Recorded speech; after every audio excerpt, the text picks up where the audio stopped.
Ow, ow.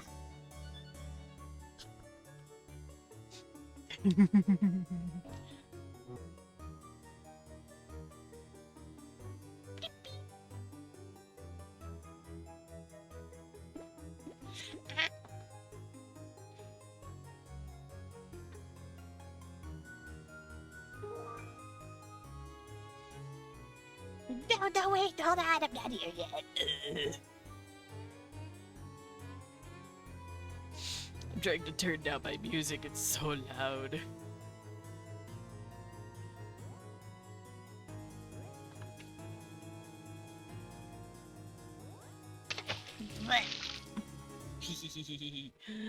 Thank you for the what? Medic! Thank you for the snacky. And the sippy. And the stretchy. And the... I see.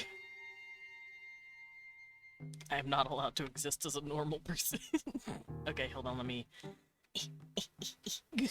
Right, I'm down.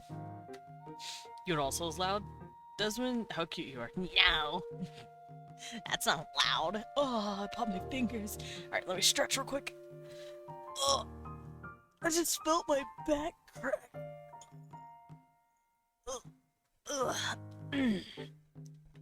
Hi, baby. We went in the bed being cute. Also, We won. who got done first? The timing was beautiful. Thank you. my chat's funny like that. y'all are funny like that. But how are you guys doing? Also, Weewon stole first from all of you.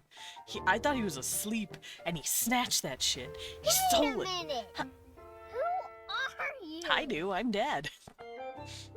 Rude. How dare you forget who I am? You know what? I haven't done it. Actually, no, I did it yesterday. But I'll do it again. I'm Desmond Dracula. I'm a vampire bat butler, also known as a battler. I go by he, him pronouns, and I like to draw as well as Worldbuild on Wednesdays. I also play a variety of games for RPGs to roguelikes. And today, we're world building, but we're doing a very special world building. So, for those of you who don't know what's going on, I have been working on the Kobesh, my big bug people, for the past couple of months, and I'm going to be taking a tiny break from that today. Guess what I realized yesterday that made me want to drown? Oh no, please don't drown, and also, what was it? Spill the tea. Actually, don't spill the tea, I just poured that. Drink the tea. And I promise it's hot. I'm ready to know. Also, let me get a sippy, because I forgot to do that. Skibbity. Skib. Oh no! Oh no! Blippy, drown me with you! I'm going to! This world sucks! Alright, let me get a drink.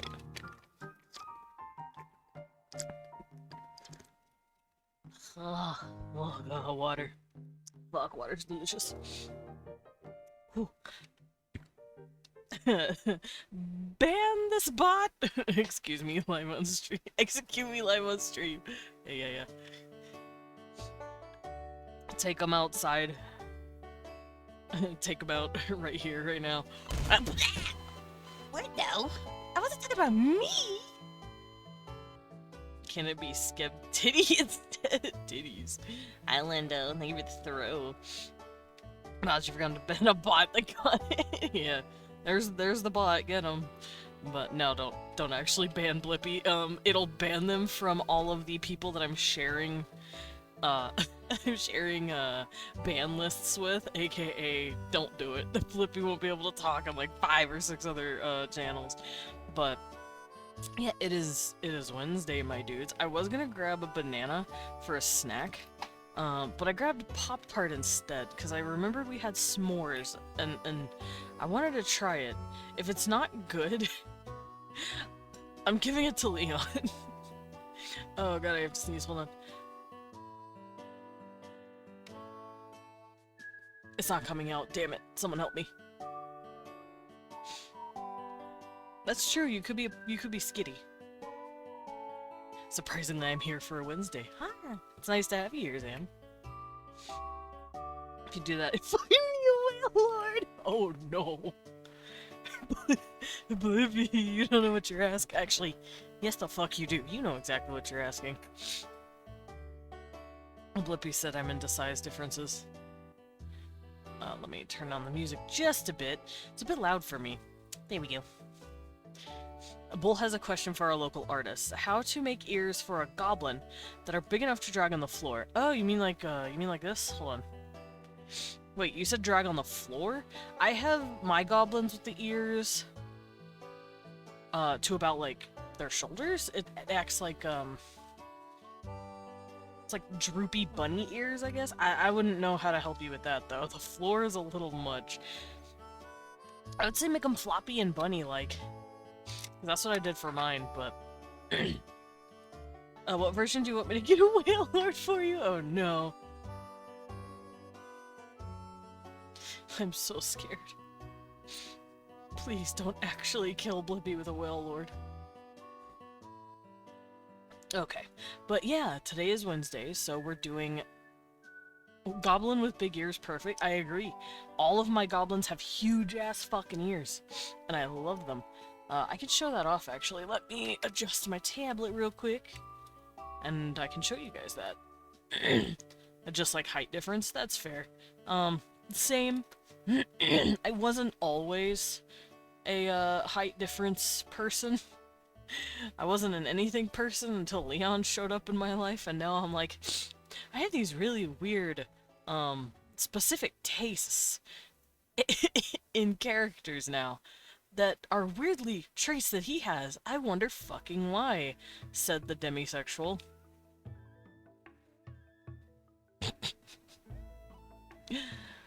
Anyway, I'm gonna go show off what I mean though. Because I've drawn my goblins with big-ass ears, and they're adorable, and I love them.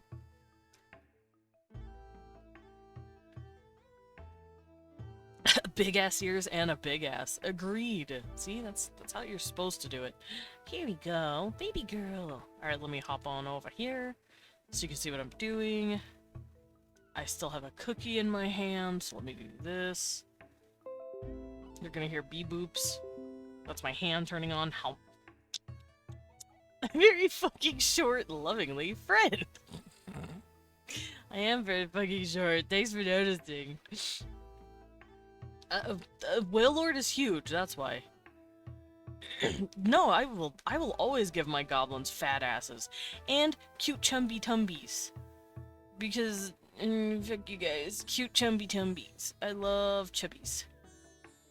Like short, literal short stacks. I love them. But this is how I do my gobo ears.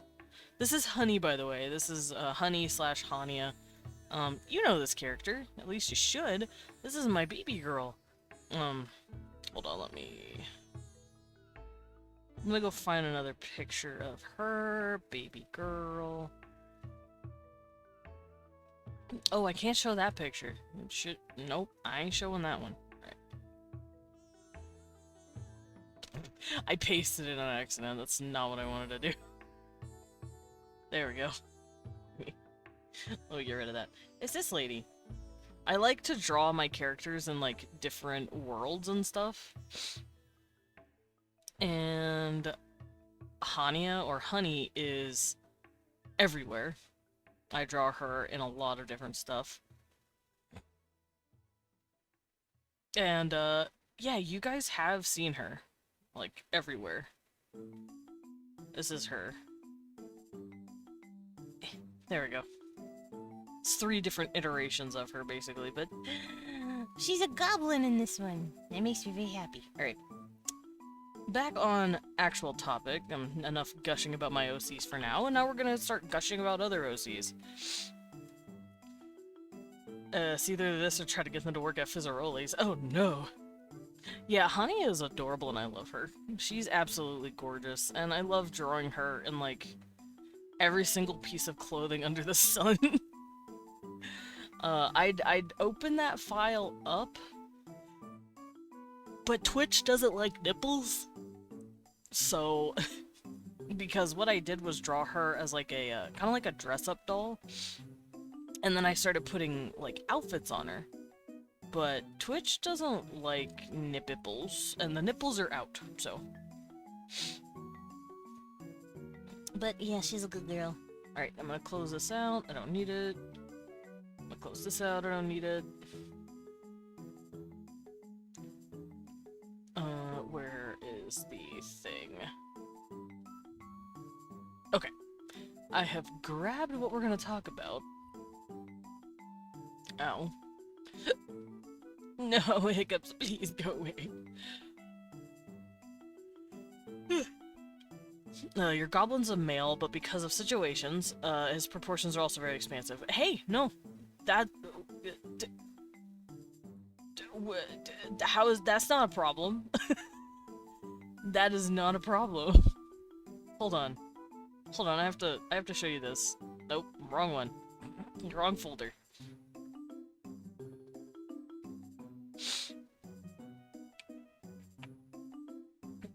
Give it a second. There it is. Okay. No. You know what else we're into? We're into fucking short stack men, okay? Short stack men? Give it to me. Give me rounder hips. Give me the pretty face. The pretty long ears. Same thing. My goblin men are just as thick as my goblin women. They have a fat ass and thick thighs. I'm sorry. What, Cecil? Cecil started yelling the moment I Cecil! I'm allowed to draw horny goblins. Anyway. That's not what we're supposed to be talking about.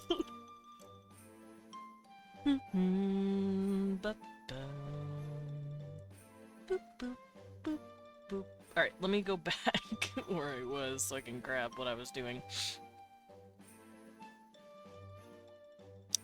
Boop, boop, boop, boop. The character in question is a bardificer.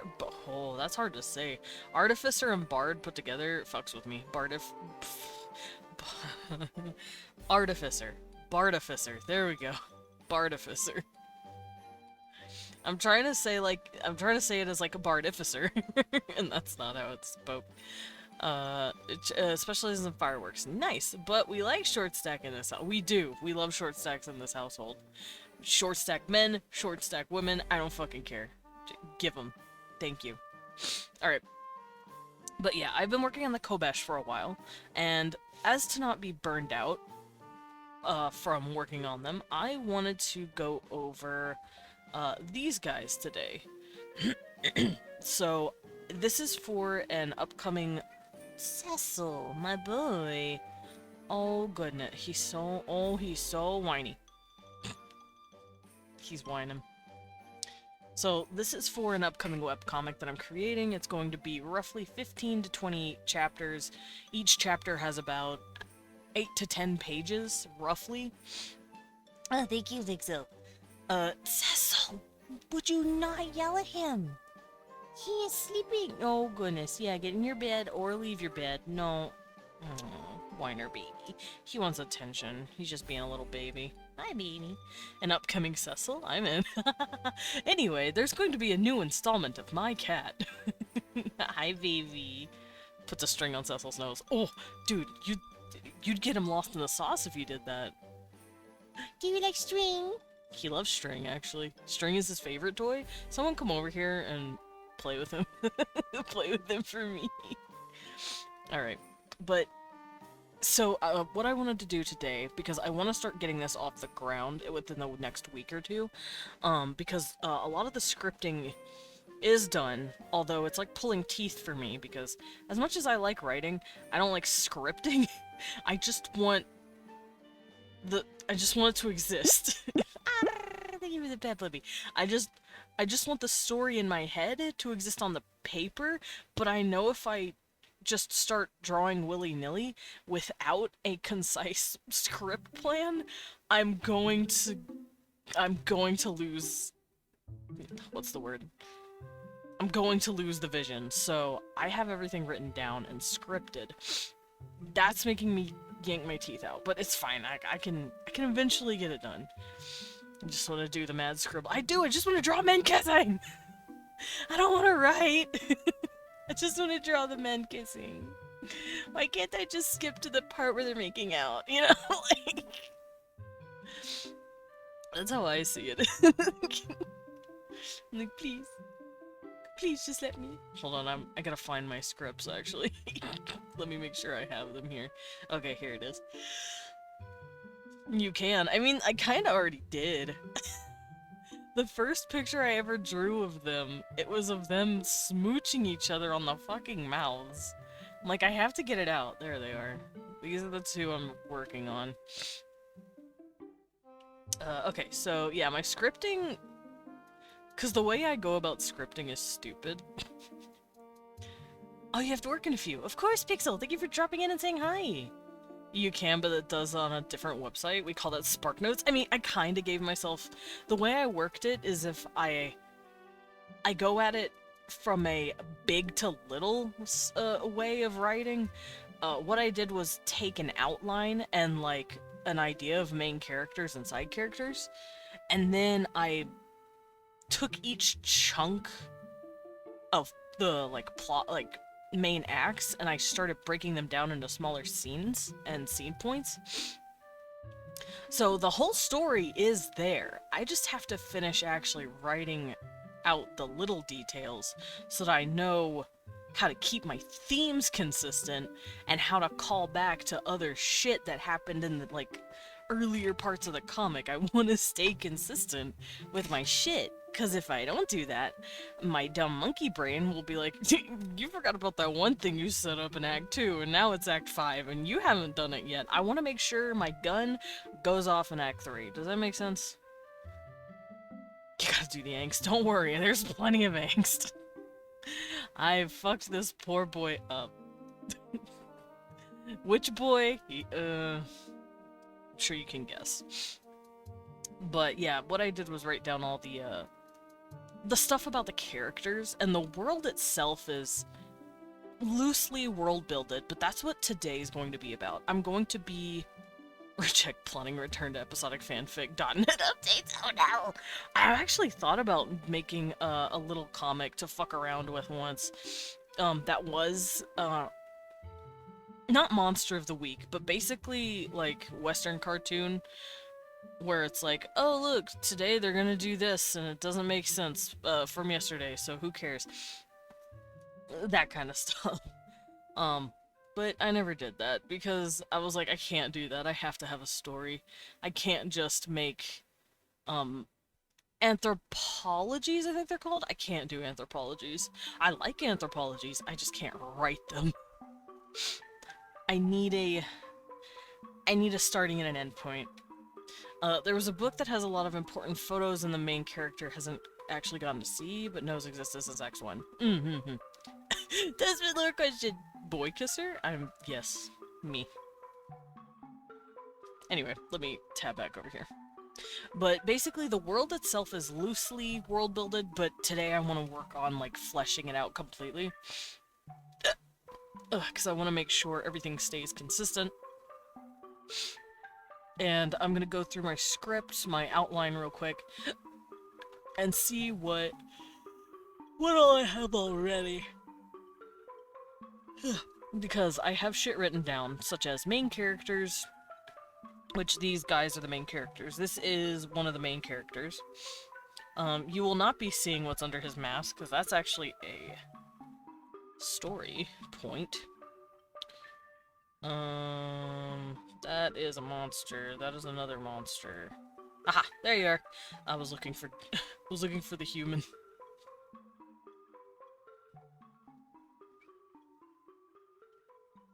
Alright, and I'm also going to be sketching this boy while talking about it. We saw what was under the mask. Oh yeah, right. It's a cat face, that's right. I remember the lore. Right. I forgot. Stories as I'm hiding under them. And yeah, it's Zam. Zam's just in there like, hello. But let's see. I did the main characters. I don't know. Should I draw the side characters? I should probably draw the side characters too. I don't wanna. Like I said, I'm so bad about, like, actually setting up, but I need to. Let's see. So the main characters, I can at least cover that a little, just to get people excited for it. Smooth Mask and C. Yeah. Also known as the homosexual supporting cast. Yeah? So the way the story is going to work, it is about a human man. It starts off about a human guy named Julian. You're gonna love. Oh, hold up. Why is my pen not working? Pen, please. There we go. But it is about a guy named Julian Ducycrus, who is from the... I think I made it a county. He's from a little piece of land that's pretty rich in minerals. And it's pretty much extorted terribly by his current ruling king. And to get back at him, and also to get... what's the word? To get his people a better lot in life, he just straight up fucks off, secedes from this old kingdom, and mingles his kingdom with the Kingdom of Garl. You know, the name of the title. Garl is the just simple-ass name that I gave the Gargoylian Kingdom. And I'm going to be working on a bit of world building for the kingdom itself, because it's kind of bare bones at the moment, and it needs some cultural fleshing out here and there, because he actually takes a cultural mentor. I'm gonna need to know some shit about the kingdom for him to learn. So that's what we're gonna be doing today. Also, I made a model with his rough proportions. Hi, Tyrion. Welcome in. So that's what I'm going to be doing. We're going to be learning... I'm going to be learning and coming up with stuff for my boy. Okay, my pen does work. Here we go. So, first thing is first. Let's open up a new canvas so I can start writing shit. Ow. Here we go. Garl has a lot of silent letters in it. Laurel. Yeah, the kingdom... Oh, I got a hair on me. Hold on. Okay, we're good. But yeah, I need this place fleshed out a bit. I've just been working on scripting and theming, and right now I really want to work on the actual world a little bit. And while I've thought about different things here and there, and I know how some of the kingdom is going to go, I need it down. I need it written down. I need to stop just brainstorming and actually write it. Okay. The Kingdom of Garl. Come on, line. Work with me here. Nope. You know what? Boop. Okay. This is a mainly Gargoylian place.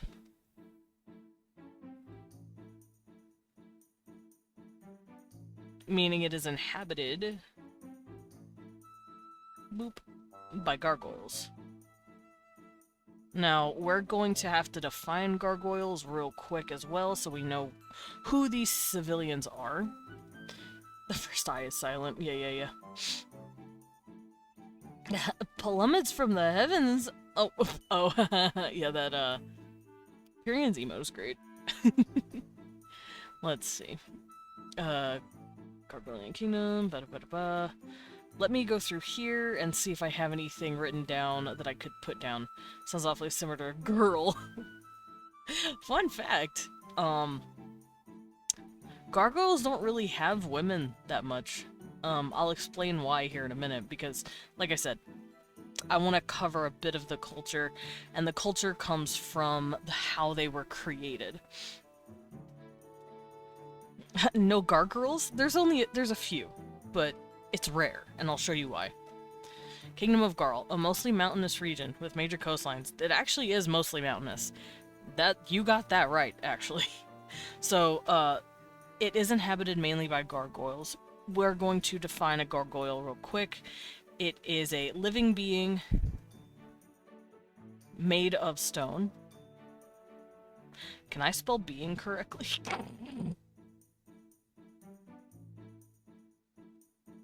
And now, it doesn't mean that their skin is, like, really, really hard. Although it is very, very tough. It's very hard to, like, pierce their skin. They still feel kind of soft to the touch. They're like a living, soft stone. Here, I'm gonna write still soft. They don't necessarily feel like skin, but they're not, like, so rock hard that it's like, oh no, I'm touching an actual rock. No, it's not like that. Their blood is made of ichor.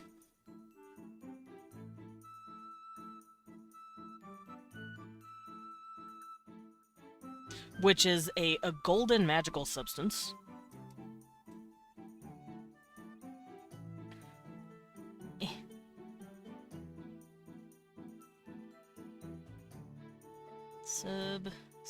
Substance. There we go. They really are rock hard. Whoa. Whoa. Yeah, and? But they are very tough. It's very hard to, like, pierce them with anything. I think you'd need something, like, very specific to do that with. Like, maybe there's a very specific, metal, that is used for, like, cleaving, stone. But it's really hard to cut them. I think you'd be able to do it if you had, like, a pickaxe or, like, a type of, what's the word? A crushing weapon.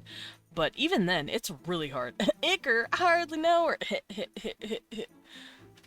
Ichor is a golden magical substance, by the way, for those of you who do not know. Let's see, so I'm gonna go through here again. Main plot. I'm not showing you guys my script, by the way. That shit is, locked down. We're just learning about the culture today, because I need to write it down. I forgot I wrote this. Okay, you're allowed to know this sentence, because I doubt you'll remember. He ruins his chance by being horny on main. I wrote that in the script, or at least the, one of the plot settings. Depanko chisel you, obelisk in your pants. You just happen to see me. Oh no. Oh no. Alright, backstories. Okay, here we go. Backstories. Inherited. Yep. Nope. That is not correct. Let me save this. Oh wait, no, that is correct. I'm an idiot. No, that is correct, okay. Sentence is so real though. Yeah, he ruins his chances by being horny on me. Okay, so personalities for the character. Personalities for this guy. About the others. Here it goes. Okay, so I found out where I put my rules. Horny on main, what a true legend.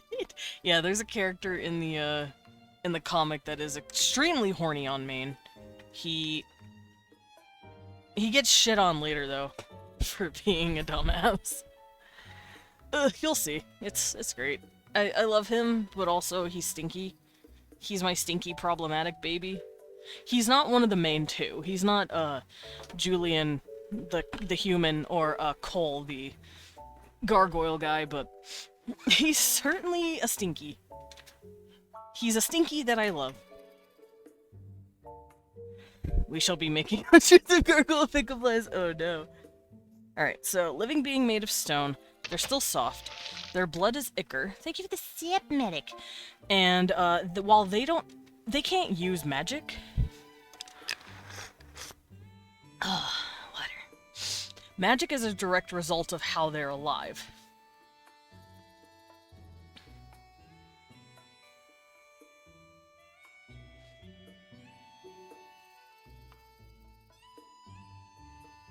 There we go. Can y'all read that? I can barely read that.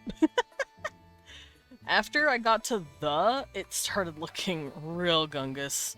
Let me fix that. So magic is... Hello there! Hack artist! Me too! Welcome in, Hack Artist. Welcome to the Bat Cafe. Please take a seat, enjoy your stay, and enjoy some tea while you're at it. I heard blood is liquor, and I was wondering the interaction with the vampire. Yeah. No, ichor. Ichor? I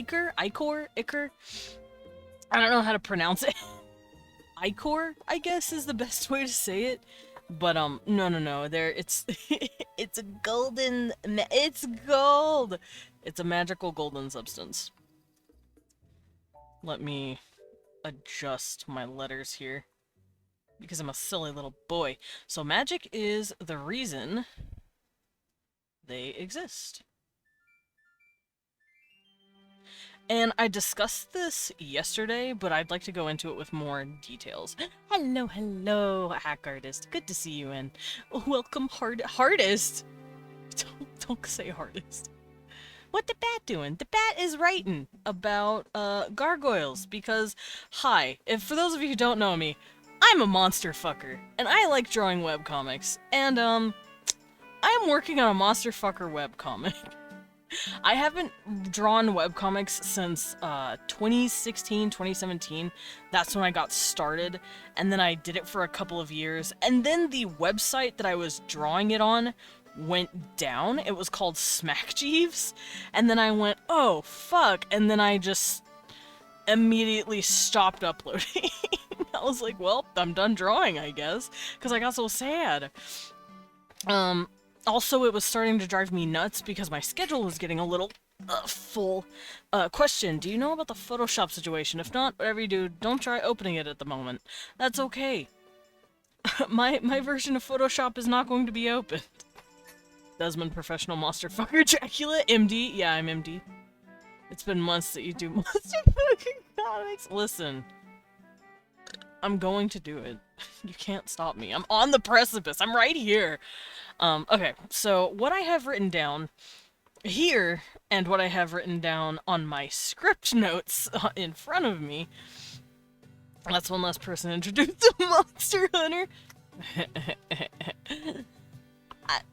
Bruh, I married the dude that could probably wipe the floor with anyone playing Monster Hunter. Monster Dick! Thanks. Oh, Hack Artist is getting along already, is he? Alright, so let me look at my scripts real quick. So I wrote down that gargoyles come from the mountain itself that they live on. I want to keep this. So the Kingdom of Garl is very mountainous. It's got a large mountain range, and the capital, and the palace is actually built inside the mountain. And the mountain is huge. It's like a fucking range of mountains. So, I guess this would be a pretty good way to... I have hair on me again. Cecil, why are you so sheddy? Yeah, you. Sheddy little cat. I keep finding my cat's, like, shedding hair in my glove, and it's pissing me off. He must have gotten a hold of it. John Monster Hunter. I am married to John Monster Hunter. You are correct.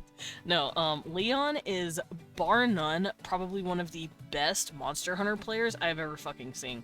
He can literally kill anything he wants with any weapon he wants in 3 minutes or less. I have seen it.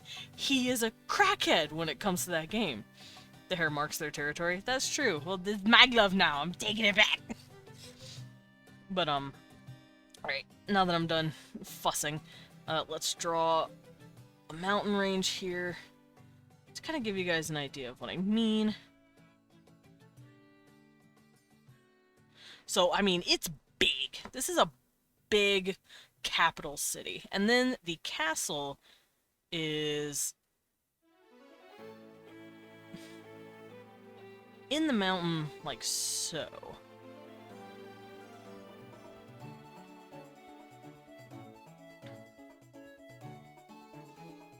There we go. So the castle looks like this. It's in the mountain. It's chilling.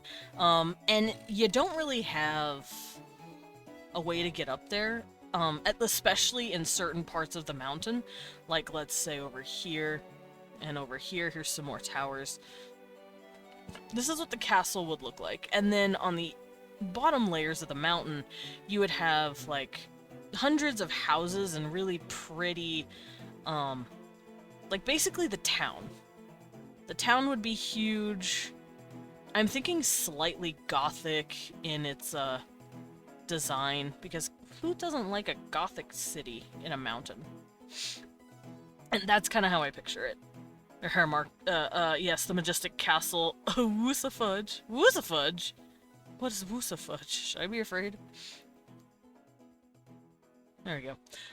Also, on the mountains, there's going to be something called hatcheries. I think I'll leave this here, why not? So, the Garlian capital, I don't have a name for it. It never comes up, so it's not like I need it, yet. So, the Garl capital is embedded in this mountain.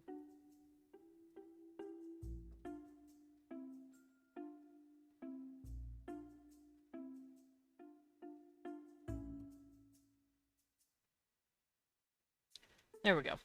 And the way gargoyles work, let's start from the beginning of baby gargoyle to big, strong gargoyle adult. The way this works is that when you are a baby gargoyle, you don't start off being born. You start off as an egg. You are a stone egg, specifically. The way this is created... that's future Desmond's problem. He can figure that out later. He can come up with the fucking stupid-ass names. Steg. Yeah, stone egg. Steg. So you start off as a little egg. And in these sides of these mountains, there are things called hatcheries, where they add towers into the sides of these mountains where they notice little holes starting to crop up. So you'll see, oh no, if you have trypophobia, don't ever visit these mountains. But you will see these little holes cropping up everywhere. They're like these little hollow spaces. And then an egg just kind of pops out. Pops out of the wall like that. And it has, of course, gargoyles there to tend to the eggs. Can we get Goliath Hunchback mix of a jaguar and a Dimetrodon? What is that? What am I? Free wall eggs! Loros, hold on. What does that mean? Also, if you want to draw it, go for it. Free wall eggs. Yes, free wall eggs. Once in a while, these little stone orbs just pop out. They're about this big. Not quite a soccer ball. Well, maybe even less than that. I don't know, about a couple of feet in diameter. So the mountain is the Gargoyle Mama? Yes! The Gargoyle Mama, quote-unquote, is technically the mountain range. The mountain is just dropping these eggs randomly. Wegs? Yes, wegs. Wustegs? Yes, wall eggs. Wegs. Mother Mountain. Yeah, Mother Mountain. And the gargoyles have no fucking clue, by the way, why these eggs come out. This stuff has been happening for hundreds upon hundreds of years.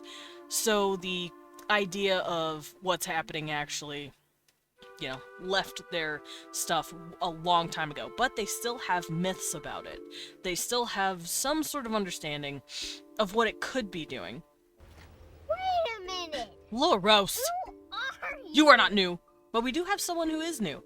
So welcome in for who's new. Hi. I'm Desmond Dracula. I don't normally look like this. I go by he/him pronouns, and I like to draw as well as Worldbuild on Wednesdays. I also play a variety of games from RPGs to roguelikes, but today is Wednesday, so we're world building. I have been working on a conlang, a constructed language, for a bug race. Thank you, Period. I am disappeared! This is my normal form. Oh, there I go.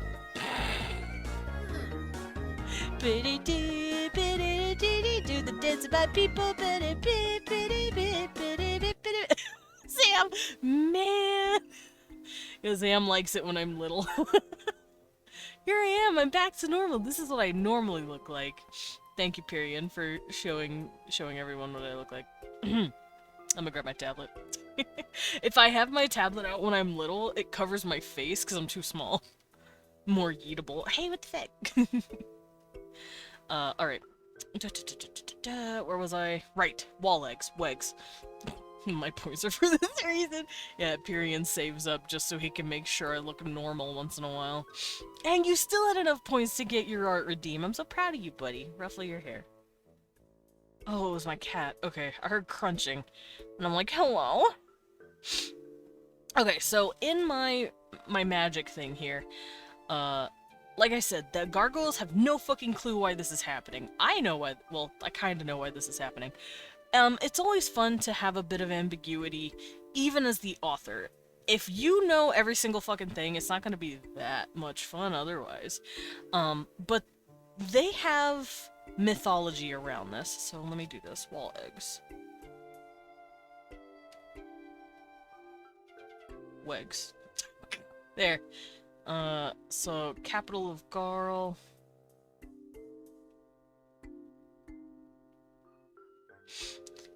Oh no, my I'm Brat routine is on cooldown! Yes it is, someone already used it, Penguina.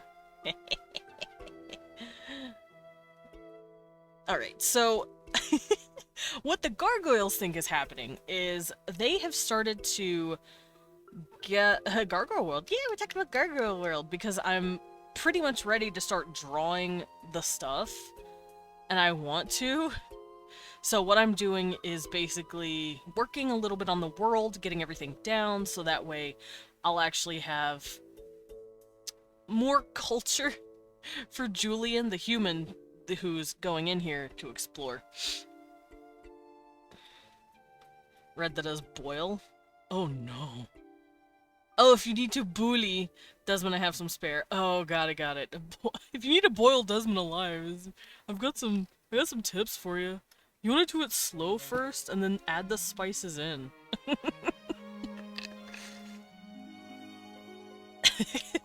I needed a drink, I was thirsty. Alright, so what the gargoyles think is happening, because as they've grown over the almost 1,000 years... 1,000 years of culture. I'm gonna write that down so I don't forget.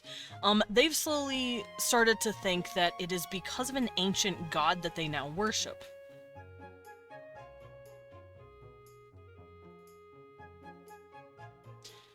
Now, for those of you who know Greek mythology, you're gonna know this character. His name is Talos. Talos in Greek myth was a bronze, like, Goliath statue creature. Let me look it up real quick so I can make sure I don't get everything incorrectly. I propose it be a volcano god. Not quite, and I'll show you why. So, Talos or Talus is a bronzed man. Okay, he's also the son of Aradne? I did not know that. Oh, there's a lot of... Warder of Crete. There we go. Okay, so Talos, also spelled Talus or Talon, I did not know that, was a giant automaton made of bronze to protect Europa in Crete from pirates and invaders. This is why I chose Talos. Talos from Skyrim? Yes. Well, he was made by one, so close enough. Yeah! Actually, that's really fucking good. I did not know he was made by... oh, it's right here. I'm fucking stupid. Talos is usually said to have been made by Hephaestus. I'm stupid. Anyway, at the request of Zeus to protect Europa from people who would want to kidnap her. Okay, cool. But yeah, their god is Talos. It is a direct comparison to the Greek myth. So Talos, they believe that Talos is a giant... Dungeon Master's in, no unicorns in sight. I don't trust that. Where's the unicorns? What'd you do to him? Would a gargoyle that lives inside a house be seen as some sort of weird outcast? No, they live in houses. They have cultures now. They don't perch themselves on... Okay, no, they do. I'll get to that. We're one step at a time. We're getting there. Talos. Close. That's how I read it.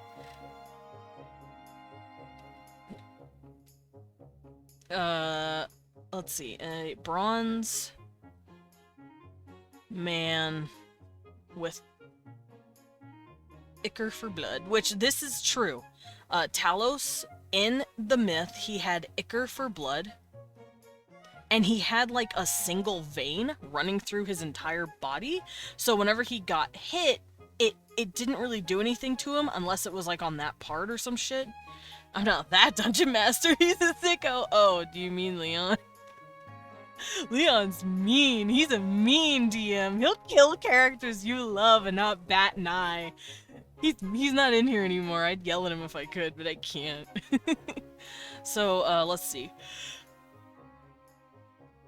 Talus may have been a survivor from the Age of Bronze, a descendant of the Brazen race that sprang from Melier, ash tree nymphs. I don't care about this part. Talus is a brass humanoid measuring 30 meters high. I need that. He was 30 meters high. Hell yeah, we got ourselves a tall man. That's a huge bitch. Imagine perching upon your partner's house be considered a marriage proposal. Actually, I know how they marriage propose. They take an arrow that's used for sticking in stone crevices or wood, and they shoot the house with their own house name on it. They shoot your house with an arrow.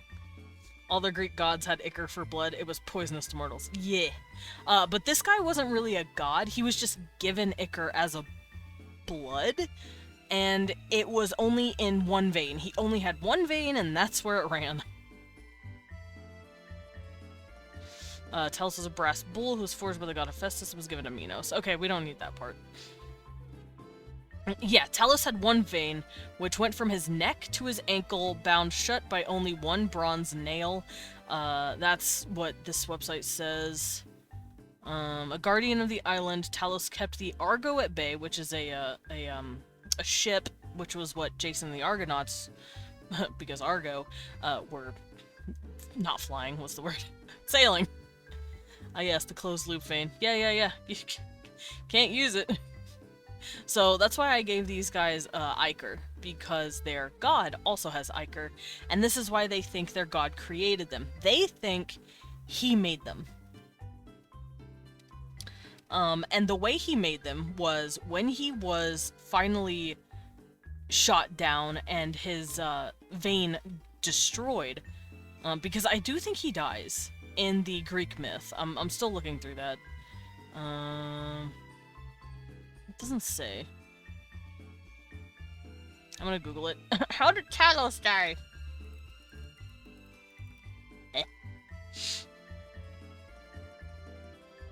Wait, I'm an idiot.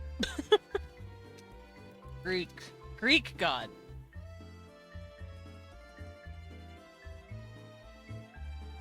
Did he die? In this, he did. Or at the very least, he bled everywhere. Oh yeah, right here. Others say Medea was more courageous, blah blah blah blah blah. Once near him, she tricked Talos by either promising him immortality or giving him some of her herbs. She quickly pulled out his bronze nail beneath the sinew by his ankle. Okay, so what she did was just yank his fucking, like, tendon out and then make him bleed to death from his ankle. And then apparently, there's another story where Pois, an Argonaut, shot him in the ankle. So it seems like ankle issues is what's happening. So I'm gonna add that to the thing. So they believe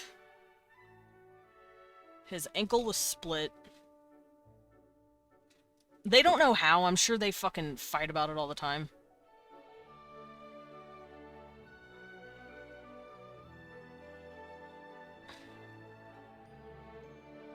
And they believe he flew across the kingdom of what is Garl now, across the entirety of the mountain ranges.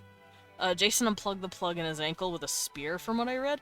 Yeah, there's like a bunch of different understandings of it. It's like, Medea pulled out a nail, Jason used his spear, this dude named Pois shot him in the ankle. But it's always ankle related, so I'm gonna keep that in. So they believe his ankle was split open, and he flew over Garl. And every single he landed on every mountain he could find to rest.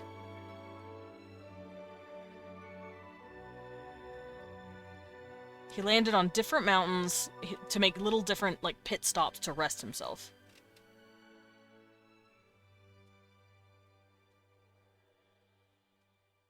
And because of this, as a consequence, the Iker, or the Iker, got on the mountains.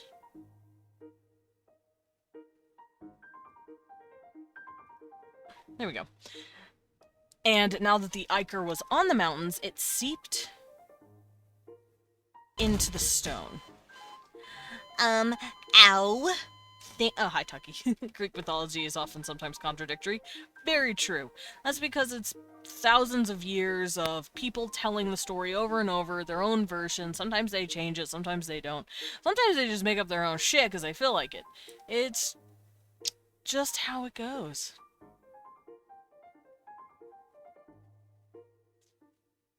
There we go.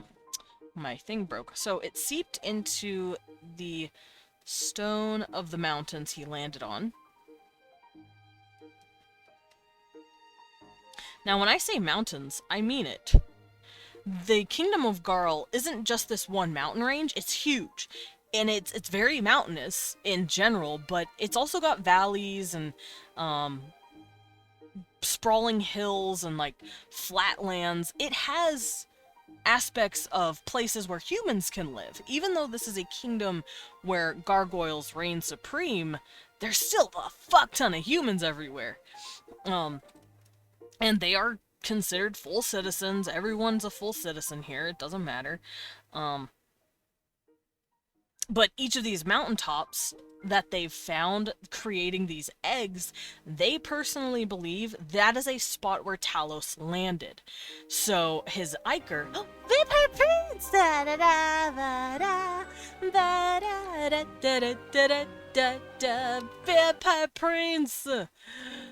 Mods, can we get a shout out for the Vampire Prince? He's very adorable and precious, and I care him a lot, and he's so sweet. And he was playing Hades, I was watching.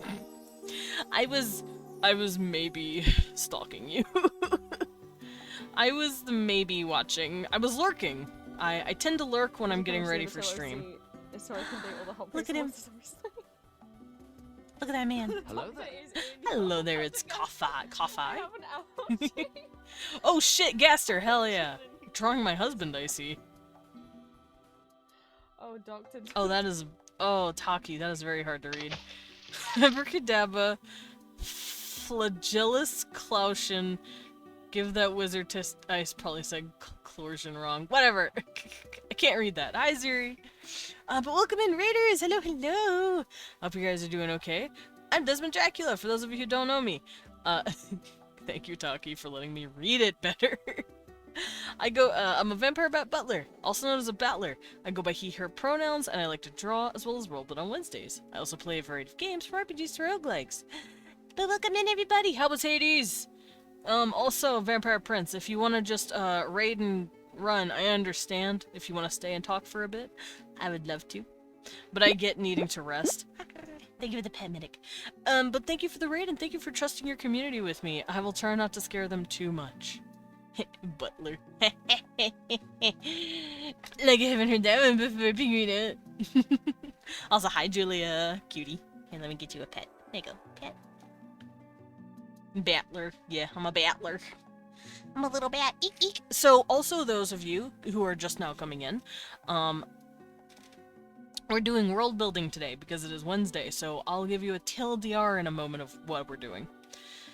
Hades kicked my butt, but I got to see Patroclus, that's one. Fuck yeah, Patroclus is great. I love him. Oh god, my hand's up. Sorry about that. Patroclus is a beautiful human being, and I love him immensely. Yes, more lore. Yeah, we're gonna be giving out lore. Specifically lore of a webcomic that I'm coming up with. I've written out a good portion of the script, but I want to flesh out the actual world. Because I have the characters, they're right here. Well, one of them is right here. This is my boy. He is a gargoyle and I love him. And I'm gonna be writing a webcomic about him because if you don't know me, I like drawing webcomics about monsters and boys kissing monsters. So that's what this is gonna be. But I see boys kissing monsters.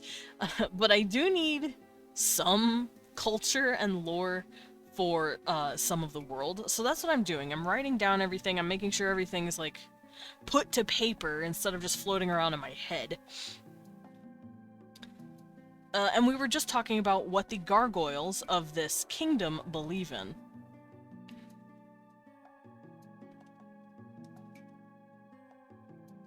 There we go. That looked like it said stove.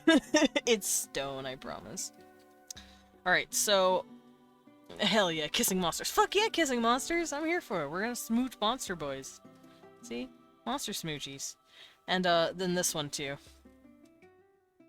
This is the cover for the actual thing. I love him. I love him. He has my whole heart. Monster Boy has my whole heart. Anyway. Let's go back to the lore. And this isn't spoilers, this is just stuff that I am coming up with so that the kingdom and the world has something a little more tangible to latch onto for both myself and my readers. Hi, Sugar Skull, cutie.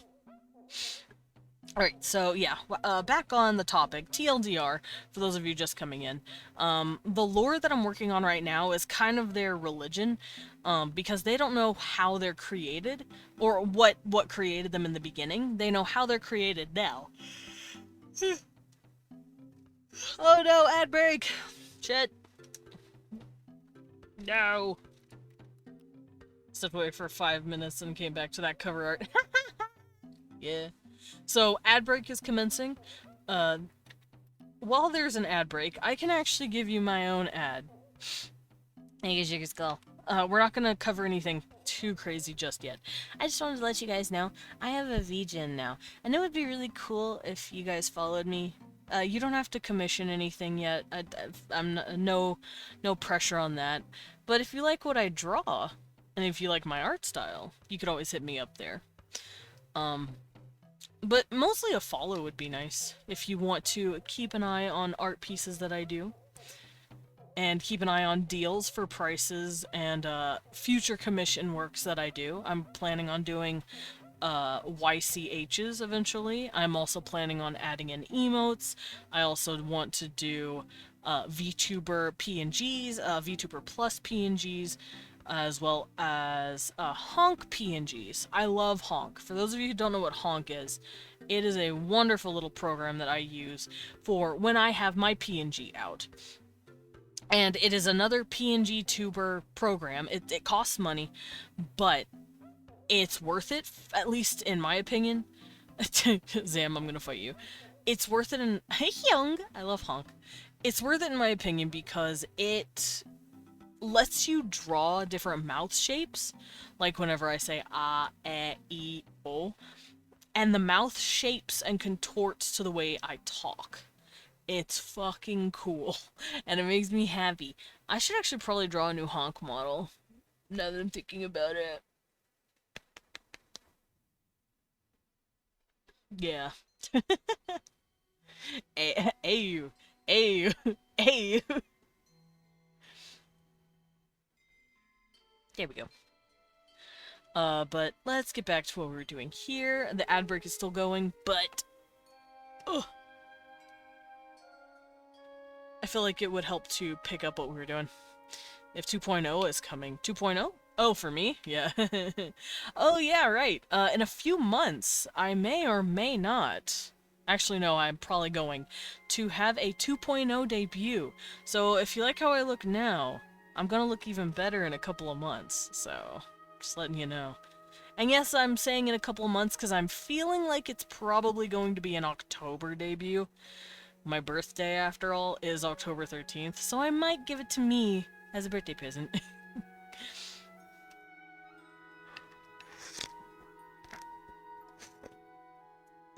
More water before we get back from the ad break. Alright, ad break is completed. Ugh. Oof, and we're gonna get back to what we were talking about. Okay, so, TLDR, we're going over this Gargoyle Kingdom's religion. And their religion basically has the... I'm totally not hyped for that. Hey, what are you doing that drawing tablet? Sugar Skull, what are you doing? But yeah, they had an ancient god that they believe in named Talos. It is based off of the Talos myth from Greek mythology, which we were just covering. He is a bronze man. Apparently he's 30 meters. Fucking daddy shit out here. He was a huge bronze man with ichor for blood. Of course, go get some food, Vampire Prince, and once again, thank you for the raid. You are adorable. I'm glad you're enjoying Hades. That game is so fucking fun. I beat it a while back, and I just loved it. It was tasty. What do you mean nothing? I'm gonna cry, Sugar Skull. Don't do it to me. But yeah, that is a fun-ass game. I'm ready to play Hades 2 when it's in full release. Because I don't want to really play the game if it's not in full release. As excited as I am to play it, I don't want to, like... I want a full game first. Alright, but yeah, TLDR, Talos was a huge fucking dude that got his ankle split open for some reason. They don't know what the reason is, they argue about it a lot. You look mighty platonically nommable. But damn shame, Slime suddenly nipped you. No way, don't do it, Turkey. I'll eat you back. I will put your ass on toast, I swear to God. You're a blueberry jam. But yeah, this dude got his ankle split open, his blood started dripping everywhere, and he started flying away from whoever did this, and landed on different mountaintops, different mountain ranges.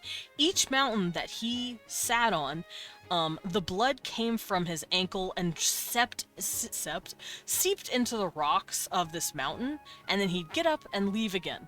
So, they don't know if he died. Some of them say he died somewhere, others say he's alive still.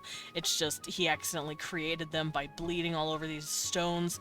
But regardless, this is why they think the eggs are created now. The eggs... Let's go up here. The stone eggs, the gargoyle eggs, the stegs, if you will. Baby! Hi, wee one. Hi, honey banani. How are you?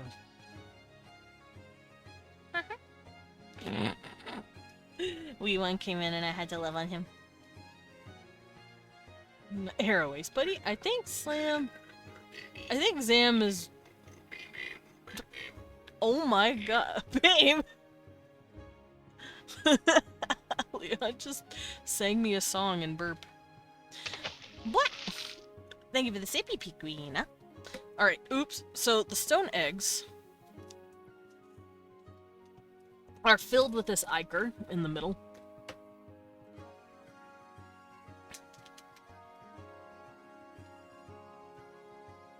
So they have a concentration of ichor, or ichor, I don't know, in the center.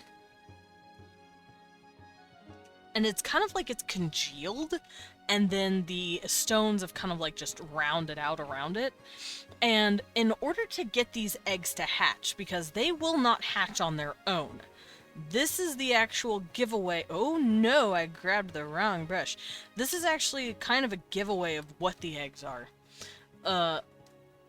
Was more on the not in Devore and being a slime. That's fair. I feel that. Hey Zam, guess what? Nom nom nom.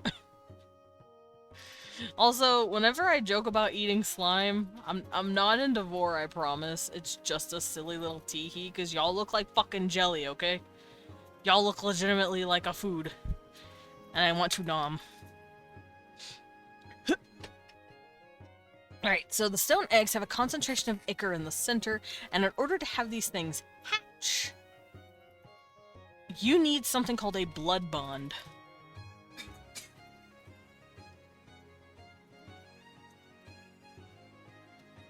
So in order to hatch them, you need a blood.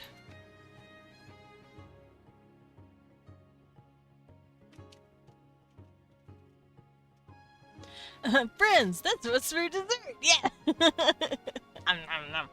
So what a blood bond is basically when a human actually finds one of these eggs, and puts a bit of their own blood on the stone and let it absorb it. After a while, the stone grows into a baby. It grows into a little baby gargoyle. It, like, slowly shapes inside, and then it pops out.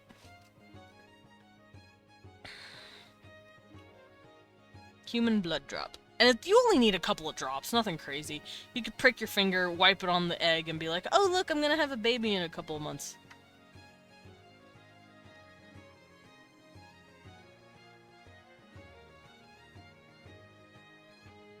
So needed to develop.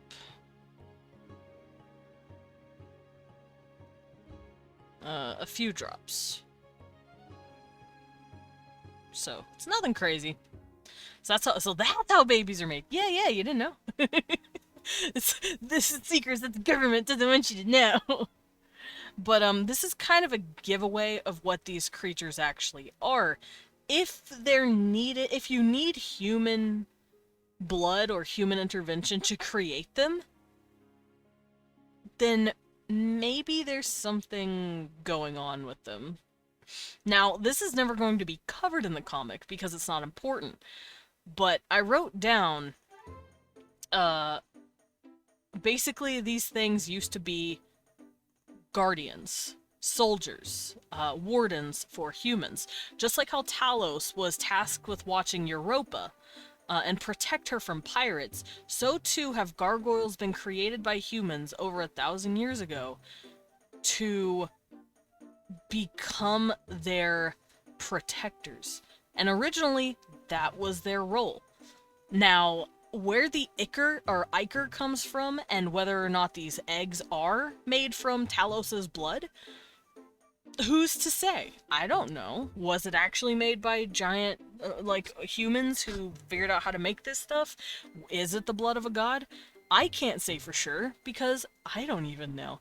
But nowadays, this is what the culture is revolved around, because it's just how it works. So, when human blood makes contact with this egg, or even another gargoyle, like an actual, fully developed gargoyle, a human bond has been created. If it's an actual, adult gargoyle, don't eat the gargoyles! Don't eat the babies! So, the blood-bonded gargoyle becomes a ward.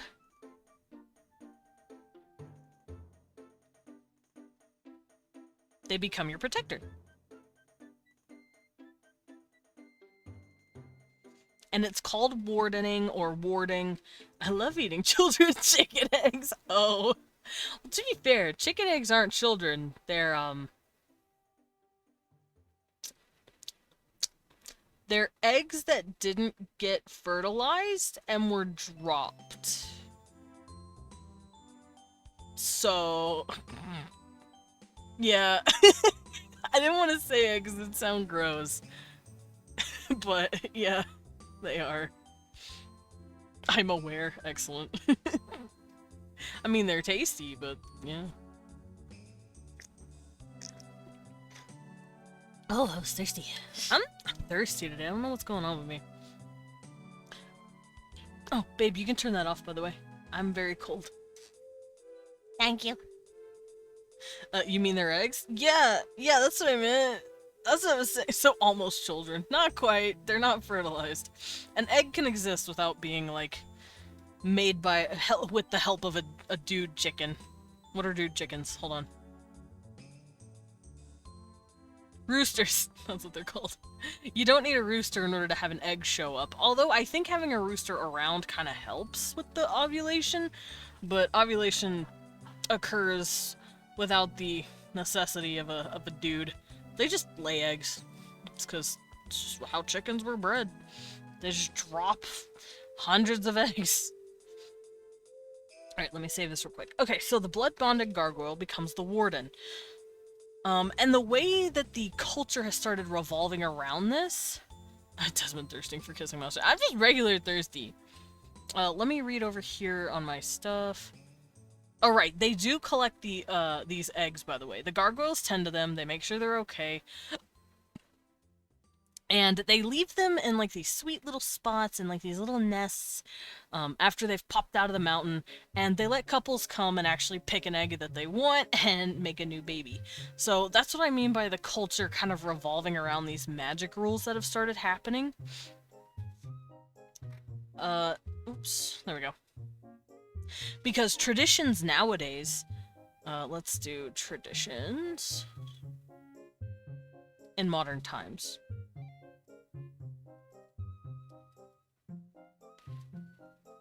I would be a great doctor with the handwriting I've got.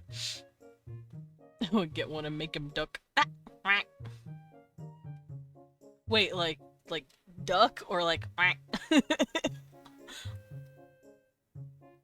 So, traditions in modern times, taking these magical rules that I've now set in place for how the eggs work and how gargoyles work with the blood bond, this is how they normally go about it. Typically, because there's just as many humans as there are gargoyles in this world, it's pretty common to see a gargoyle-human relationship form, and they don't think it's that weird. If two gargoyles get together, they actually have to go find a human if they want to make more gargoyles and be like, hey, you want to be our blood donor? But basically what they end up doing is they consider this little blood transfer just another way to have a kid. Because they pop out as little babies. So everyone can have a gargoyle BF or GF. Yes, also, because gargoyles were originally created with this very masculine understanding, because they're these big, huge, hulking creatures created supposedly either by humans or by their god Talos, they all come looking like masculine figures at first. And for the most part, they usually stay masculine. They feel masculine, they feel like a guy, but once in a while, they come out feeling like a woman. And this is why gargoyle women are actually very, very rare, because they're kind of like Gorons, where all of them are dudes, but then occasionally one will pop out going, but I want tits, and then she gets tits. And I'll explain why. So, let me actually bring this down just a little more so I can go over their physiology. So, when a gargoyle ages, so the gargoyle grows up, just like a human, they follow human rules, in terms of aging. So, you know, they're about adult age when they hit about 18, 19, 20. They're fully developed mentally by the time they're about 25, just like us. And they usually die around our age. And the reason for that is because they are blood bonded to a human. When this human eventually passes away, they go through something called a stoning, which I will share in a moment. So gargoyle GF fucking rare. Feels like real life. There's plenty of human ladies, Zam. So yeah, gargoyle grows up just like humans. But there are a few differences. So when they hit about puberty age, they go through something called their clay period. It doesn't mean that they're actually made of clay, but it just means they're a lot more malleable. And this is what I was talking about yesterday while I was drawing Khan's slime girl. Puberty age, they become really squishy.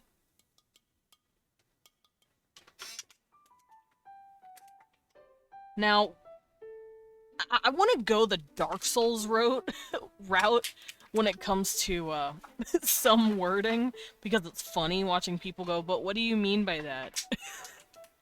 Hi, Empress, what's wrong? I had teeth removed. Oh no, pseudotism. I gotta treat it like day 1 of healing.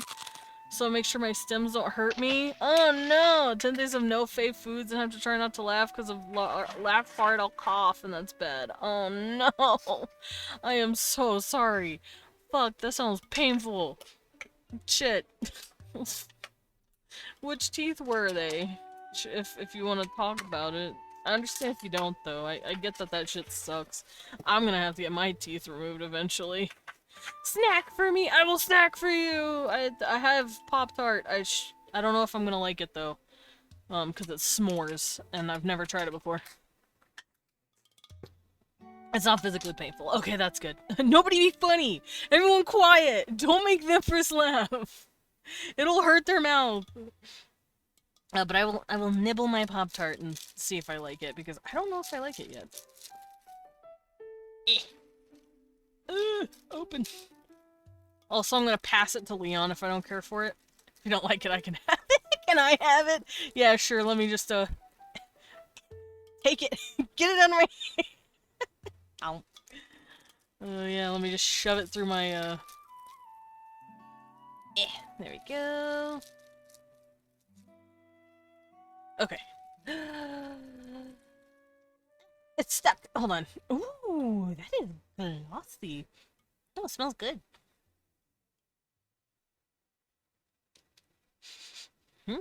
Alright, I'm gonna try this s'more Pop-Tart and see if I like it. Feed it to me like a bird. No, I'm just kidding.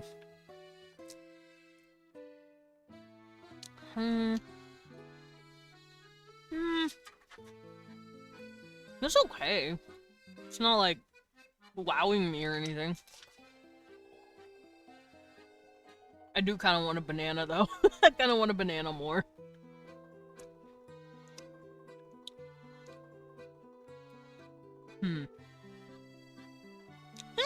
It's okay. Whoa. Wait, what were you trying to do? I was trying to give you a Pop-Tart, but it didn't work. Hello, a banana. Yeah, it's Wednesday, so I have to eat a banana, cause Wagugus. But welcome in, it's coffee. I'm trying a Pop-Tart. I'm trying a s'more Pop-Tart, and I don't really care for it. It's okay, but I don't care for it. Hey, babe! You want this? I don't care for it. Oh, yeah, go get your food. Could you grab me a banana while you're in there? It's Wednesday, I want a banana! Yeah, it was okay.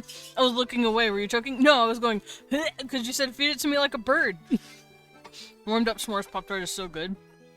I'm an idiot. I didn't warm it up. Banana! I do love banana. I am a fruit bat. I know I say I'm a vampire bat, but I'm lying. I'm actually a fruit bat because I eat so much fruit. So, it's okay. I didn't care for it that much. It tastes okay, but I wouldn't, like, seek it out of my own volition again. But if I was, like, hungry for something sweet and I had literally no other options, I might grab a bite or two of it. Basically, it didn't taste bad, but it's not on my list of shit I'm gonna eat regularly. Crumble it in your hands like, turn it into like little pieces and be like, here you go, Tiki, eat. Have. Also, Cafe, I hope you're doing okay. Thank you for joining in from the Vampire Prince raid, and thank you for the follow. Alright, where were we? Right, gargoyles grow up at the same rate as humans. It's almost like they're kind of copying humans because of the blood bond. And at puberty age, roughly about between 10 to 12, I would say, or maybe 9 to 12, they become something called malleable, or go through something called their clay phase. That means until they're about 17, from about, so let's say about 10 to 17, they go through these 6 or 7 years of malleability. Which means their bodies go through a very drastic shift and change. They turn from these tiny little cute babies, make them into ducks! I mean, if one wanted to become a duck, they could probably try to be a duck. But during this puberty age for the next 6 to 7 years, they shape their bodies into what they want it to be. Wait, no, geese? Oh, that's terrifying. That's scary. So this is when the I want to be a girl phase lets girl gargoyles shift from their, and you know, like ambiguous little baby form into a feminine feature, a feminine body. based on how they feel. So because technically they're kind of trans and kind of cis at the same time, because on one hand they're all technically born male, but then puberty, they technically change into a fully functioning woman. It's hard to explain, and the gargoyles don't give a flying fuck. They're like, oh, you want to be a girl? Sure, go for it. Like, no one tries to, like, stop someone's personal growth, usually. There are some humans out there that will try because they're assholes, but for the most part, gargoyles will just be like, oh, you're developing boobs? That's fine. Who cares? Good for you. Oh, you're a lady. Cool, I'll call you a girl now instead of a boy, because they just don't give a fuck. You are who you are. But that's also why women are just really rare. They're about as rare as a trans woman, so like 1 in every 100. I think that's what the statistics were. I'm gonna have to look it up.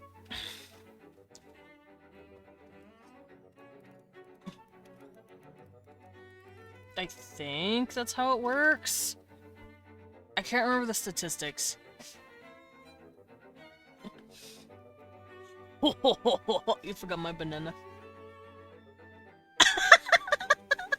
I love PB. Oh, okay. He's just testing me. Yeah, I can't remember how many... how many trans people are there? So one can just decide, hey, I want a cannon on my back, or there's limits. There's obviously gonna be limits.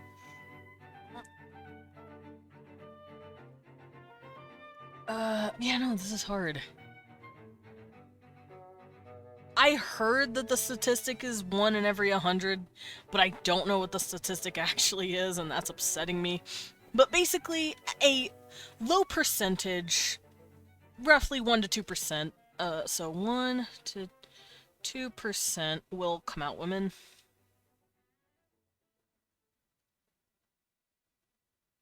Because that is how they identify, ergo their body changes into that over time. So you'll mostly see dude gargoyles, but for the most part, there's ladies. For the most part, there's dudes, but sometimes there's ladies. That's what I meant. Banana! Who you want to give me banana? I am a gugusta. Thank you. Feed the baby the banana. Alright. So 1 to 2% will come out a lady. And even a few less could probably come out as non-binary, but I'm wanting to focus on this at the moment. Oh, there we go.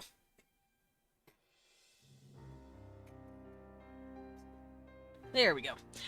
But yes, there are limits. However, when they're malleable, how you treat them also determines what they look like.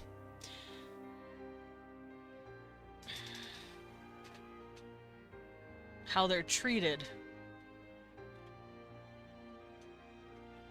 determines how they look as well. Wait a minute. Who are you? Pigwina! Hey, you fucking brat! Hi, brat, I'm Dad! Ow! Oof! Oh, hi, Radiant.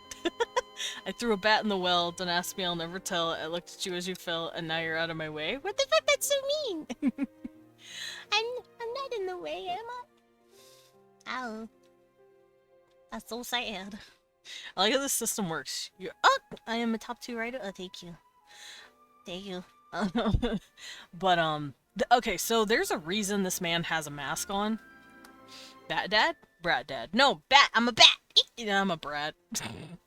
But there's a reason this dude is wearing a mask. I don't even know the song! Radiant, I'm sorry! I don't know the song! I'm not gonna sing it if I don't know it!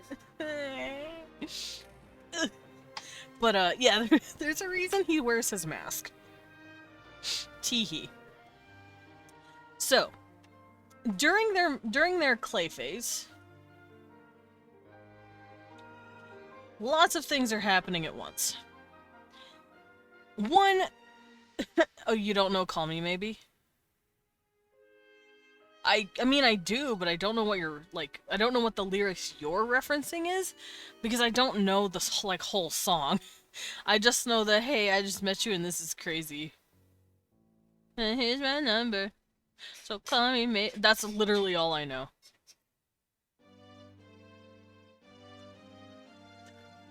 If that's what the part of it, the first lyrics, yeah, that's all I know.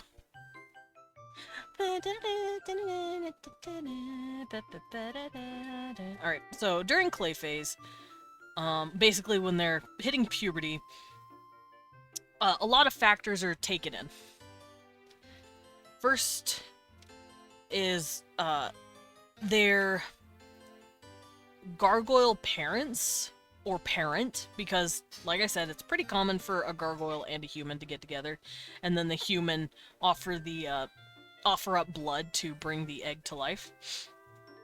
They typically shape themselves to look more like their gargoyle parent. Guess who can't stop thinking about magic systems? Is it you, Radiant? So they start to take after their dad.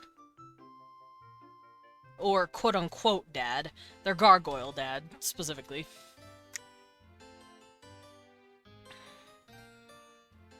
So take after gargoyle parent. Because it's rare, but you can have, like, a gargoyle lady hang out with a human dude. And that means whatever their parents' horn shape is, their facial structure, their body structure, they'll start looking at that and going, okay, they're my parent, I'm going to end up looking like that when I'm older too, right? And that kind of internalization helps in the clay stage to let them go, oh yeah, I guess I will shift into this. So you'll see a lot of gargoyles, even though they're technically not, like, direct birthed descendants of these other gargoyles, they tend to have very similar horn shapes and facial structure and body structure because they're taking after that parent. Hi, Kibbun. Kibbun, Kibbun. You cannot have Dad's hot wings. Cecil wants Leon's food, and I'm telling him no. Hell yeah, big dick family. Stay big dick family. They're not looking at each other's dicks, Radiant. What is with you and big dicks? Actually, no. What isn't with you and big dicks? There we go. This also means that if they have a human parent, they'll take after them as well a little bit. Cecil? No, you cannot. Did my banana confuse you? He looked at the banana I have on my desk and was like, what the fuck is that? Go on, bud. The banana. They also shape aspects of themselves to their human parent. So whatever their parents look like, they internalize it, and then they slowly start to change to look a bit like them. However, that's not the only factor. I told you that how they're treated also has to do with how they look. If they are neglected, verbally abused, treated terribly, that starts to show up as physical lacerations on their bodies and their faces. So mistreatment shows up as physical ailments.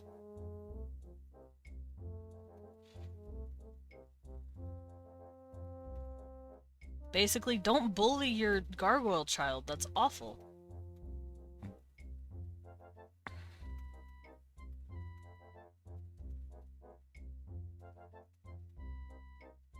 So, you know, if you have a parent or a really rough childhood where someone is treating you terribly, you will start to actually gain scars, lacerations, pieces, body parts where they shouldn't be. Hold on, let me make my sentry nest. Brady, you fucking nerd. Everyone knows you if you're a piece of shit if you bully your gargoyle. Your gaygoyle! Yeah. Yeah, no, it's awful. But that's why wearing masks and fully covering clothing is actually very common for gargoyles, Because everyone has some sort of faults, not everyone's going to be on top of it at all times, and everyone has some sort of childhood bad memory or trauma that you have to deal with. Some of it is minimal, some of it is terrible. Nonetheless, some of them decide to wear masks to hide whatever happened to them, basically. And, with that being said, I'm not going to show you his whole face, but you can get enough of it here. There's a reason he has teeth where they shouldn't be, and scars on his face. Because it's sad. So, you know, if you have a parent that doesn't treat you right, it starts to show up on you. Sadly. That sounds like the perfect way to make a tragic angst. You see the teeth alone! You're welcome! I'm gonna hug all of them. Good! They need it! Yes, Turkey? Can I help you? Are you okay? The uhs are scaring me. Let's see. Icarus of Talos. I think I've covered pretty much everything from my rules here that I have written down. I regret looking at the screen. Why? What happened? I'm scared now. Did I do something wrong? Did I scare you? If I love one enough, I'll heal the scars. Sadly, Radiant, once they hit a certain age, the scars are permanent. The scars are, they don't go away once you hit a certain age. Once you're about 18, 19, that shit locks in. So once you're about 18 or 19, the clay stage is over.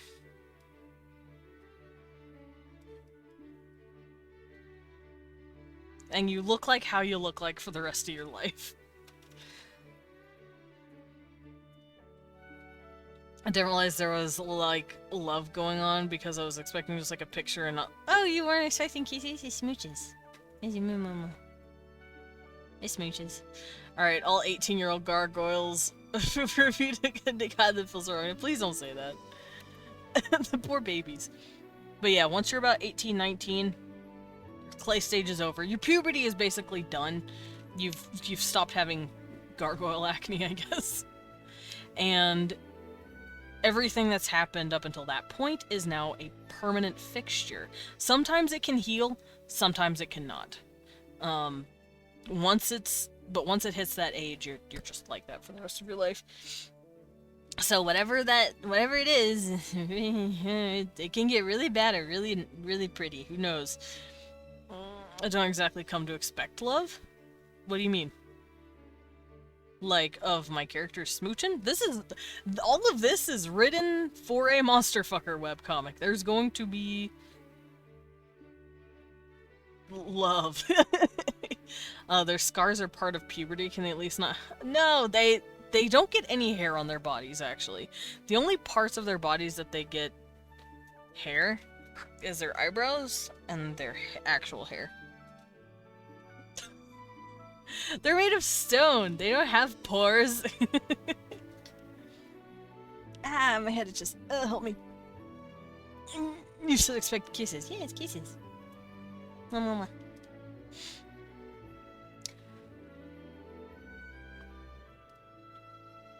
Alright, let me bring this back up. I think I pretty much covered how they grow. Imagine having hair. Couldn't be me. Turkey, I don't expect you to have hair. You're a slime. Well, I was gonna say Zam doesn't have hair, but now that I'm thinking about it, Zam kinda has hair. It's his slime that, like, floats up here. It's hair, I guess. It's just a shape that he calls his hair. Oh my god. I can smell that spice from over here. Leon's eating hot wings and it's getting me. So I won't be able to fill their— oh my god. Actually, I have no clue. Can they sweat? No, they can't sweat. Sorry. They can't sweat. I just like the world building. I didn't even know this was a monster fucker thing. Yeah, I'm making this for a monster fucker webcomic. Here is the cover. This is sweet. These hugs. Wow. I love them. Babies. All of them. Can we put Radiant in a cage? Probably, but he'd just sit there and foam at the mouth. I didn't know this was a monster fucker thing. I'm just playing on it. God damn it. Yeah, that sounds about right. That sounds like you. That sounds like the Radiant we all know. Cecil, I heard that Tink. Did he try to put? I think he tried to put something in his water bowl. I heard a very soft, distant ceramic clank, and I'm like, oh, Cecil's trying to put a toy in his water bowl. Because he likes drowning his toys. We can throw him off a cliff. Who are we throw? Oh, Radiant? Wee! He said wee! Radiant says, throw me, I don't care. Alright, so traditions in modern times. I went over how gargoyles develop. I feel like I want to write that down, make sure I have it out. Now, because of how gargoyles are designed and how they develop, their culture has revolved around it. Despite all my rage, there is still just a Radiant in a cage. Yeah. Lure him with a string and wait for a few minutes, then cut the strings. Oh, that's mean. Let's do it. Alright, listen to this, yeah? Okay. What am I listening to? Cecil, did I hear that tink again? Or is he just getting water? Oh no, he's physically trying to do something. Cecil! I don't know what he's putting in there, but he's doing it. Turkey is very mean. There are 2 wolves inside me. That's it. That's it. There's 2 wolves inside me.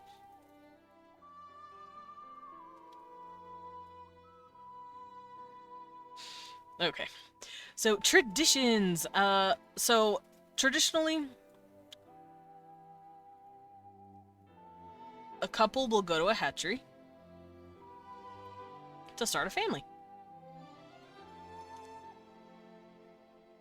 Cecil, did you put a toy in there? No, I don't want to touch it if it's wet. Oh, it's wet, Cecil. No. No. Oh, it's so wet. Oh, no. No, you can't have it. It's wet. Yeah, Cecil just brought me a string. Werewolves, don't worry. Oh. I feel sore. Oh. No, Cecil. Don't. No, I can't. It's wet. Cecil, yeah, he found his string. And I knew what the ceramic clanking was. It was him putting it in his fucking water bowl because when he brought it back to me for me to throw it, it's wet. There are 2 wolves inside you. One who wants to dress like a Victorian widow running through the manor in sorrow only to fall asleep in the library. The other wants to dress like Adam Sandler. I've seen that. That shit's funny. Make sure you have consent before you be a fucking freak. Yeah. We want consent in this house. Hi, Gibbon. No, I'm not playing fetch with you. That's disgusting. Alright, so, back to the topic at hand. A couple will go to a hatchery if there's a gargoyle. Here, I'm gonna do this. A couple with 1 gargoyle. Hold on. What? Lillian! Yeah, I'm coming. Wait, Lillian, It's this no. one. Hold on. I love that. It's me yelling at Lillian outside the window. Lillian! Are you out there? No, what have you asked me? I'm scared. There are 2 slimes inside you. They're making you forget. Wait, what was I talking about? Hold on. I have an idea. So dumb. Well, What are you doing? I'm stuck. I'm stuck. I'm being stuck. Get out here. Get it. No, it's raining on you.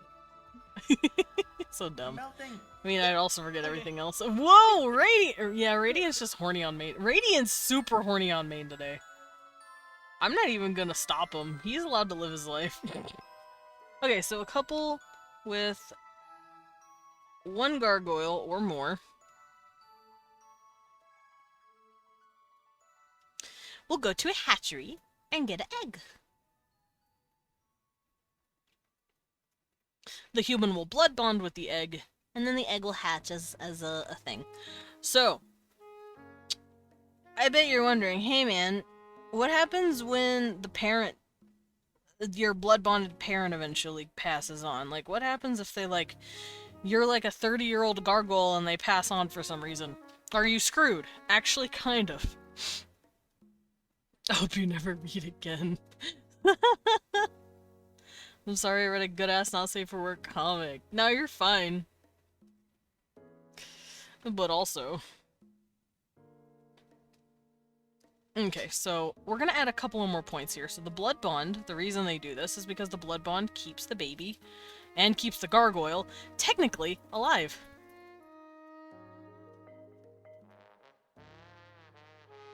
Cecil, you're a whiner. They need a human ward, basically, in order to actually stay alive. If the human dies, the gargoyle goes through a process called stoning. Within the next few years, the gargoyle will start to feel their body just harden up slowly until they just can't move anymore, and then, for all intents and purposes, they also die. So, lack of blood bond essentially turns you into those gargoyle statues. Oh, a hyena girl. Oh no.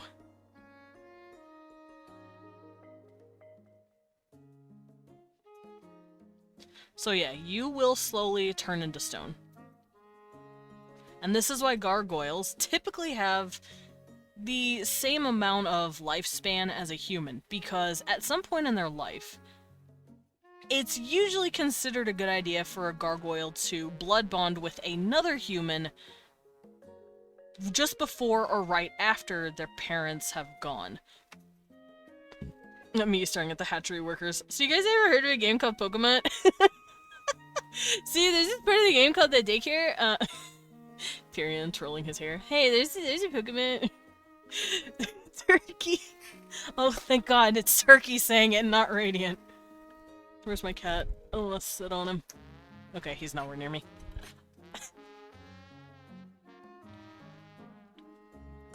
What are you trying to get? A shiny Vikavolt? What's a Vikavolt? Am I dumb? I forgot. I know it's a Pokemon, but I don't remember which one. Hi, Pats! I was about to say something. I know you were. Oh, it's that dude! Okay. I don't know what gen he's from, and I've never owned him, so it's not really a bug I care about. It's a railgun! Yeah, I see that. Oh, that motherfucker looks weird. Looks crazy. Alright. Oof.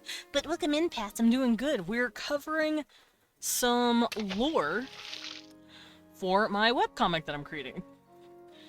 Crotch crickets? Oh no. It's a hot one outside where I'm at. Oh no. That sucks. It's only 90 here right now, but it's gonna get to 96. It's gonna be like in the 40s for us. I fucking hate it. That was not even bad, Jiggy Skull. And the stretch and the zippy. I do need to stretch my arm again. My shoulder still is giving me problems. Oh, there we go. And a CP. So yeah, lack of a blood bond, you'll turn to stone. So typically your parents stay alive until what, you're like 50 or 60? Depending on when you were born. So let's say a human at 25 goes and makes a gargoyle egg. Let's see, 25, 35, 45, 50. The gargoyle will be about 50 before their parent human bond dies. By then, the gargoyle should have probably found someone to be with, assuming they want to be with someone. Either way, it's probably smart for them to at least find another human to blood bond with before their parent goes if they want to keep living. Someone around their age range.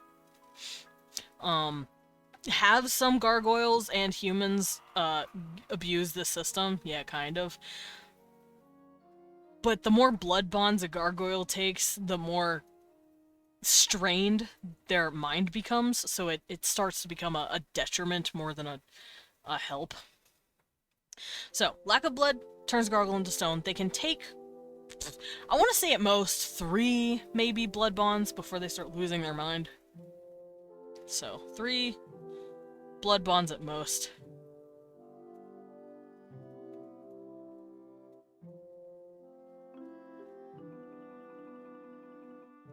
Before there's mental detriment.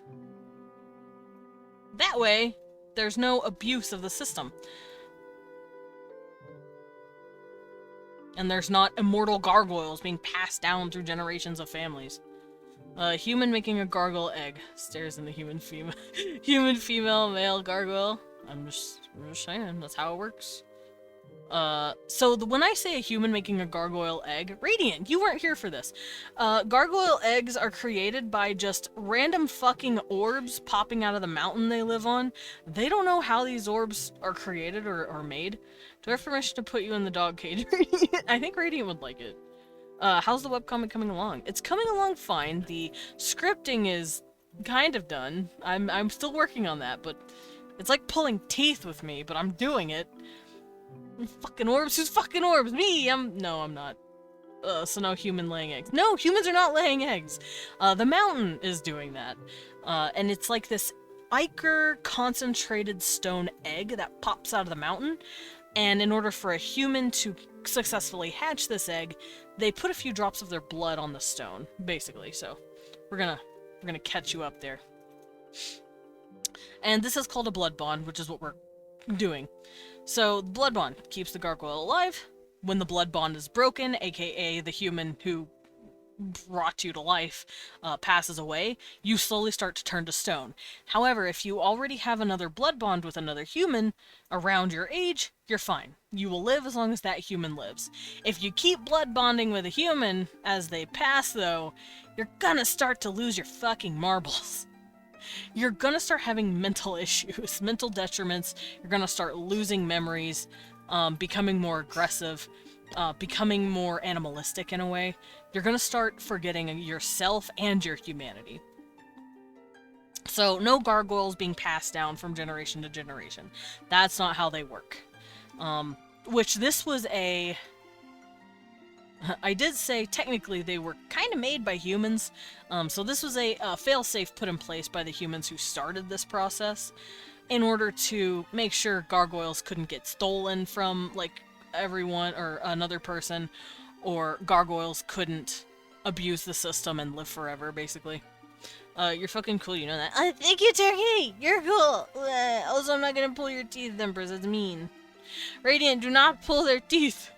They need more. They need the rest of their teeth. Think of the pet. Do gargoyles need humans to exist? They can't exist on their own. Yes. They need a human blood bond in order to stay alive. It's almost like humans had a hand in their creation or something.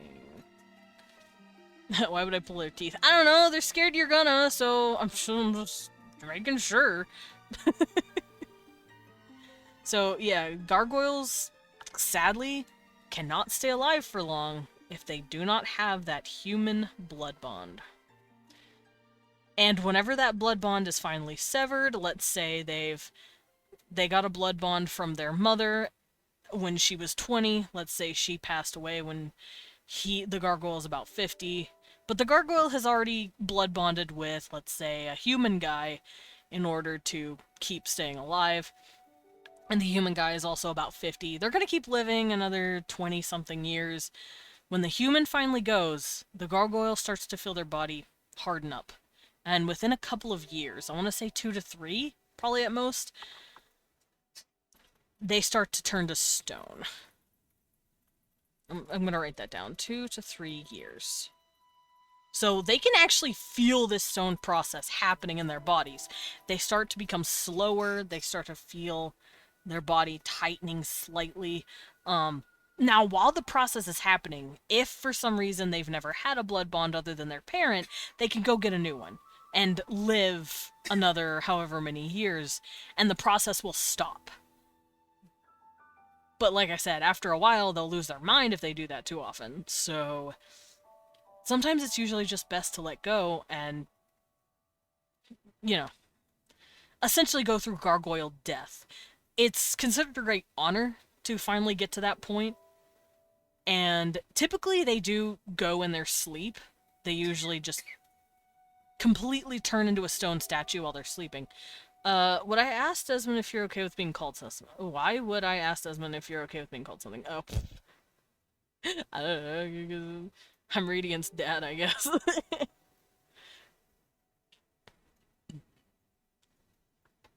So that's how I think that would work. This looks awful. Let me put these together. Here we go. Boopus. So, whenever you turn to stone, you're considered passed on. You're considered dead.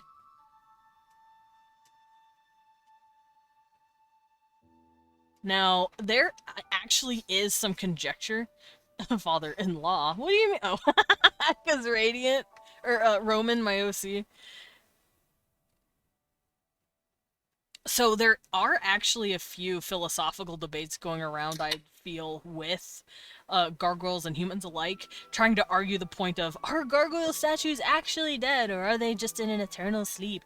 Like, they don't know for real, for real. Yes, because Roman, I knew it. Ugh. I have to stretch my arm real quick. Ugh, okay, there we go. But yeah, they consider you passed on, but they don't know if, like, you're trapped in there with the soul or whatever. There's philosophical arguments about it all the time. How about a gargoyle who's never wanted to take another blood bond after the one they love passes, and they choose to turn to stone, looking over their loved one's grave? Actually, it's great you say that, Pyrian. While I did say most of them do pass on in their sleep, some gargoyles, knowing and feeling when they're going to go, actually do take on poses and just hold it until they completely turn into stone. And when a gargoyle is now completely stone, they are considered a protector of the area they're in, and they offer passive blessings. If you are in an area, let's say, of a region where there's a lot of rock slides, and you're like, fuck, I don't know how to fix this, it's just awful, put a gargoyle there. It will stop the rock slides. They don't know fucking how. They just know that gargoyles offer this weird passive boon once they're stone statues, to just make shit not fucking happen if it's bad. They don't understand it, but it's what happens. So yeah, the gargoyles are probably perched all over the fucking place. Your great-grandparents, your ancestors, your king's ancestors, they're everywhere. All watching as stalwart guardians. They're also very common as border guards, because for some reason, the uninvited can't get past them. There's just this force that just does not let someone walk through those gates that the gargoyles are guarding. Ask Desmond if they'll allow you this one time. Y'all are nerds. I don't know what Desmond would be comfortable with. I promise you I don't give a fuck about most things. If you say something that's out of line, quote unquote, that I don't care for, the word is probably already banned anyway, and it won't even show up, so you're good. But yeah, Pyrian, you're kind of on the money there. They do act as protectors, even in a supernatural sense. So let's say in the Kingdom of Garl, the capital of Garl, this dude, he is, this isn't spoilers, this is like literally gonna be in the first chapter. This is the king. He is one of the kings. In the castle, in the palace, like lining his home, he has like a great-great-grandfather over there, his great-great-great-great-uncles over there. Like, he gets to know and see his ancestors all the time because they're guarding over him and his family. It's really fucking fun. It sucks for you, buddy. Got him. What about Gargoyle Boy who becomes the gravestone of their lover? That's just really sad, but also appropriate, but also really sad, and I'm sure that's happened. Hey man, don't make me cry. That's fucking sad. What the hell? No. Or, even better, you know how certain mausoleums and certain people have, like, statues of themselves on top of their sarcophagus? Hold on, let me look it up. I have to show you guys what I mean.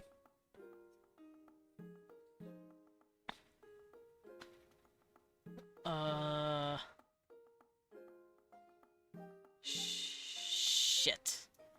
I don't know how to Google that. Hold on.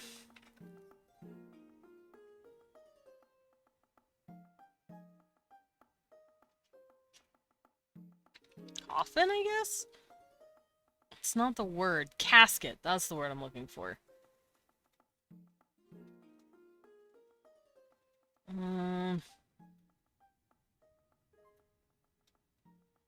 I'm trying to find... what I mean. This is hard.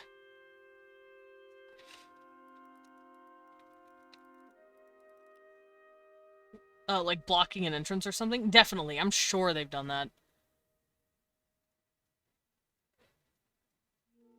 I have to find what I'm talking about. It's like a stone casket with a lid that's made out of stone, like carved, and then in the carving, it's a stone person. I could see a gargoyle doing that too, where they're like laying on top of it. Man, now y'all are just making me fucking sad. They're making me think of sad shit. I can't find a reference! This sucks! I'm angry.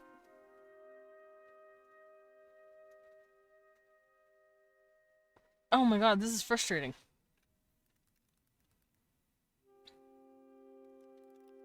Stone casket lid, maybe?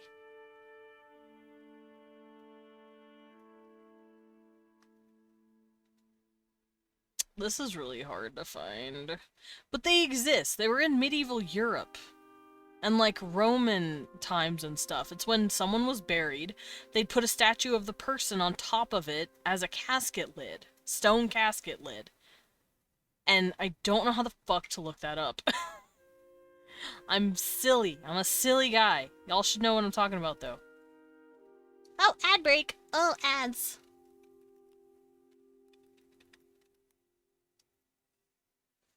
Okay, while the ads are going, I'm gonna see if I can't find this thing.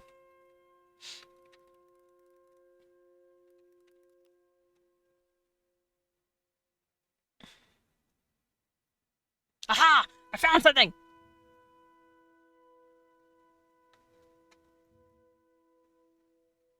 Okay, I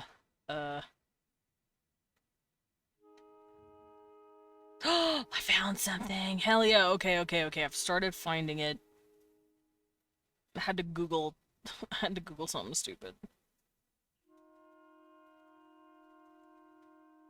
Crypt might be a better word. I looked up the word, medieval stone burial, and it's been giving me what I want, so I tried crypt, I tried tomb. It just gives me, like, a stone crypt and tomb that's, like, inside, and I'm like, that's not what I want. That's not it.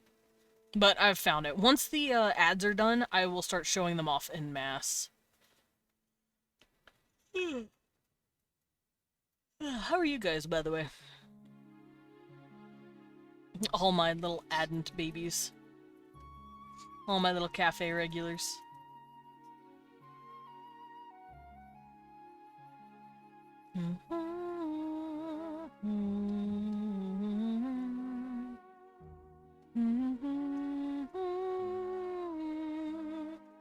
Okay, so I'm gonna start doing this so I can get prepared.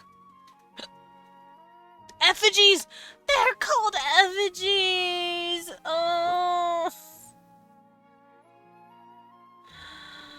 Oh, there was a word for it!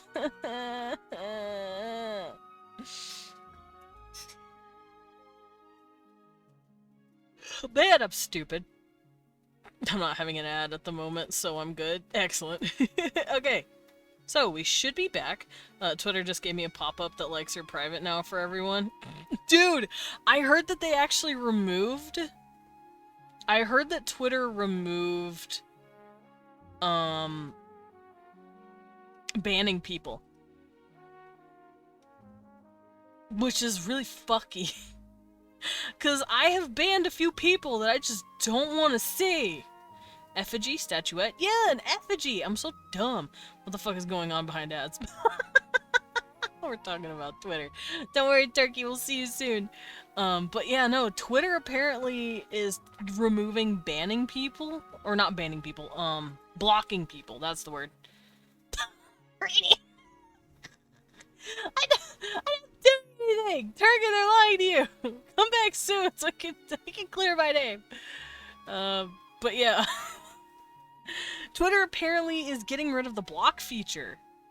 Ugh, I hate it. I'm so sorry, Medic. Yeah, apparently they're doing that, though. Yeah, Twitter is apparently removing the block function. And that's a fucking annoying. I can tell you why. I know exactly why. Well, okay, I don't know exactly why, but I have a pretty strong guess on why. So for those of you who haven't been seeing what's been happening on Twitter lately, after the Met Gala, a lot of people started mass banning celebrities, mass blocking celebrities. I keep saying banning, they're blocking them.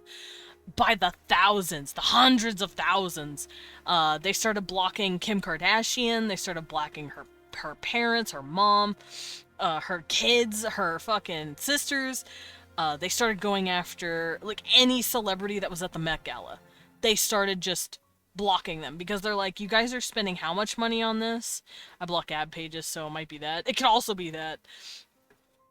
But this was, like, something that happened very recently, and it happened en masse. They were getting, like, dozens upon dozens of celebrities, and basically shooting them in the foot, because they were running the algorithm for them, and they were also just banning them en masse, so they were losing out on deals and shit, and confusing the hell out of the Twitter algorithm. May I ask what happened at the gala? The people got sick of seeing celebrities paying, like, an exorbitant amount of money to go to some stupid fucking fashion event, and they're like, how very Hunger Games First District of you Kardashians and whoever the fuck else. So people started just banning them, or blocking them. Fuck me, why do I keep saying that? They blocked them en masse, basically.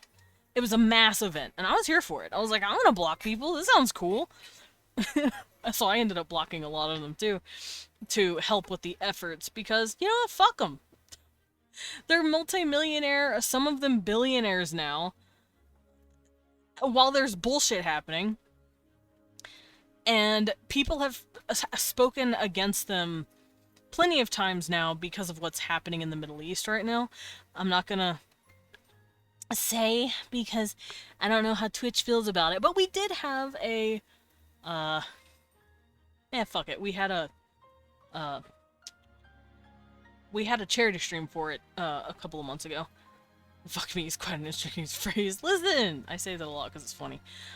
But basically, people just finally got sick of celebrity culture and started blocking them a lot to fuck with the algorithm. And it worked, and I think that might be one of the reasons contributing to why Twitter is doing that. No, people don't like big content creators. This is totally my problem. So I should remove the block feature, because... Wait, why is this a big deal? Also in other news, it was really funny. I read Elon Musk told J.K. Rowling to chill the fuck out with her transphobia. You know you're fucking awful when you and Elon fucking Musk has to tell you to chill the fuck out. I thought that was really funny. But anyway, back on topic. This is what I meant when I said the stone, like, statue coffin thing. Apparently it's called a tomb effigy.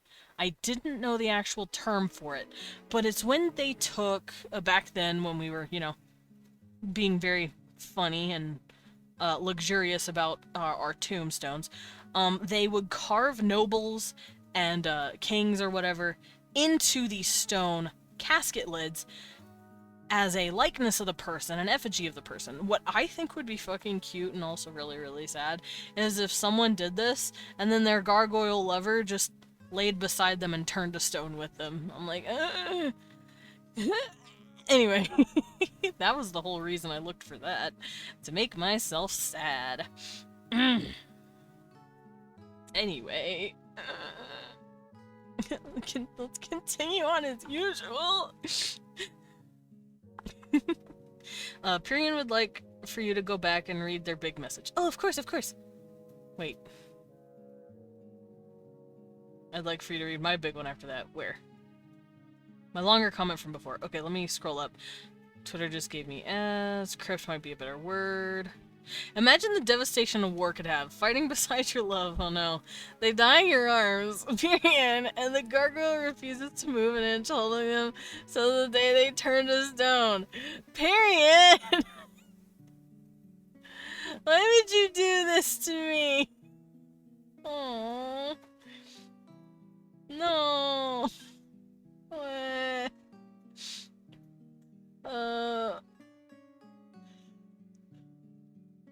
Also, I read your hyena comment, Radiant. I'm assuming you're talking about the webcomic you read. Would you like a mango, Desmond? I have a banana. If gargoyles get aroused, it gives new meaning to heart. Thank you, Cameron. I'm less sad now. Thanks. I'm less crying. Damn it, Pyrian, you son of a bitch. Me shaking him gently. How dare you? How could you? Why'd you do this to me?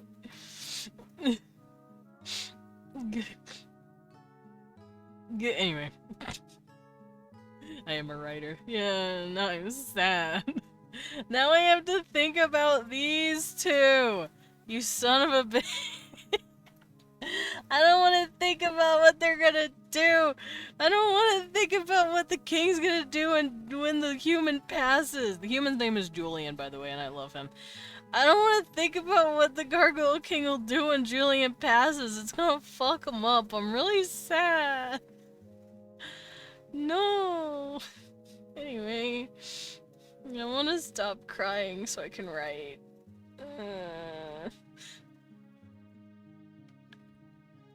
Yeah.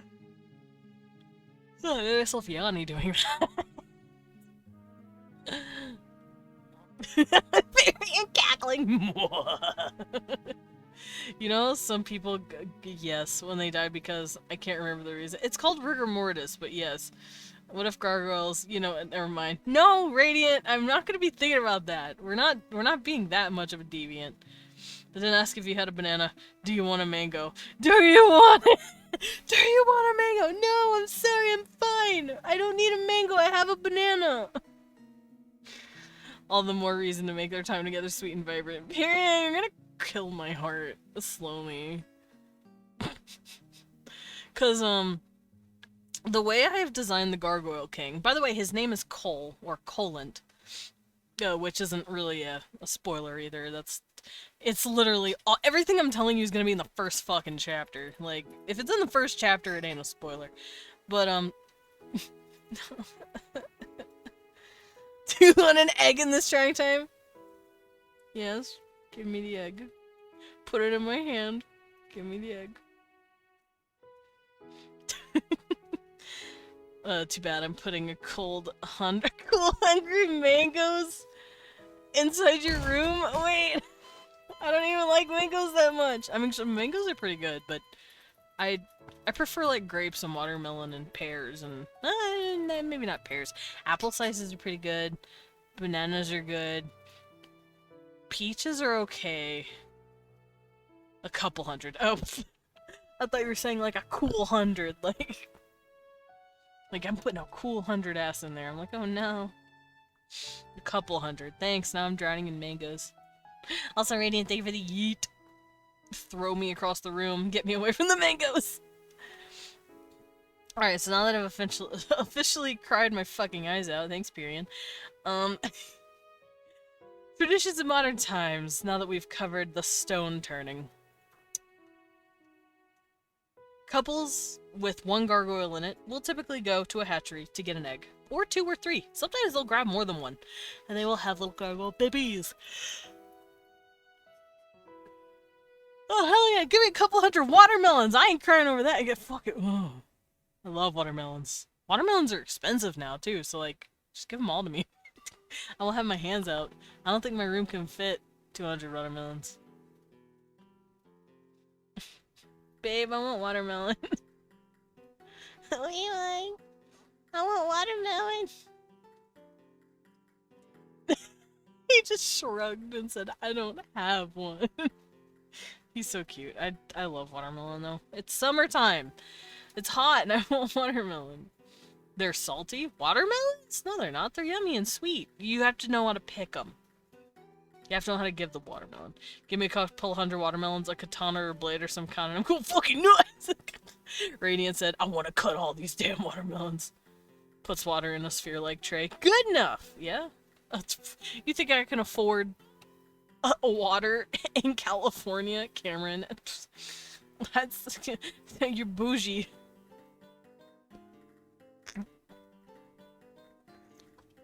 Speaking of, I'm gonna drink my precious water resources right now. Yummy. Alright. So yeah, couple, grab egg, make baby. They can grab more than one. If they would like to. What's the purpose? I don't know. What's the purpose of regular-ass human people wanting to have more than one kid? Some people just want more than one. So, a couple will be allowed to have a good, however many they want and can handle, obviously. If it's a couple with 2 gargoyles, they're gonna have to find a human surrogate.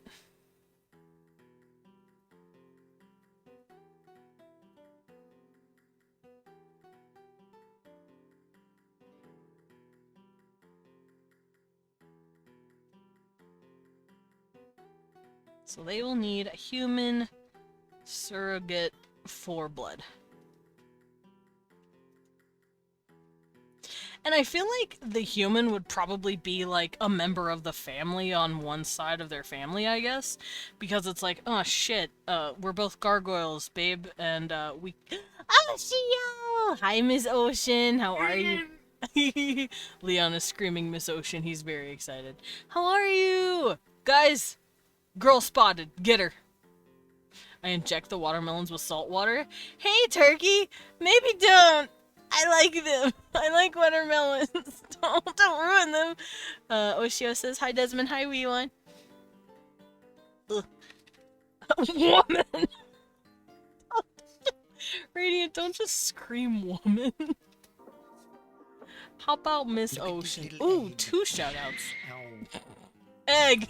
I am She got egged. this opportunity to launch Man! You know what? new t-shirts. Oh my god, Barrow. with, Thank you, Betty.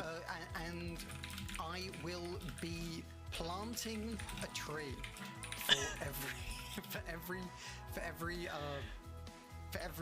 t-shirt Me too. pre-ordered. I have become sex. Me too. on my GoFundMe. Oshio, what are you writing in this clip? Use code Heptagon. What are we writing? I want to know the context so bad. Your yearly subscription. It was a YouTube apology. Um, That's great. Look at that hot guy up there. Look at that hot bear man. Don't take that out of context. Alright, we're gonna go. I don't know what we're taking out of context, but I'm taking it out of context. Maybe the watermelons won't be salty if you give your model a face mask. I don't want a face mask. I like my face. I worked hard on it. I worked hard on this face. Also, I hope you're doing good, Oshio. It is World Building Wednesday, so we are discussing gargoyles. Specifically, I'm going over how gargoyles are born. Yeah. Cute. I have to turn the volume down on that so much. I love the little medic jump. Taking Leon's watermelon out of context. Oh no. I also like your face. Me too. I like my face. But yeah, we got my gargoyle boy here. We've gone over why he wears his mask, why he wears like thick fitting clothing, And we are currently smooches. We're currently going over how traditions, or all these rules that I wrote down on how gargoyles work, how it's turned into tradition. Bear. You walk into a desolate town. No sound, no movement in sight. As you see from across the bridge, just one edge of the town, blood splattered on the ground. You see lonely limbs, void of corpses, and many, many broken and destroyed gargoyle statues. Hey man, that's fucking scary. Don't hurt the gargoyles. A brief flash of men kissing felt like something accidentally pulled into an otherwise serious PowerPoint presentation. And if you look at here, if you look here, from this quarter of the year, our profits have... Don't mind that. I accidentally missed tab while giving a presentation. Yeah, if it's a pure gargoyle couple, they'll probably go get a human surrogate. Probably a blood, probably a relative. Relative. And when I say relative, I mean like a gargoyle's parent, let's say they had a human sibling or some sort. They had a sibling, or they had a kid or whatever. And then they take the blood from them. Like, just someone who can act as a surrogate. Oh, that one Yakuza meme where they headbutt. No. I don't think so. The only Yakuza, whenever I hear Yakuza meme, the only thing I really picture is Kiryu, what? What? I'll kiss you on the mouth. Leon threatened to kiss me on the lips. Alright, I'll get it. Oh no. But the only Yakuza meme I can think of is when Kiryu is walking down a hall and he kicks open a door and like flings a dude across the room. It's really funny. Y'all should know what I'm talking about. You've seen it, I'm sure.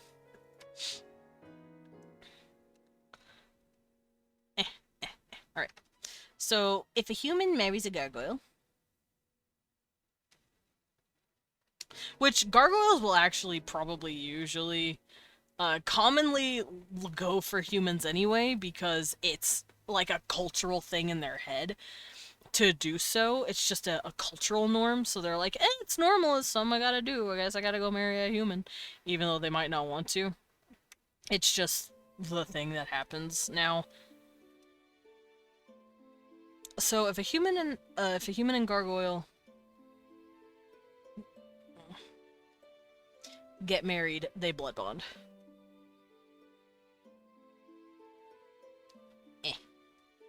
So a gargoyle should have like roughly 2 to 3 blood bonds his entire life. Otherwise, he'll lose his fucking mind. So gargoyle get married, they blood bond. Here we go. And that also means that they don't really give a shit about the gender of the human, because most gargoyles are dudes anyway, aside for the 1 or 2 in 100 ladies that show up. Because, you know, 1 to 2% come out as a woman because of the clay stage. And then, as such, they're just like, who really cares? We don't really need to worry about gender when that has nothing to do with having a kid. Having a kid has to do with the blood, not the boning. Which might actually lead to some gargoyles being ace, or being able to be okay with being ace. But for the most part, I do feel like they do crave some sort of connection and company. I'll be going to invade the world, and they'll be like, what the fuck is that gooey thing? What is that gooey thing? I don't think they have slime monsters, so yeah, they'd be like, what is that thing? Well, because, yeah, you don't have to bone to have a kid with someone you like. In this world, at least, if you're a gargoyle. So I feel like some are probably ace, but I'd like to think that a good few of them also still want to emulate humans with the whole coupling ritual. They want to fuck! There, I said it. Jeez. So, gender doesn't matter in terms of marriage or having kids.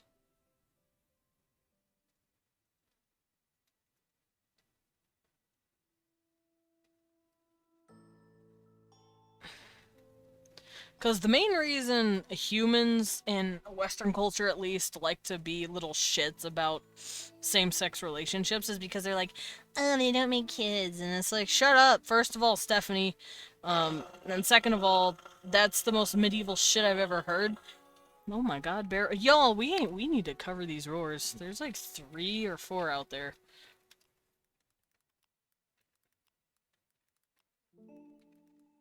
There you go. I love covering up wanting to fork by calling a ritual. They want a bone. I'm sure there's plenty of gargoyles that want to fuck. But I do feel like a good amount of them are actually probably ace.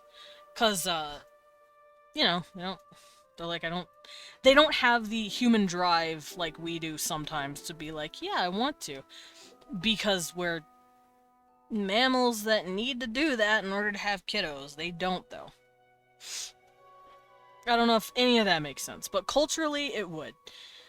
And once again, culturally, they would never have any issues with dudes getting with dudes and ladies getting with ladies. As long as it's gargoyle human, they're like, you do it, whatever, who cares? Because gargoyle human pairs is what keeps gargoyles alive. Turkey's not sure it could fuck you if it wanted to. That's fair, Turkey. That's fair. You don't have to. So I think that's how I'm gonna go about this.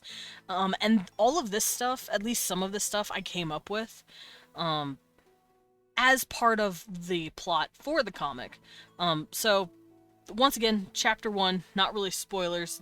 Think of this as more like a blurb for the actual story. Same-sex marriages don't make children is wrong. Karen, you don't get laid. Karen, you don't get laid. You're wrong. Exactly. See, I hate that fucking stupid, like, backwards-ass logic they try to throw at people. Because it's like... Hear me out. Who needs children? Fair, some people don't want them. That is your right as a person to not have a child. Do not need it. I'm trying to think here, though.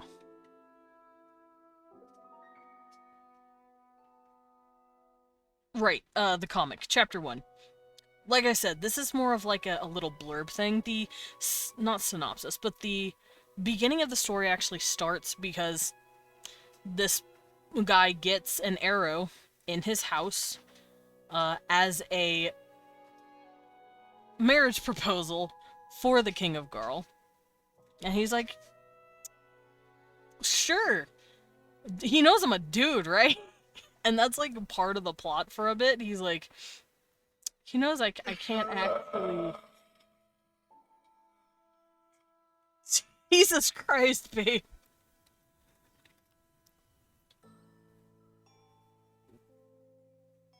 Oh no, Radiant.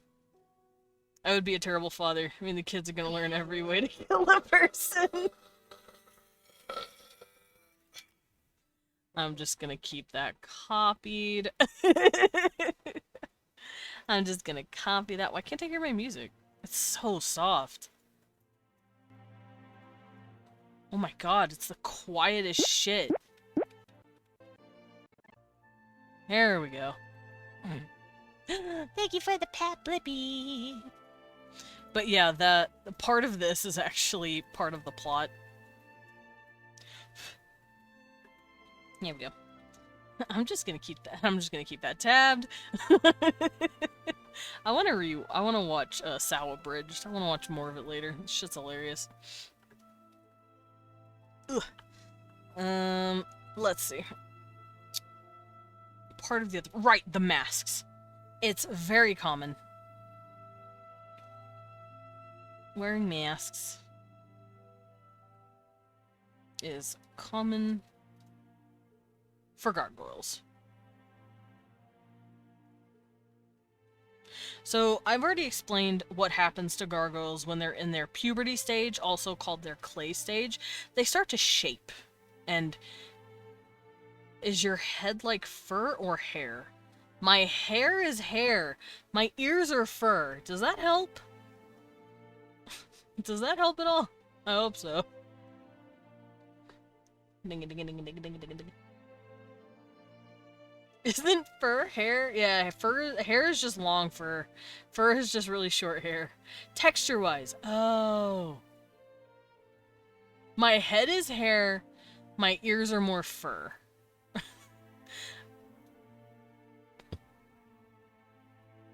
Short solution. Short solution. Fur plus hair. Fair. Thank you. You're welcome, Jerky. I hope that helps. Ding ding ding ding ding ding ding. Tick, tick, tick, tick, tick, tick, tick. I love wiggling my little ears. Look at this. It's really fun. And petting your ears aggressively. I mean, you could actually pet me if you wanted.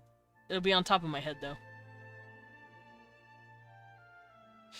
Alright, but yeah, they will commonly wear masks. And the reason for this, even if they're not, like, super fucked up or anything, some of them will... Eventually, it is inevitable, a gargoyle will come out a little fucked up. And that's because your childhood isn't perfect, no matter how wonderful your parents are. They can't shield you from everything, and they're sometimes gonna fuck up too. I do not have enough points. Oh, I'm sorry. But, yeah, sometimes your parents will fuck up. Even if they're the perfect parents in the world, they can eventually make a mistake.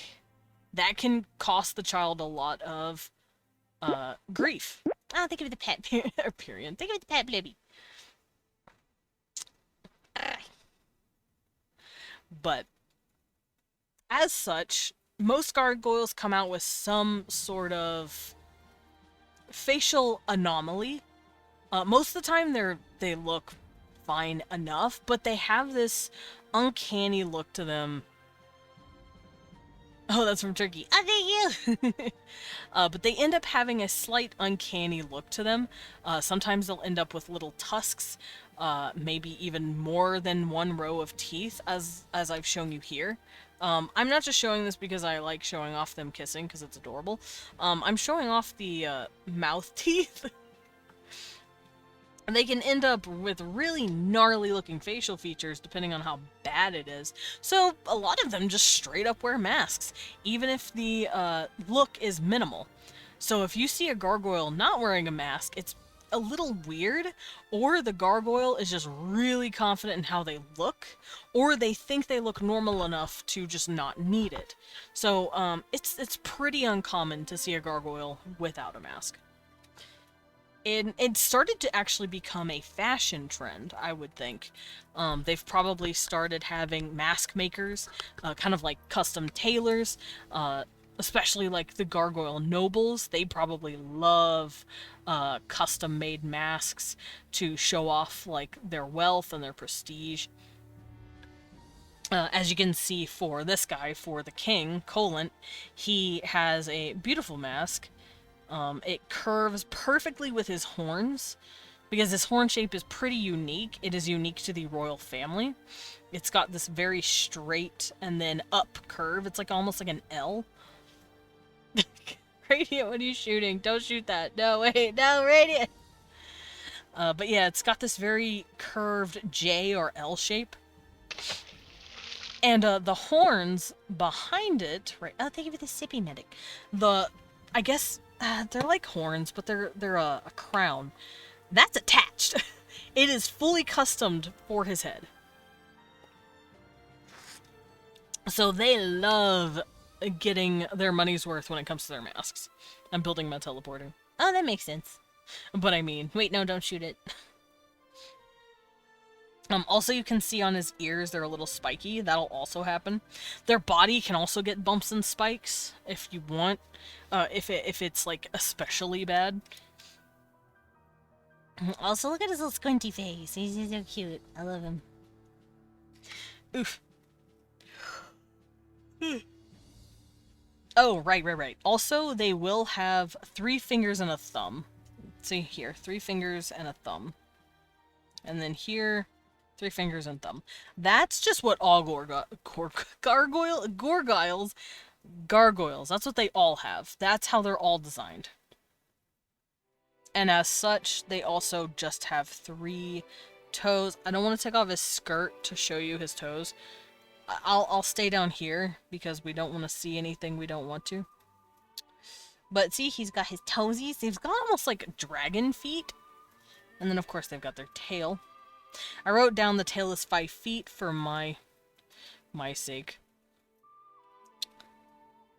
And as such, the wings also have the 3 and 1 roll. This is the thumb, technically, up here. This is skirtant. No, it's fine. He's got his skirt. So this is the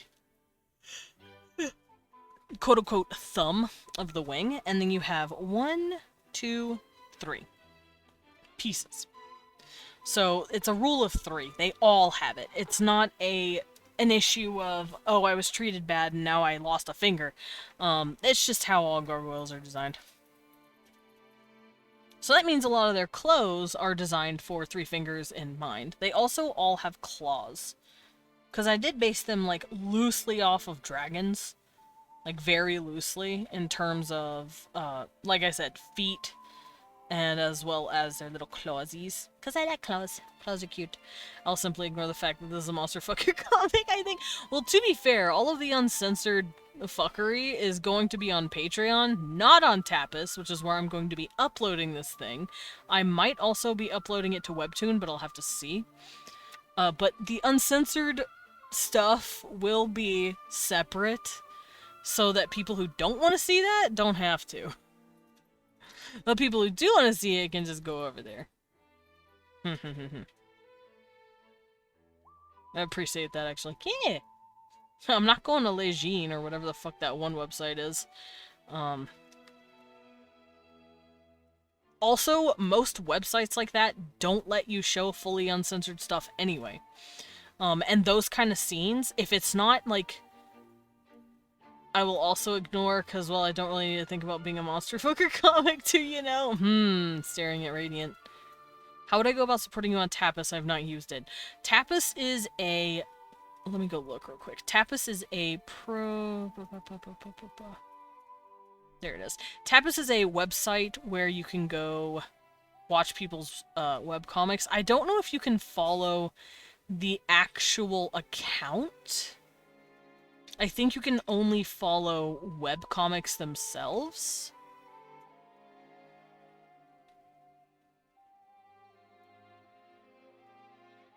Let's see. Hold on. I have to log in. It's yelling at me. I haven't been on it in a minute. I want to get back into world building for my Soul Forger novel. Yeah! Because I think about the Soulist, a demonologist who is just brave and overly excited, to study demons and just constantly gets into danger because he's a dumbass. And we love him for that. Let me go in here. Where? There we go. Yeah, I don't think you can follow actual profiles. I've looked through here and it won't let me. But you can follow the webcomic when it comes out, and I will be screaming about it when I do. I will be throwing it at everyone when the webcomic starts, like, being publicized. So don't worry, you'll be able to follow it whenever it's ready.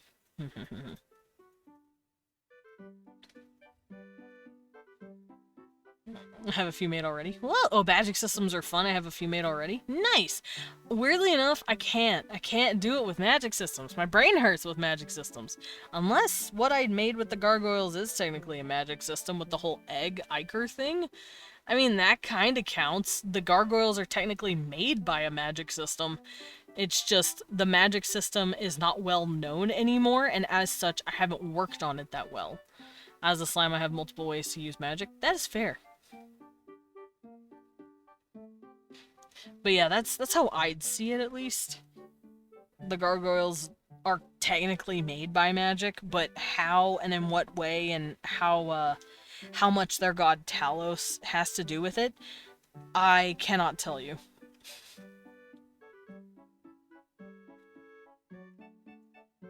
I'm gonna move this over here to make it a little easier on me.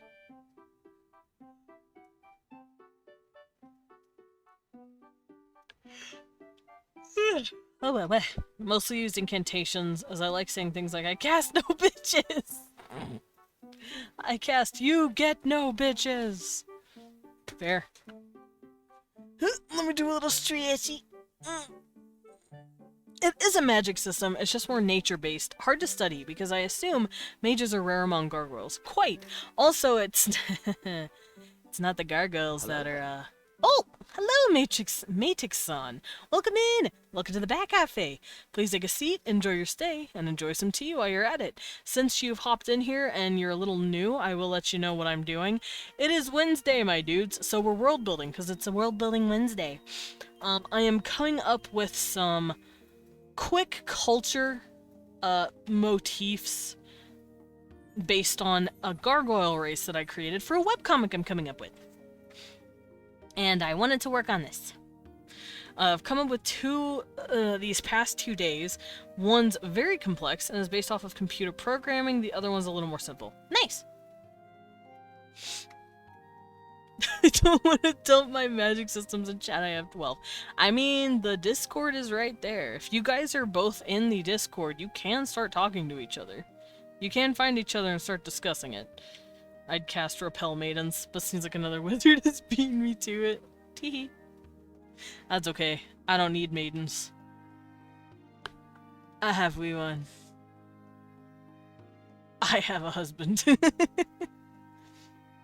Alright, so yeah, wearing masks is quite common for them. Also wearing full body clothing. Because, you know, like I said, sometimes their bodies come out a little pricked, maybe a little spiky here and there on the shoulders. They can come out looking pretty unique, but sadly it is based off of how they're treated when they're growing up. So wearing full clothes is also common.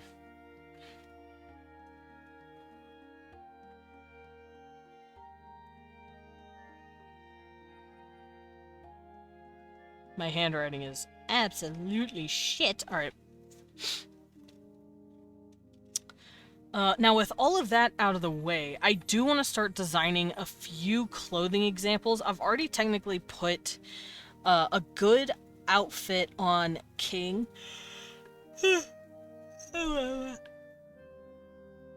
I already put a good outfit example on King Colent here, as you can see him. Let me remove his hair real quick, just so I can show you guys this. These are his wings, obviously, and I lined them up with here on his back.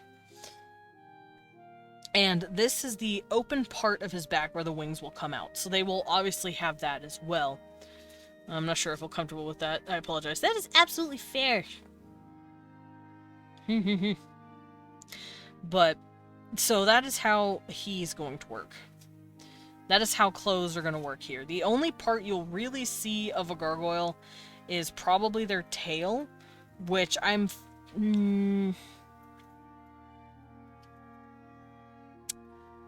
I don't know if they'd have a slit or not for the tail. They could just have, because this skirt is really billowy, they could have skirts and, this... What is this? The tail coats. They could be big enough or separated enough where their tail could move around underneath the clothes, but maybe they hide the tail or just let it like slide around underneath them in their skirts. Because they wear skirts. It's very common for gargoyle men to wear full-on, long-ass, like, warlock robes. And pat the wolf. Pat, pat, pat, pat. Ugh. Ugh. Stretchies.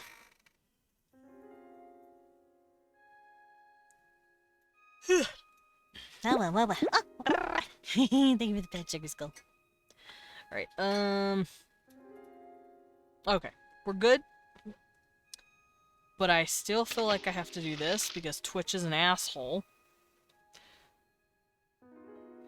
So let me... let me... do... this. There we go. Because Twitch hates me I'm gonna do this.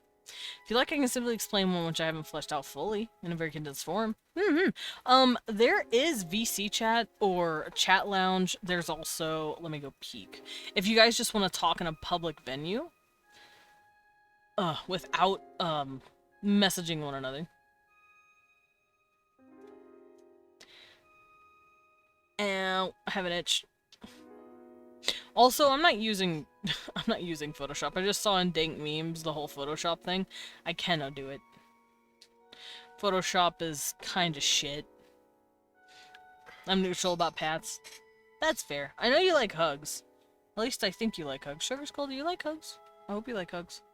Oh yeah, I also practiced back muscles on this dude. Because Himiko asked for back muscles for their redeem on Monday. And, I'm gonna have to learn how to do that eventually. So, there they are. I'm a hugger. Cute! So is Miwan. Miwan's a big hugger. Yeah, you're a hugger! He's so cute. Oh no! What's happening? Okay, we're good. Sorry, I thought my internet was cutting out for a second and I got scared. What am I gonna do with this?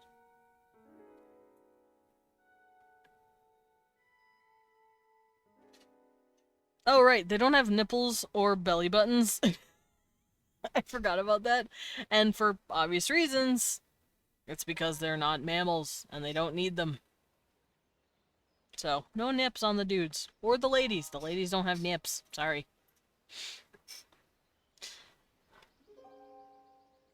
Okay, I'm going to see if I can't draw another sample of clothing, because they have, like I said, very, very modest clothes.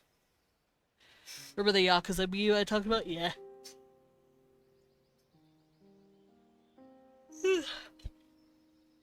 Also, Sugar Skull, did you post a little baby bat sleeping on a banana? Because that's adorable. Oh no, it's gonna be loud, isn't it? That's gonna be loud. Nipless. Yeah, they're nipless. They ain't got no nipples. I'm also gonna remove his wings. Would they put cloth on their wings?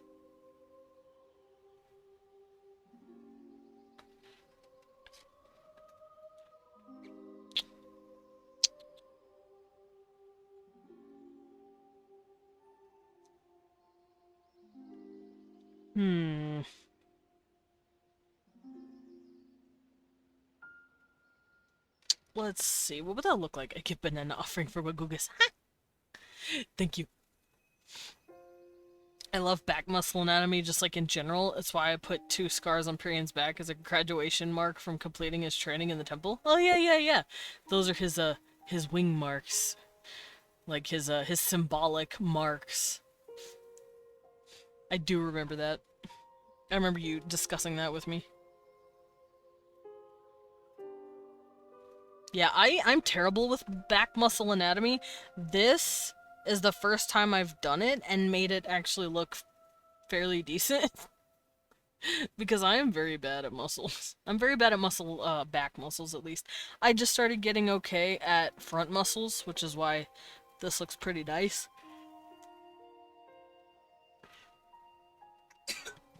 I'd like to stop yawning, please. But yeah, I still have a long way to go to learn back muscles, and I feel like Himiko is gonna push me to that point. But no, my man's is built. My man's is real built. He's like 6'8". His horns make him about 7 feet. Thanks, Sugar Skull. I'm sorry! I'm sorry, why are you yelling at me? I'm sorry. But, yeah, would I want to put cloth on their wings?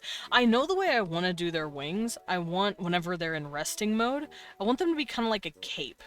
Where, when they're chilling, they're just like, here's thumbs. Like, a la gargoyles from, Disney. And their wings just kind of follow behind them like that. But would they have clothes on top of that? To kind of like hide them? There are marks to represent where they begin, and that the wings you gain in the afterlife are made from the good deeds you do while alive. Yeah! I remembered that. It was like your symbolic wings. Oh, my nose, help me, I'm dripping. I don't know why I'm suddenly sniffly. I think I'm like just passively inhaling the hot wings Leon's eating. Because they've been slowly fucking me up. I mean, Himiko's back muscles are... Whew. Yeah, I'm gonna have to really do some studying on that. Because Himiko wants back muscles, and I'm not good at back muscles yet. I have to draw it. I have to learn. Alright. I don't think I'll put clothes on their wings. I think that'd be a little too much. Yeah, I think that'd be too much. But I will say, I've been thinking about this, and I think that it'd be a lot of fun. I personally think... It looks silly, I'm gonna remove that. I personally think that depending on the mountain these guys come from, depends on how they look. So, since this guy is probably from a gray mountain, like with regular-ass stone, he's gray, obviously. He's got purpley eyes because of it. Sometimes he'll have, I think blue to green to gold are actually common as well. But purples and blues are pretty common. I feel like blue would be the most common. And black hair, obviously. But let's say you are from a mountain... let's say you're from a mountain in, like, the south region. And that mountain bordering the south is, like, a really pretty... marble, maybe. Let's say it's marble heavy, and the eggs come out looking like really pretty polished marble. I wonder if the gargoyle stone is a different type of stone from normal stone. Maybe? It started off as just mountain stone. It started off as regular-ass stone, but then something concentrated it to have a center point of ichor inside of it, and made it just pop out of the mountain. And then, like I said, in the south... if there's like a marble-heavy mountaintop, or a marble-heavy mountain center or core or whatever, and it pops out with this marble polishing, and a human, you know, blood bonds the egg, that egg might actually hatch a gargoyle that's really pretty white, with like lines of gray and black on them, like marble. I think that'd be really frickin' pretty. I'm gonna look at marble real quick.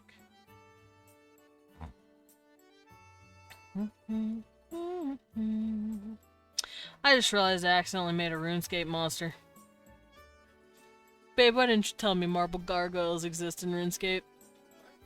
Why didn't you tell me marble gargoyles exist in RuneScape? Gargoyles! Apparently these things exist in RuneScape. I was kind of slurring my words there to be silly. Gargoyle bosses? Whoa. I don't want to fight gargoyles, I want to hug them.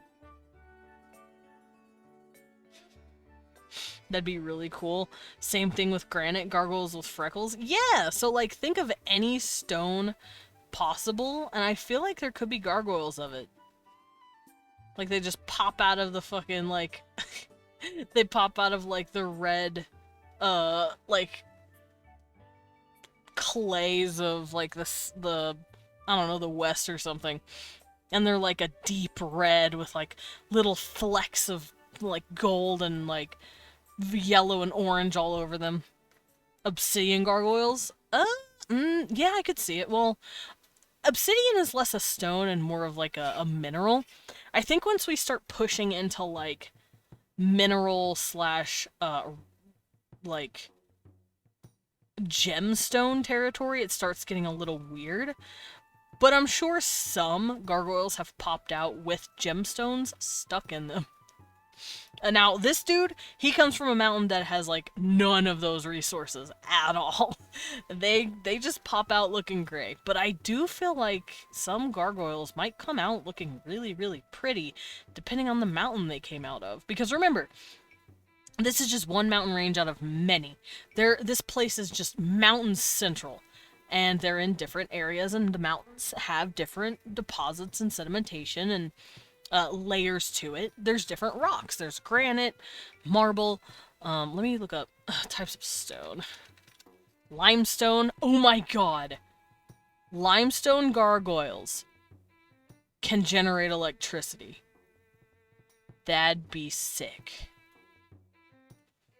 Oh no, obsidian's considered a type of stone. Pumice is a stone. Basalt, ooh, some like really pretty matte black volcano with gargoyle babies. Yo. Sandstone, like a really pretty gold. There's marble. Slate, that'd be pretty. Shale. Even darker. Sedimentary would look neat. The stripes of layers. Yeah, that too. Like, what if they've got, like, weird stripes to them because they popped out weird? Shit, now I want to just make the gargoyle race wholesale. I will say doing that will probably help me because there's going to be background characters, and now obviously I'm not going to just give the background characters as much detail as the forefront characters, because webcomic making 101, you don't really want to do that. It won't come out looking good. You kind of want the main characters to stand out more. So if there's backdrop characters, you're not gonna really see them. However, it wouldn't hurt to come up with a few gargoyle characters, or like what gargoyles could look like, in order to have some really cool background looking motherfuckers. Ooh, a really a really pretty green gargoyle. Oh, now I'm just thinking of granite. They'd be really pretty because of... Leon just whispered penile Thrampton to me and I'm very scared. Oh, okay, but hear me out. Some of these gargoyles, like Colant here, what if they do have, like, little black speckles on their cheeks like freckles? Aww. That'd be cute. Alright, ooh, metamorphic rocks are gorgeous, too. They're the ones that have the stripes. Shit, now I want to design a whole fucking race. Help me! Flank gargoyle. You think you're cutting my hand off, energy? No, I just have a sharp whip, and I don't think you can cut his hand off easily. He'd just mock you. Shit! Well, now I want to make colors. Alright, let me close out some of these, because I don't need them.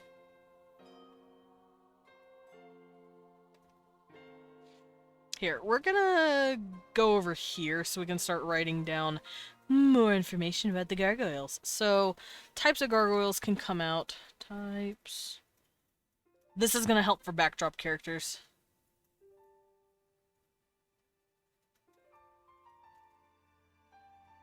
So, I'm gonna look up... Hey, get out of here! No! Fucking websites. There we go.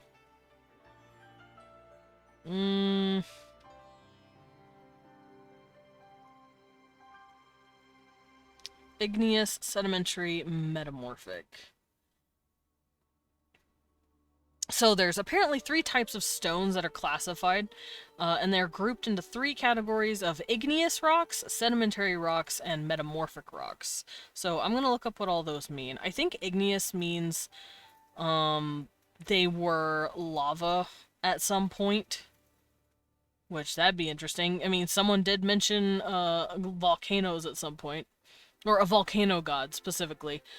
Which, like I said, Talos was created by a volcano god, Hephaestus, so it's fine.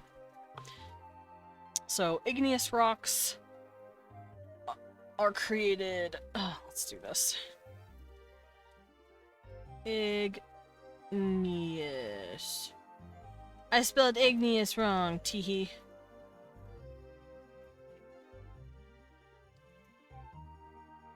So this would be rocks that have a lot of silica in it. The melting mass of silicates is named magma, which has been pushed to expose, which means these guys would be really shiny and pretty. Same magma, such rocks produced on the Earth's surface are considered intrusive. Okay, but what kind of rocks are they? Tell me. Damn it, website, you're failing me. It's not telling me examples of igneous rocks. Oh, granite is a type of igneous rock. Sweet.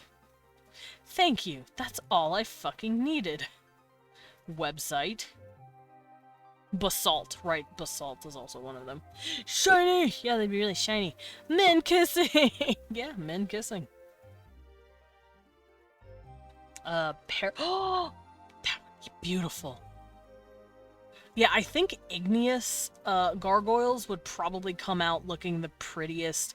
Just because they have, like, gemstones shoved in their skin. They'd have gorgeous little flakes of silicates in their cheeks, and they'd probably look really fucking shiny and, like, glittery, almost. So these guys would look glittery. Igneous rock, glitter babies. Glitter babies. High concentration of silicates. Which means... That banana smells so good. Which means silicates are technically minerals, like rocks and diamonds and peridots and quartz, obsidian. So they would have lovely... These guys would be your obsidian rocks, basically. So high concentration of silicates. My handwriting is absolutely atrocious. I apologize for that. It's mostly just slanty because I'm a lefty, and when I write, I go this way. It's because it's easier for me to see the letters going this way. Ad break! Ad break. Gargoyle versions of tattoos. Markers. I think... would ink even be able to get into the skin? I have no clue. So, high concentration of silicates, like peridot. Which I keep saying peridot because peridot is actually a very common gemstone found in magma, found in volcanoes. When volcanoes erupt, peridots rain. So, peridot's always... Peridot is very forming in there. So, peridot, obsidian, quartz... No, not into the skin. Just draw on. Oh, like when your friend falls asleep and you draw a stupid little... like you draw dicks on their face, like that. At that point, it would be war paint, though, right? Or like some sort of like celebratory paint. Bunyanya.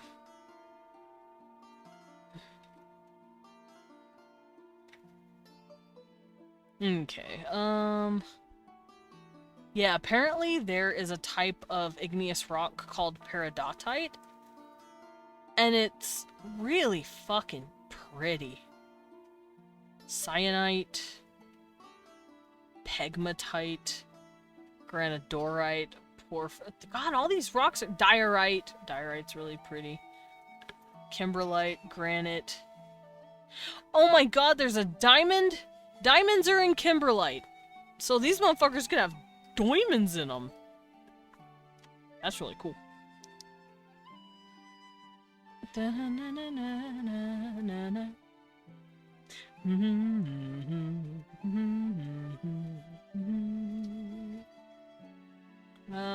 Oh, beryl, that's right.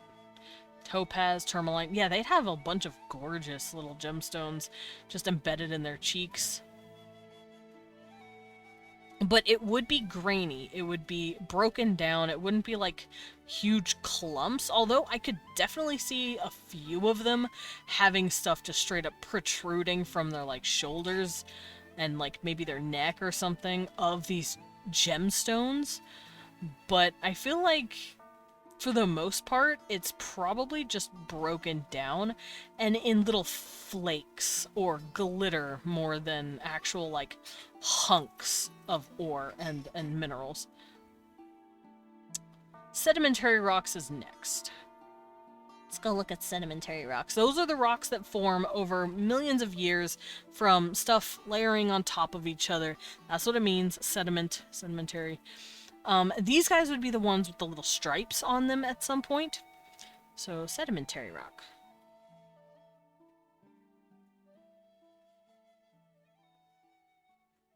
These guys are stripy babies! And yes, I will be naming them like this for the rest of my life. You cannot stop me. So, stripy babies. They are made up of sediment.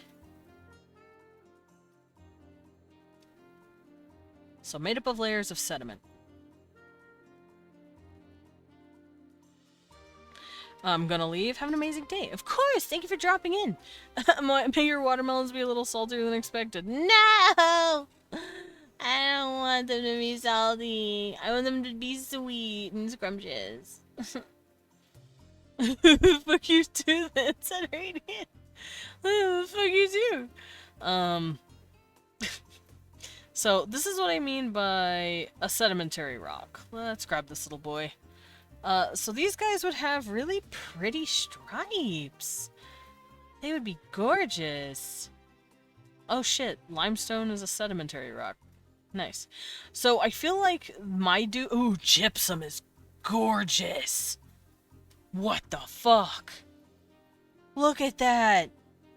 That's so pretty. That's some seasonal changes is what that is. That's pretty. Fuck, that's pretty too. I don't even know what this is. Look how pretty this is. I want to lick it. I want to put the rocks in my mouth. Isn't gypsum very fragile? I don't know. I'm not a geologist, but I just know it's very pretty. And I want to lick the rocks. Oh, it looks like bacon! Bacon rock! I want to eat it.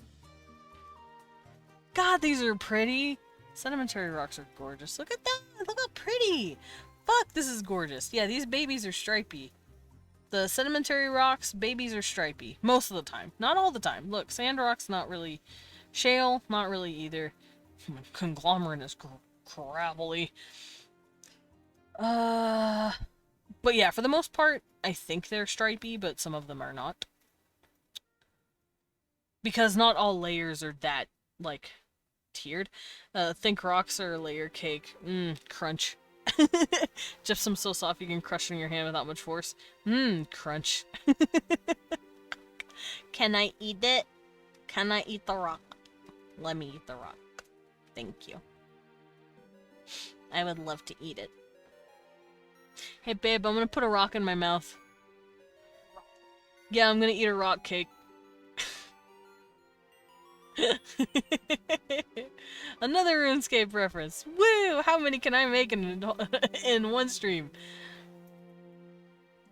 Alrighty. Next on our list and our last rock. Ooh, those are pretty too. Sorry, I'm just looking at rocks. Rocks are pretty.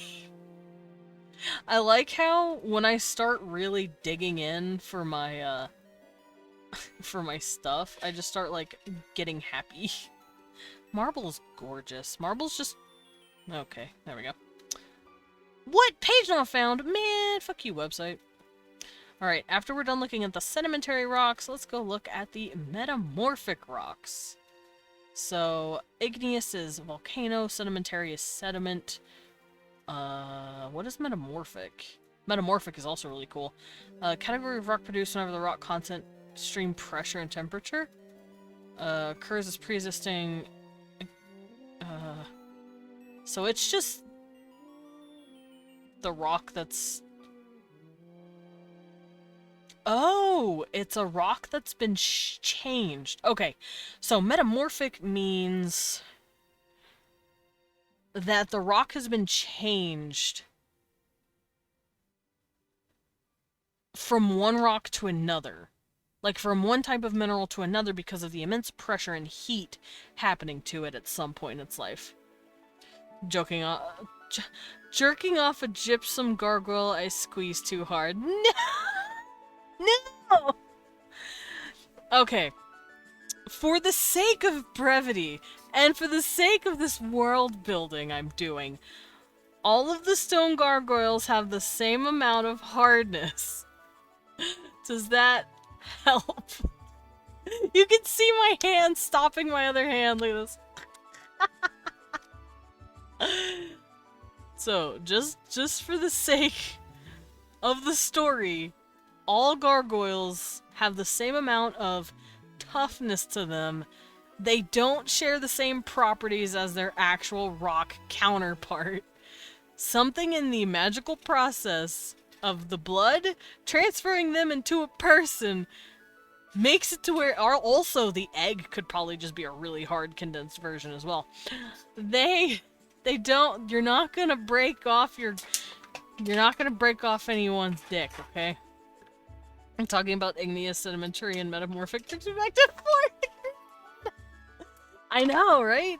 We learned the like strangest shit as a kid.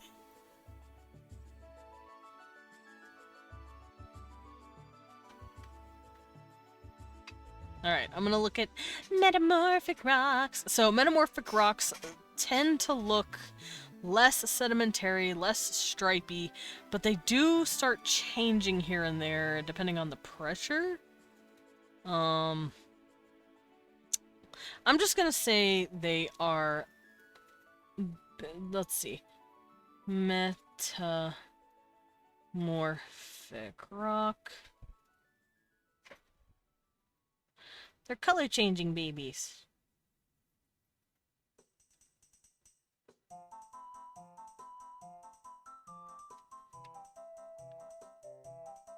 Magical resistance and natural AC of 14. Yeah. Would metamorphic gargoyles be like butterflies? Like they would start off one way as juveniles, but they have to hibernate? I don't think they'd have to hibernate, but I do think, over time as they age, when their malleable state starts, they might start changing color. Most gargoyles cannot change color, no matter how fucking hard they think about their malleable stage. These guys, I feel like they could. Change state of mineral under pressure.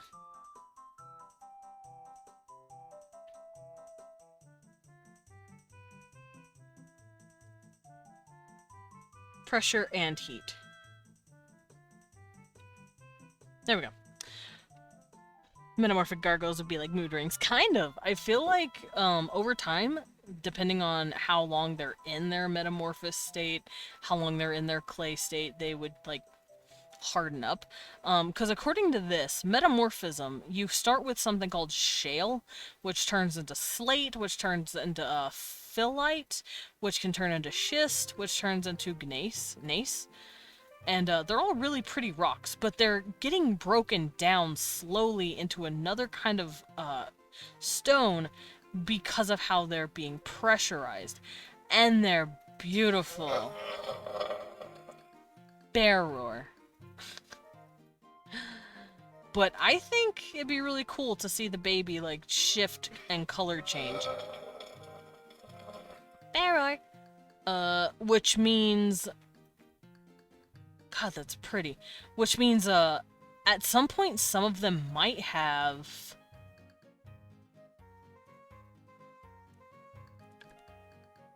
What is it called? Some might have, like, differently colored hands from, like, the rest of their body, maybe. Like, because they color changed, maybe some parts of their bodies didn't fully make the change while other parts did. So let's say you have a gargoyle with, like, a whitish gray body, and then, like, maybe a darker purpley, like, gray color for their hands and feet and tail tip, maybe? Like, something like that. I think that'd be really cool. I think that'd be a lot of fun. Okay, mixtures of minerals. Yes. Okay, so I'm done with this website. I don't need it. Or this one. I ran out of it. So I guess the changes are just part of growing up with the high heat pressure being simulated for magical reasons? Yeah. We don't have to have this thing act completely, because yes, while they are created from a stone mountain, I don't want to get too fucking pedantic when it comes to their roots as a stone creature, because for all intents and purposes, they are now a living, breathing person with skin that feels like ours, kind of. I feel like it'd be a little tougher, maybe a little thicker than a human's. Your Worldbuild logic has infected my brain and the hamster wheel is I know! Sometimes I like making a soft magic system. Now, don't get me wrong, I fucking love making hard systems when it comes to world building and creature creation. But these guys are made by magic, so I can kind of bend the rules a little bit. That, and like I said, they're based off of different rocks, yes, but they're not, like, actual rocks. Hard systems, you say. But yeah, they're not actual rock people. They do turn to stone when they're done.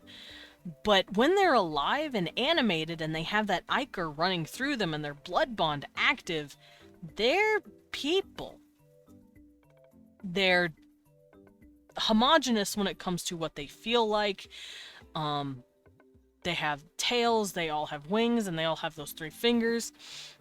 Makes sense, especially when you want to focus on different aspects of the story. Exactly. The creation and magic for them is going to be part of the plot and a bit of a backdrop at the same time, but the themes, the reason they're in there is for the theming, not just for world building. Like, for instance, like I said, Home Dog is wearing a fucking mask, and I've already explained why they would wear masks. It's because sometimes they come out a little fucky if they aren't raised by the best of parents. You know, 1 equals, 1 plus 1 equals, you can figure out probably why he's wearing a mask then. His malleable phase was probably the worst stage of his life. How and why and who did it? You gotta read the comic to figure it out. The theme about the whole malleable stage, though, is not necessarily to have, well, it is to have fun world building, but it's also to show off the theme of pain and neglect and verbal abuse, because it is just as bad as physical abuse. That's one of the main takeaways. And that's one of the reasons why I made it. So for me, theming goes the most important when it comes to this kind of creation. Here we go. But I do like also making types of gargoyles. And like I said, for all intents and purposes, they are people. They have, like, soft skin. It's not like you hug a gargoyle and they feel like this cold stone creature. It's like, oh no. No, they're warm. They're soft. Like I said, not as soft as us. We're pretty squishy. I'm squishy. Guys, I'm pretty squishy. And I'm sure a gargoyle would feel a little tougher. But not by much. Ugh, because it's the magic inside of them that keeps them animated, keeps them alive, keeps them human because of the human bond that they have with their parents and their significant other if they end up with a human. Squeams the bat. Boop. There we go.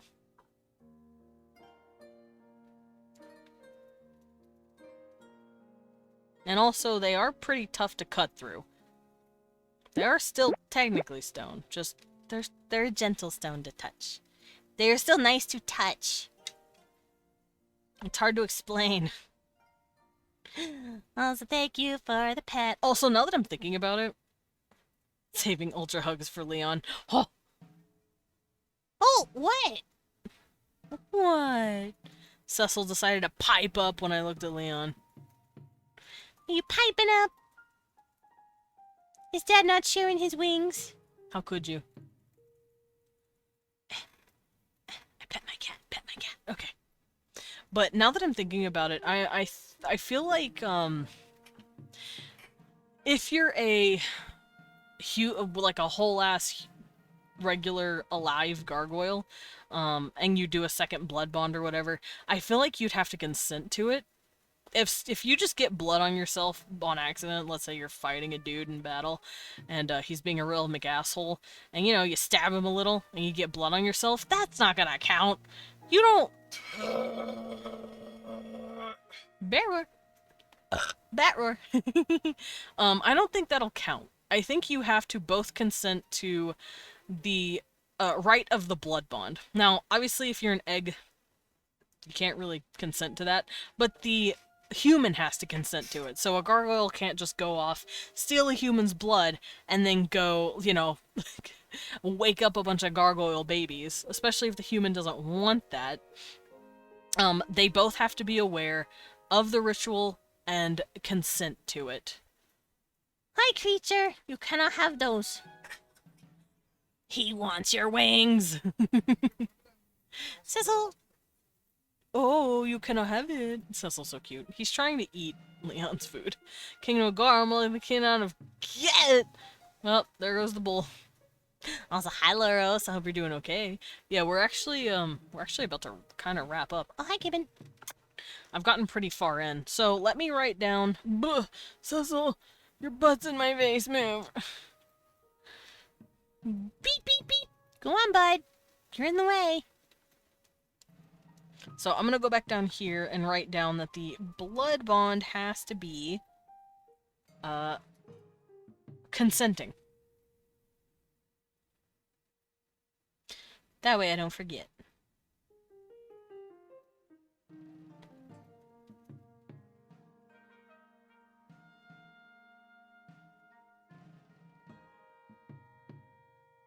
So it needs to be consenting to human and gargoyle. And the egg, sadly, doesn't get to consent because it's not even sentient.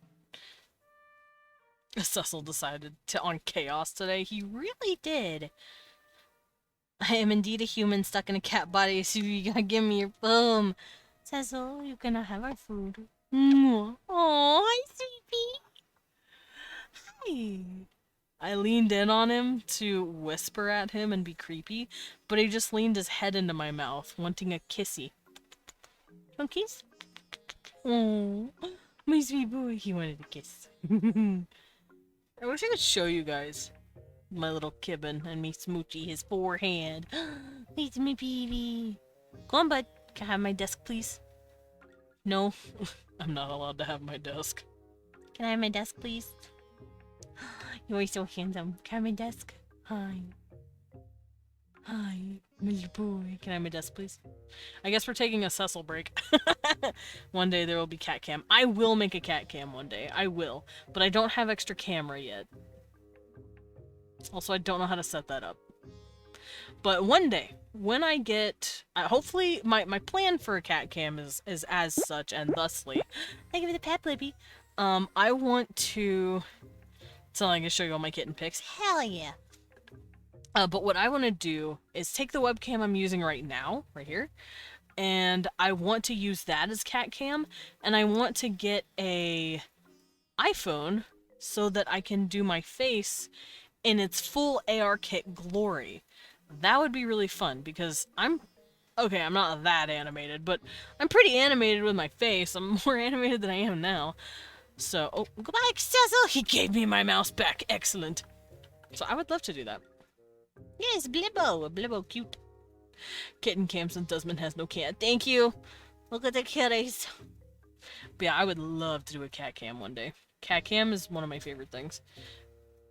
My hair is so long and thick now that it feels like my ponytail's rubbing my back when I shake my head. Nice.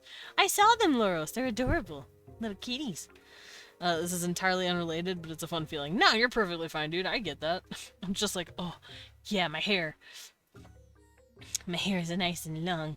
Alright, so I can't think of anything else. Can you guys think of anything that I need to write down? Because this is all I can think of. Or if you have any questions, not spoilery, obviously, but if you have any cultural questions or like ideas that have cropped up, please let me know. I would be down to ask or answer and think about it. Let's see. Gotta be nice to donate. I'll be looking into sometime this month. Huh? Oh, are you talking about, like, donating your hair? Is that what we're talking about? I'm very confused. But, I'm happy for you. Let's see. Okay, I don't need this anymore. I don't need this anymore. Me here. I donated this week. Cute! Never did it before. I have a couple of times. It's actually pretty cool. I let that shit grow to my butt, and then I cut it at my neck. And said, here you go. Took me 3 years to grow this. Or more like 2. Took me like 2.5 years to grow this. Was there a moment in time when a romantic relationship between humans and gargoyles was taboo? I don't think so. I think that gargoyles, as much as they probably love to be like, yes, we are an independent, like, race, I feel like on some level they've always had to rely on humans in order to be a species. They need human blood and consenting human beings in order to, like, make children. So I don't think it's ever been, like, taboo for a gargoyle to be like, no, you can't be with that human. In fact, it's probably considered more taboo, although not punishable or anything. They probably do consider it a bit weird if 2 gargoyles get together, because it's like, bro, how are you gonna have a kid then? You know, stuff like that. What are gargoyles' main diet? I feel like they'd eat stuff similar to humans. They also enjoy the same pleasures as humans in terms of alcohol and like food like that, but I feel like depending on where they are, their diet is different. For instance, the Garlean, oh no, the Gargoylean diet in Garl is probably more meat heavy because they are more north. What? Zuri, thank you for the Sippy. Also, they are surrounded in mountains, and it's kind of hard to grow food where they're located, so they probably have a more meat-based diet, while a lot of their veggies and fruits are actually imported from the south. So, I think it just depends. Yes, they were originally made of stone, but they are people. I am thirsty, though. Let me grab me a sip.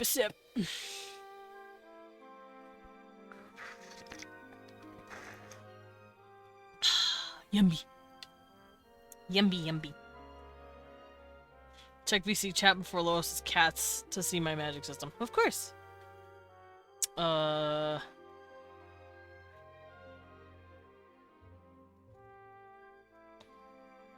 Okay, so the magic user answer could be something like, it's easier to imagine something being than it's not.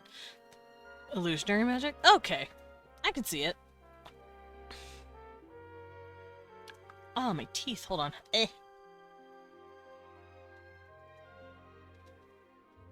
Nah. The Pop-Tart is still fucking with me. The Pop-Tart taste. Num. Let's see. Oh, right. I want to get this guy's clothes going.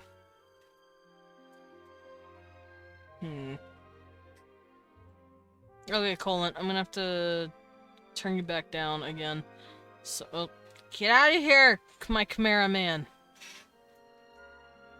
As much as I love you, get out of here.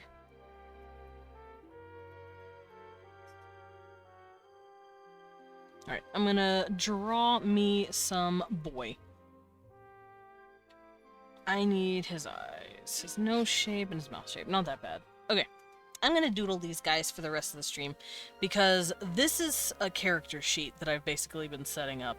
I'm going to draw the main characters as well as the side characters. Any, like, background characters I'm not gonna give a fuck about, because, like, I don't need to draw them that often. But I did want to work on the whole gargoyle idea of, you know, stone and, like, rock, sediment, all that good shit. That way I know what a gargoyle could look like. And then I can have them all in the background. So, you know, you'll have, like, red gargoyles and stripy marble gargoyles. I think they'd be really pretty. But that's just for backdrops. I don't need to worry about that.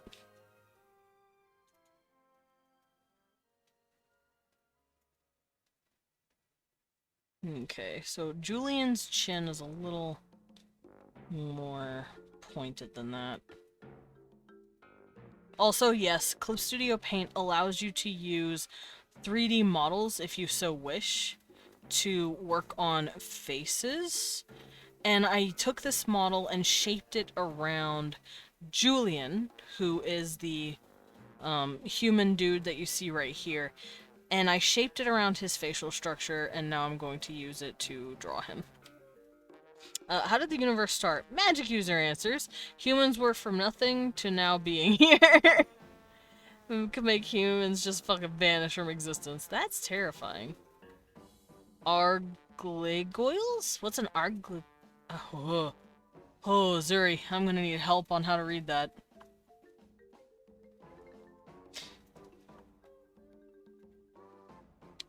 Okay. He has his little earsies. My boy. Oh, right! I also wanted to do something for the culture as well. Just cause it's fun. I like the idea of earrings. Earrings are just pretty. They love earrings.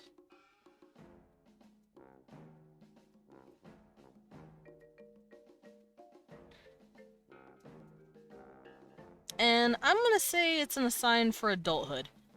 Because I love Legend of Zelda Ocarina of Time. If you don't understand, then, I'm sorry for you. But basically, that's a reference to, in Ocarina of Time when Link is a baby boy. He's running around being cute little kid. And then when he is an adult, whenever you play as an adult Link, he has ear piercings. So that's just a little fun callback to one of my favorite games. Teehee.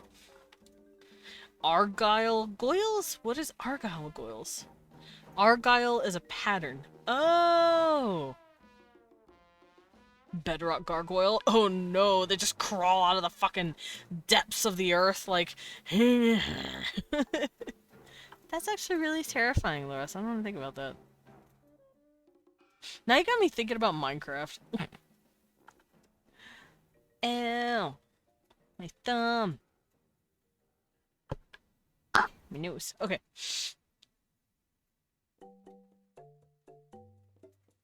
I don't know if I'm doing this correctly. Come here, Julian. I need your face. Actually, hold on. Coolant. Okay, their eyes are lined up. I think the model is too small. I might need to bring it up just a bit. Like so. Bring it down.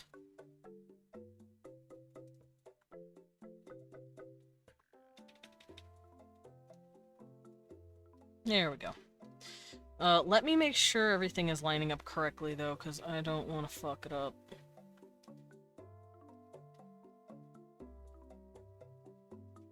Okay, so this is where the eyes go. This is where the nose tip goes. Excellent. Mouth tip. Excellent. I just realized I'm doing it over here too. It's fine. Lip bottom. It's a little lower than the original model, but that's fine. Chin is also just a tad lower than the original model. But that's what this brush is for! Woo. Okay, let's bring that down. Yeah, there we go. Oh, his jawline actually comes down a little more, like that. Do do do do do do do do. Da da da da da da da da. Do do do do do do. Gargoyles, but they look like the Balrog in Lord of the Rings. Hell, that would be cool as fuck. The Balrogs are dope. Turn from the depths of the world to tell you. Beans. Ah, yes, thank you. You were cooking with the weird Dimetrodon thing. Like gargoyles' physiques being affected by the material they're surrounded with and born from. Yeah, that's what Sugar Skull brought up, and that's actually what I ended up writing down over there.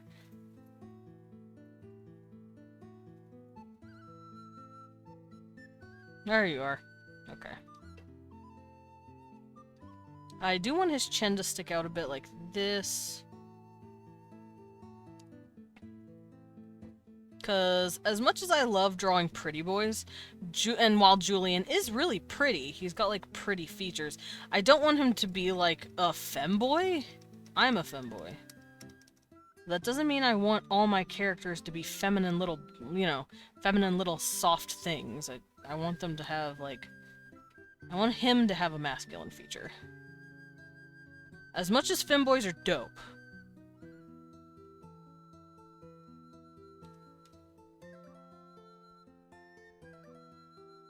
There we go. Can a gargoyle be born with bits of ore deposits cause like highlights in their hair? Yes, we were talking about that earlier, Loros. I don't know if you were here for it, but I went over different types of rocks. Let me come over here.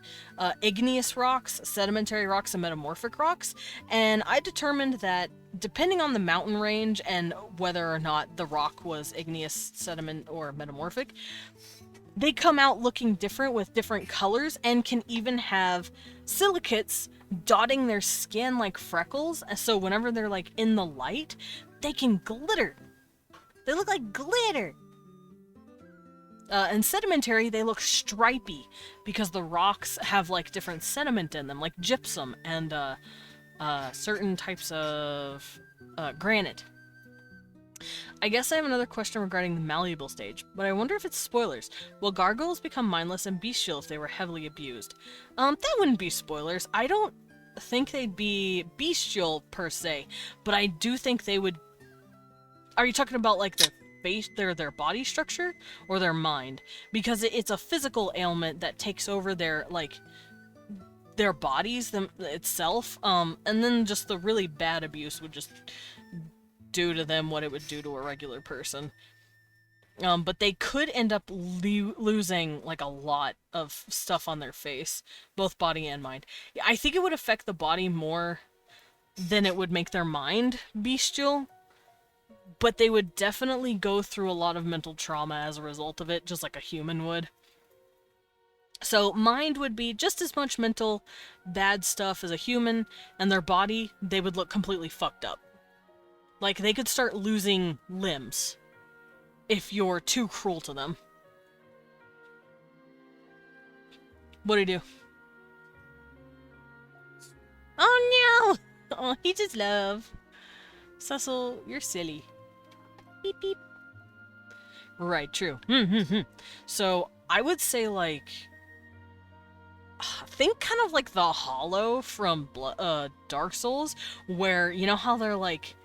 their chests look all tightened and curled inward. For those of you who haven't seen a Hollow in Dark Souls, it looks like they have the Hollow curse on them, and it's really cool looking. Hey, can I see a Hollow that's like naked, please? That sounds awful, actually. But yeah, if you Hollow in Dark Souls 1, your body becomes really creepy looking. You look undead, obviously, but there's this thing on you in the game, on the model, where like where your heart is, there's like this curling mass of garbage, like pulling in. And I think it would be kind of like that, where your body's just completely mangled from the bullshit you've had to deal with. Cracks would probably form as well.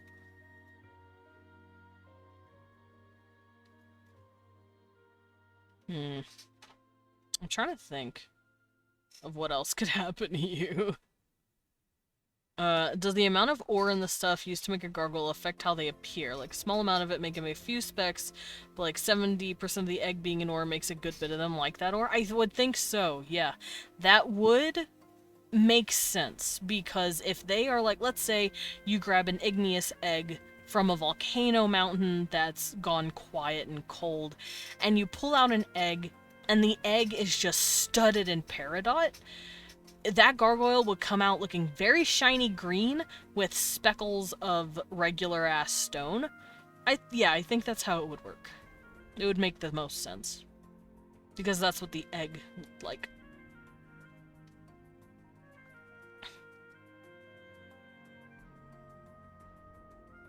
Alright, Julian, I need to get your stupid face in order.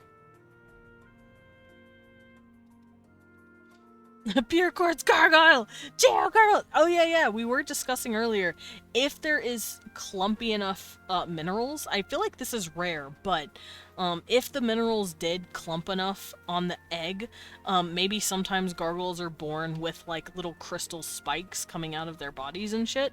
I think that'd be kind of cool. But that's a very rare thing. I don't think that happens that often. We will have the crystal onyx of the gargoyles. And you know crystal lizards from Dark Souls? There we go, that's what they are. No, I don't think it'd be that crazy, but they would definitely have some sort of really pretty differences to them, and I think it'd be really neat. Oof. Creature! Goodbye, creature. Okay. Alright, I'm good. I had to get a hair off me. Alright, let me draw Julian's face, because he's a pretty boy. Like I said, he's pretty, but he's not a femboy. He's just a pretty boy. I don't want his eyes that droopy. Let's not do that. What do they look like over here? They look more like little almonds. I need to, if that's the case, I need to back this up.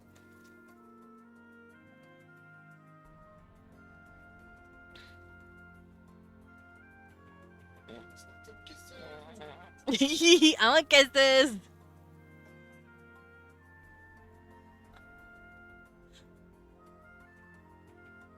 I want kisses.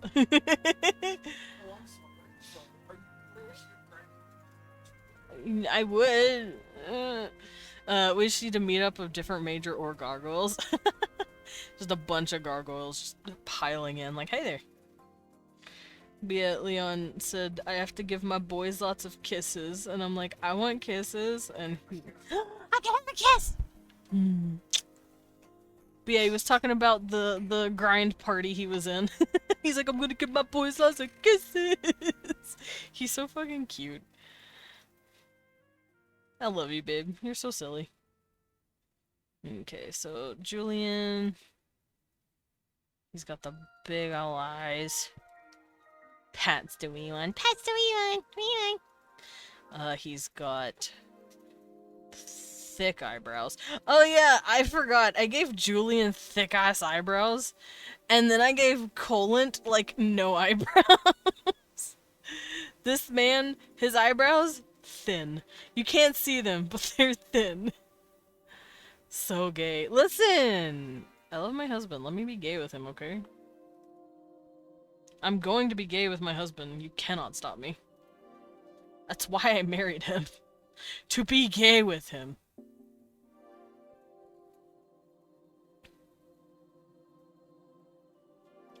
Okay, his nostrils are a little tilted down, so like this. Also, I just realized it looks funny because I don't have a circle in there. It's fine. Eyebrows for 2. Yeah, he's got eyebrows for 2. The boy got thick-ass eyebrows.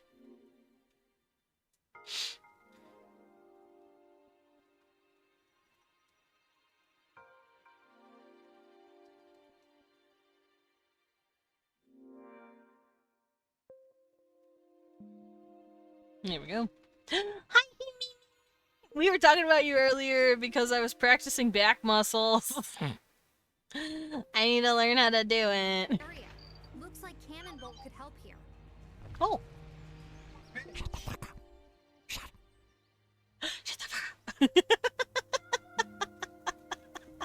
That was great. Hi, Mimi. Thank you for the follow. Or was it purple something? I didn't see the full name. Silly girl.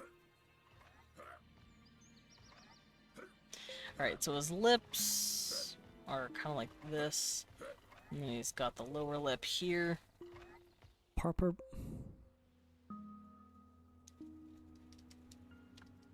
His nostrils, a little wide. Let's turn off this. And then he has a straight nose. Purple burglar alarm. That curves in here. The tip is about here. So it should be good. Yeah, there you go. I can imagine the gargoyle just stroking his eyebrows out of innocent fascination while he's confused. Oh, why are they so thick? You grew caterpillars, you silly bitch. Does Desmond AU as an amethyst gargoyle, yes or no? I would love that! I'm doing it. Dude, okay, if I had the talent and skill to do this, I would have so many more models. Y'all would be broke as a joke. I would make myself, like, personas, or what are they called? Like, not fursona. It's like saying, oh, troll sona or whatever, but like for my races. I'd make a gargoyle sona of me. I'd make a zonai sona. Yeah, an AU. Yeah, I'd love that. I want to make an elf sona. I want to be an elf. Jax gave me nice roses to make into rose tea, and oops, they're magic. They turned me into an elf. Like, I want it. And also, I could make myself be a Kushi, you know, like be a cool... A Coochie! No, a Kushi Sona. You know, like my, my Bow and the Beast creature.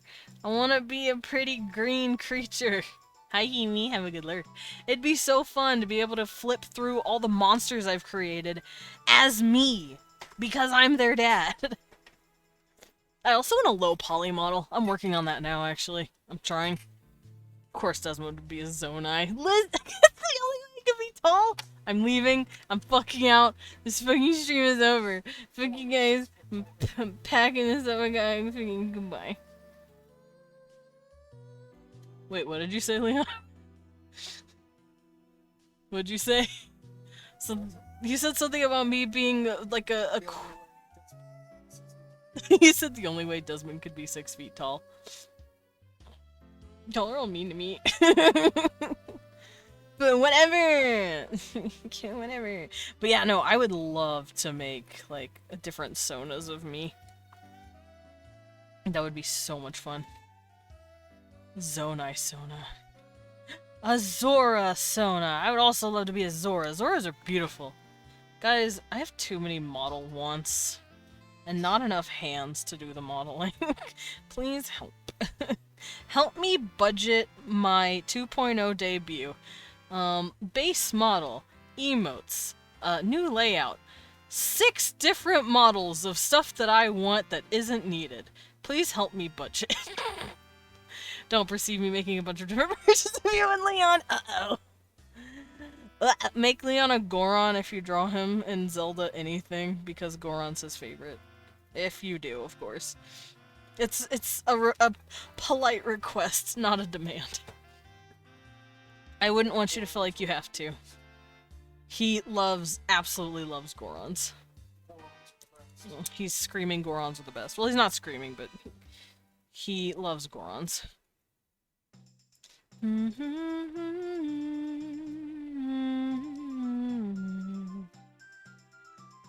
Also, I forgot to do this.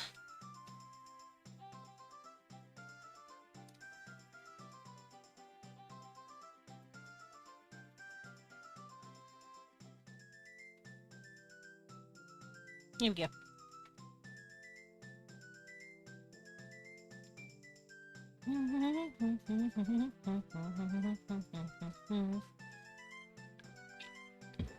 I've said it before and I'll say it again. Art is my love language.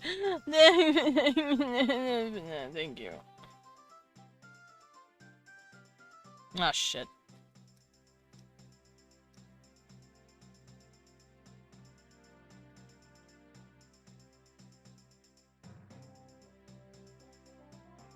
Alright, let's move this bitch over.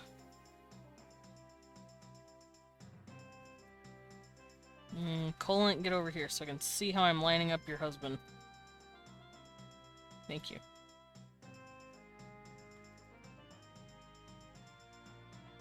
I do think I'm gonna fix his chin a little bit. I don't like that. I don't like how his chin's currently looking. It looks a little fucky.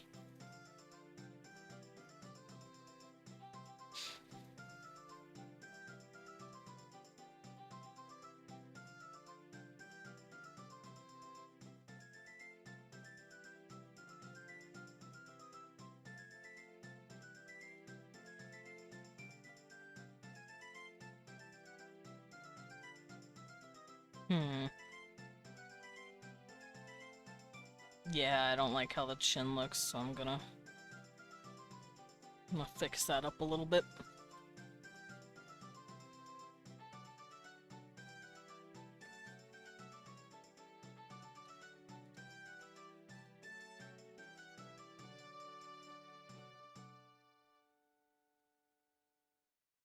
Okay, so colon size look like this.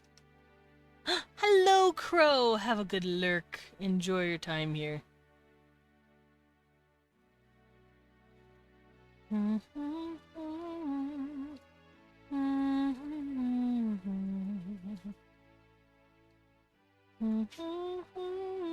Okay, his eyebrows aren't that wide.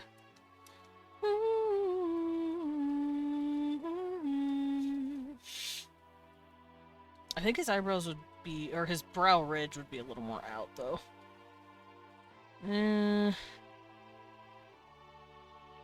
Y'all are gonna get to see how I draw eyes normally. So, come down here, come over, and it looks dumb. Let me redo that. I'm also gonna do this so I can see what I'm doing.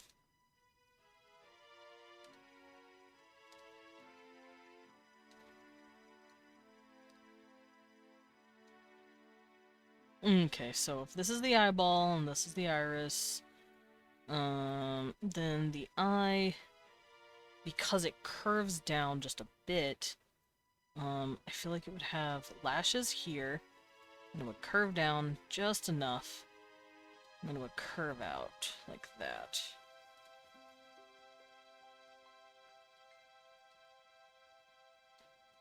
Something like that. And then, of course, he'd have his dip.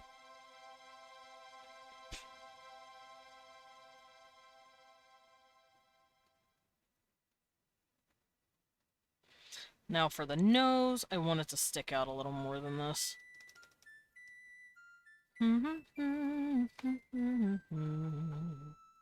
I could actually go look at his facial structure here while I'm doing this, because I did draw his head at a little shape.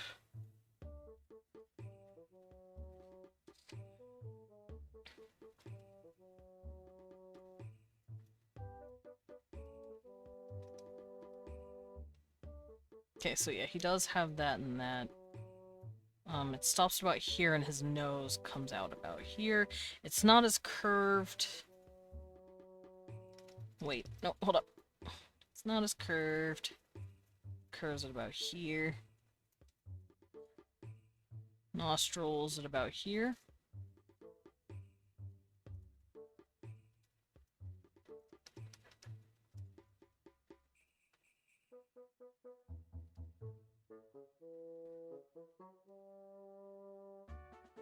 I'm tempted to copy paste. I just realized how much we have done together and how many videos I've missed. Finally looked at your YouTube channel and I joined right at the end of your Tears of the Kingdom playthrough and Pokemon Violet. Didn't realize I joined nearly right after you got your model update. Yeah! Right after I got it. And you're gonna get to see a new model update in a couple of months, teehee. Teehee. I'm getting closer. Let's see. June, July, August, September. Yeah, in about 4 months. 4 months. Yeah, Sugar Skull's been here a while, too. It's really cool going to my, what's the word? Going to my YouTube and then seeing all the shit I've done, and I'm like, oh.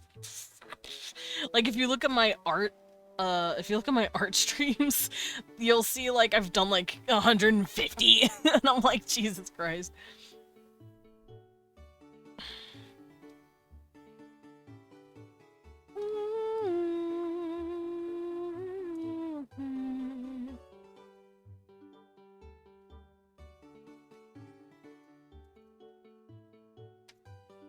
Listen, I already drew it.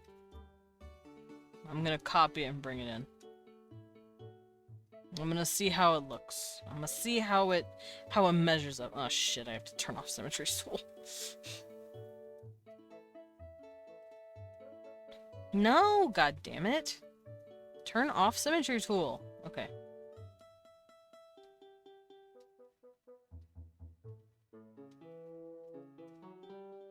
Okay, it's... Oh, geez, his head's a little big. Okay. Still too big.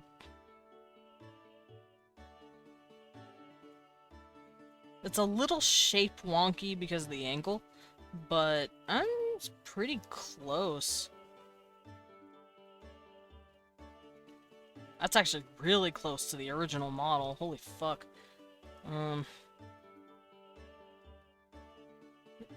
Did you ever finish Hollow Knight? No. I didn't. I haven't. I plan to, but I haven't. Wait, did I give this guy a... Did I give this guy a Widow's Peak or nah? Nah. Okay. I'm gonna do this, at the very least.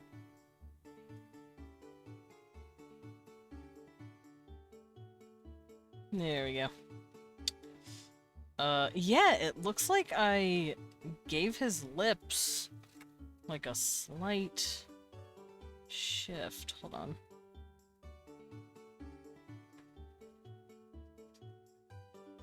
And his nose is not as curved. It's a little gentler of a curve than that.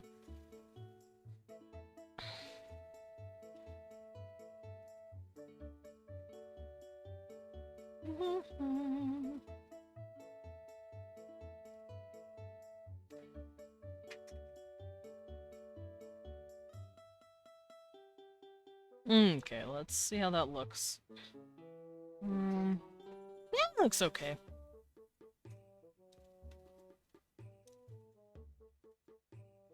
It looks a-okay.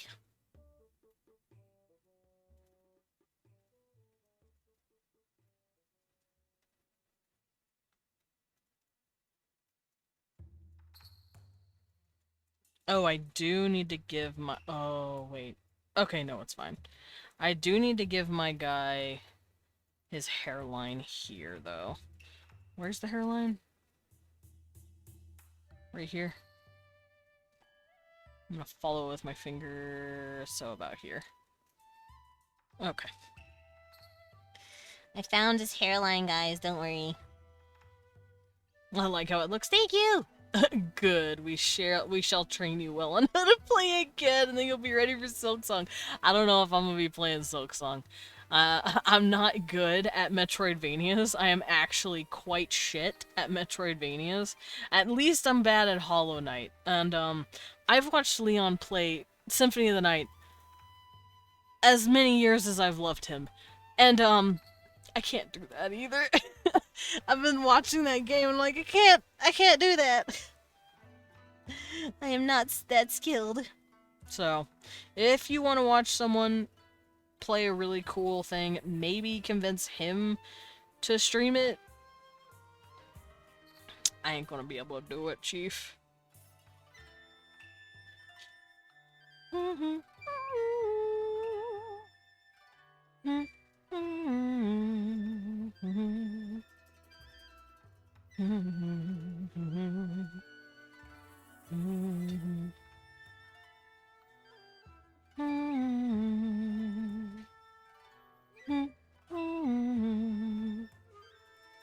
Okay, I'm gonna turn this dude down. Turn off Coolant completely. Goodbye, Cole! And I'll start my line art for Julian. My human boy. And yes, he's staring into your soul right now. Still the bear for playing with bugs with needles.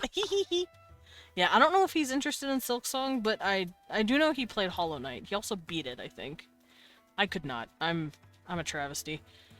Bombard Leon with winks and touches to hit more streams. Got it. Yeah.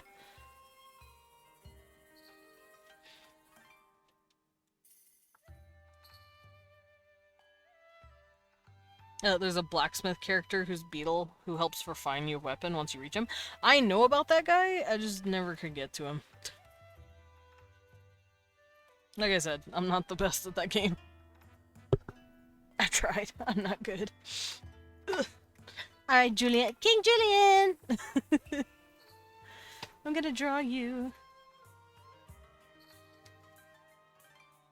Is that an eye's worth? It looks like. Hold on.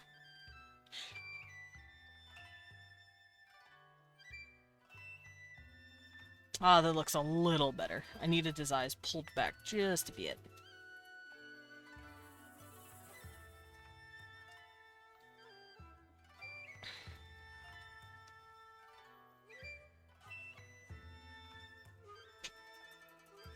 I was hoping to have him use your copy. Oh, he's finished the game, I hear. Rip. Yeah, he's beaten it.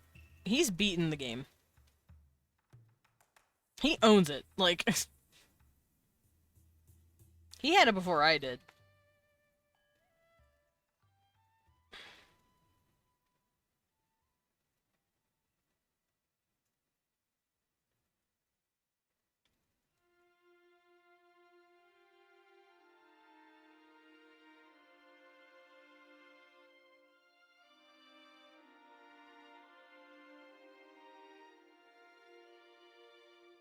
Okay, that looks good. I'm trying to make his eyes look nice.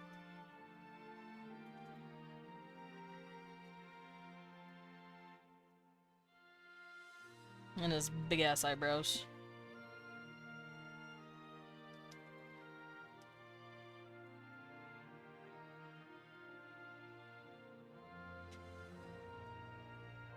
See, look at this fucker's eyebrows here, too. He's got fat-ass eyebrows.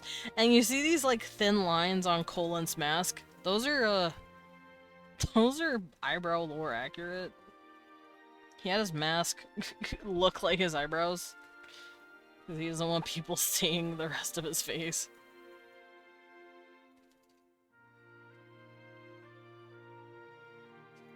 Because he's a baby.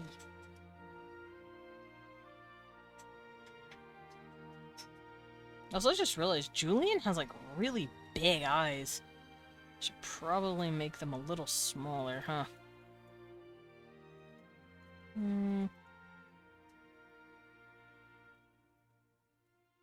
It's fine. Also, I will say, I gave Colint luscious eyelashes. Julian has normal-ass eyelashes, and then Colint, you can't see them here, but I gave him, like, thick-ass, like, battable eyelashes. They look like this. Here, let me draw his eyes. Like, he's got these, like, big-ass lashes. He's got the big-ass, what are they called? Like, the Beast Shonen eyelashes. He looked like fucking Ayame Kojima drew his dumbass. A man's has the lashes.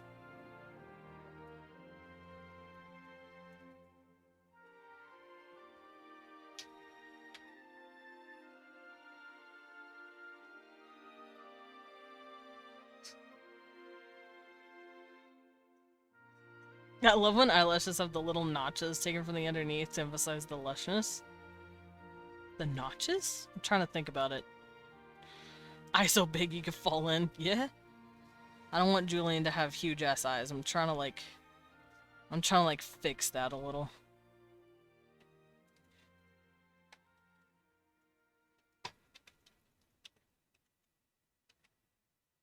There we go, that looks a little better. I didn't want his eyes, like, too wide. That looks pretty good.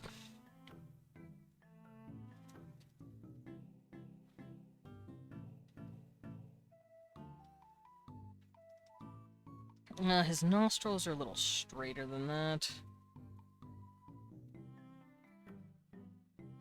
Hi, Zuri. I must convince him to play Dredge on stream. I feel like it's a very chill but fun game he can stream and talk with chat on but still be able to enjoy. I don't know. He kind of likes the intense games. Leon loves the, like, high-octane shit. He also really likes, like, Monster Hunter. Like I said, Symphony of the Night. He wants to fight creatures of the night. Okay, that looks pretty good. Might need to find pictures to show it. Oh, with drop points of lashes, you take out the shape triangle under Under them away? Yeah, you may have to find pictures because my brain is stupid and is unable to picture what you're saying because, once again, I'm fucking stupid. I'll leave the top lip unlined because I'm just gonna color that in with a color.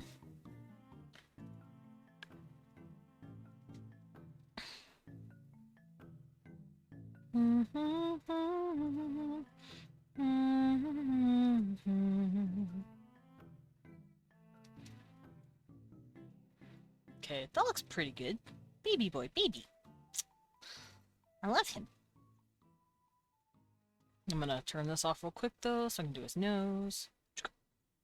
Nose boy! Give your character square eyes! What do you want? He poke me! He pokes my side. Also, what do you mean by square eyes? Like this? That's kind of square. I'm giving him almond eyes though. My boy has almonds. Boy looks just like his dad, and dad has almonds.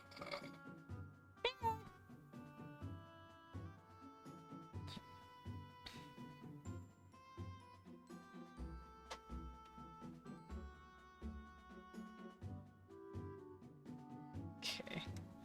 Now let's start on the face. And give him a jaw worth wearing.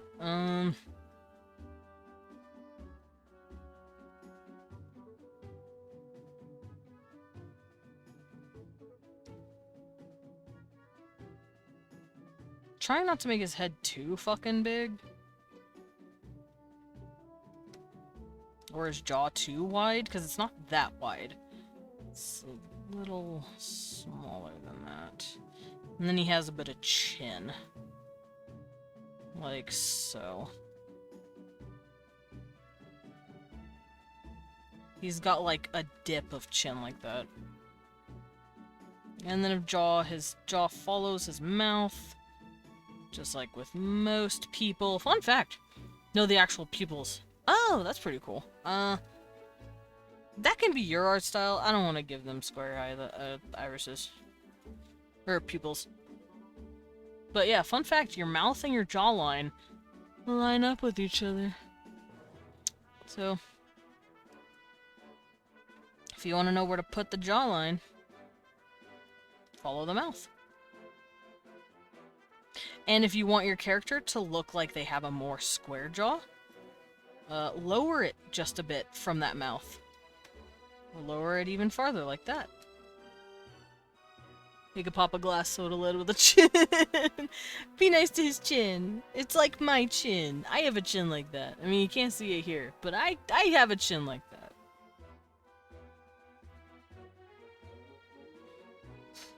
I may actually want to make his chin a little wider. Because in this picture, his chin's a little wide. So, let's do that. Let's do that and clean it up. Wide boy.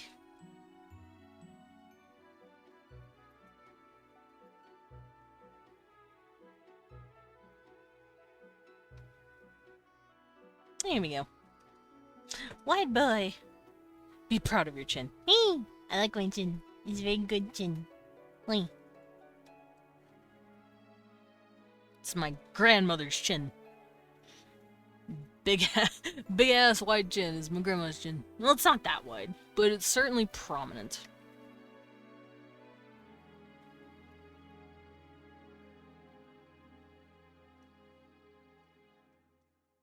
Oh, hold up. Okay, I'm gonna bring this, wrap it. Okay, so he doesn't have ear piercings yet. I think I want him to get some later, maybe. So let's not include it. Also, fun fact, your ears come to your eyes like this. The tip of your ear, or the meeting point of your ear comes to your eyes, and then the end point of your ear comes to your nose. I'm just here giving out anatomy tips. I'm actually gonna bring that up a little more.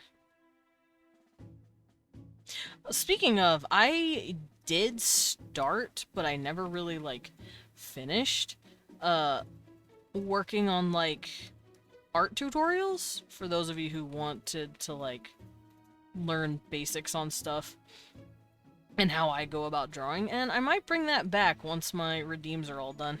If I don't have anything else to draw, I'll be like, this is how I do it! Then I can show you how I draw. I think that'd be a lot of fun.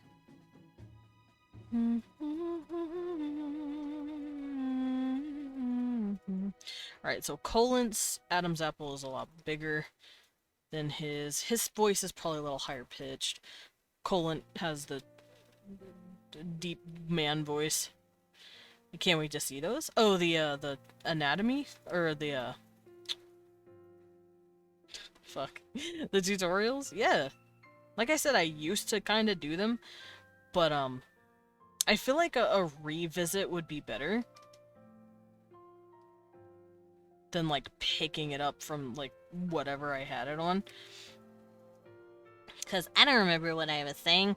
And also, I've gone through a lot of different changes in my art style since then. So I think it'd be fun to revisit how I draw stuff and show you guys. And kind of give you tips and pointers on, one, how I draw stuff, and two, how you could draw stuff. Because I've discussed it with you guys before, but like I said, it's been a while, so, I'd love to cover stuff like how to find, like, art style and stuff. I know that's a big thing that people, like, worry about.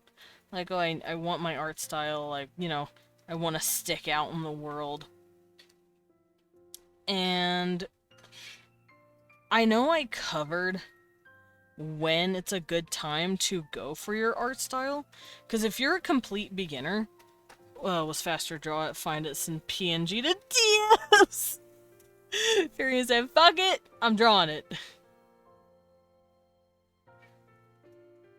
Oh, were you talking about when the eyes do this? Hold on, let me come up here. Cecil, you're a whiner. He is a cute boy. Here, let me do this. So, like, that, like, weird space? Is that what you're talking about? Or, like, when they do this? And then all of that is, like, white on the inside? Is that what we're referencing?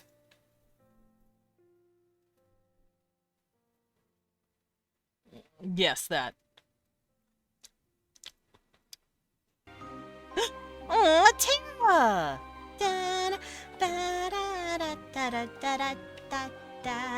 Y'all are about to hear You know what? some Yeah. stuff about me. Hi, Tara! Okay, now that Welcome was in! fucking Ooh, that sick. was nice. Oh, shit. Oh, that's Blighttown, too. Or was that Blighttown? I can't tell. Hello, Tara. Thank you so much for the raid. And hello, raiders. Welcome in. For those of you who do not know me, hoi hoi, I am Desmond Dracula. I'm a vampire bat butler, also known as a battler. I go by he, him pronouns, and I have an itch on my head, don't worry about that. I worldbuild on Wednesdays. I also play a variety of games for RPGs to roguelikes, and today it is Wednesday, so we're technically world building. I'm just wrapping up by drawing the line art for some of these characters that I'm making for a webcomic I'm working on. But Tara! How did Valorant go? Did their Vanguard anti-cheat system hurt your computer too much? I hope not, because that system is... It's the main reason I uninstalled League, dude. I'm just gonna say it. Oh, hi, Wayline. Are you greeting the people? Cute. But yeah, welcome in everyone. Take a seat. Enjoy yourself. It was fun? Excellent. I hope you had good games. I've never played it. It looks fun, but I heard about the Vanguard anti-cheat system, and I'm like, I don't want it to be running on my computer at all times, thanks. So I just never downloaded it. Luckily it did not good. I'm glad to hear that. But thank you so much for the raid, and thank you for trusting your community with me. I'll try not to scare them too much. But yeah, for those of you coming in and wondering what the hell is happening here, it is Wednesday, my dudes, so I am world building.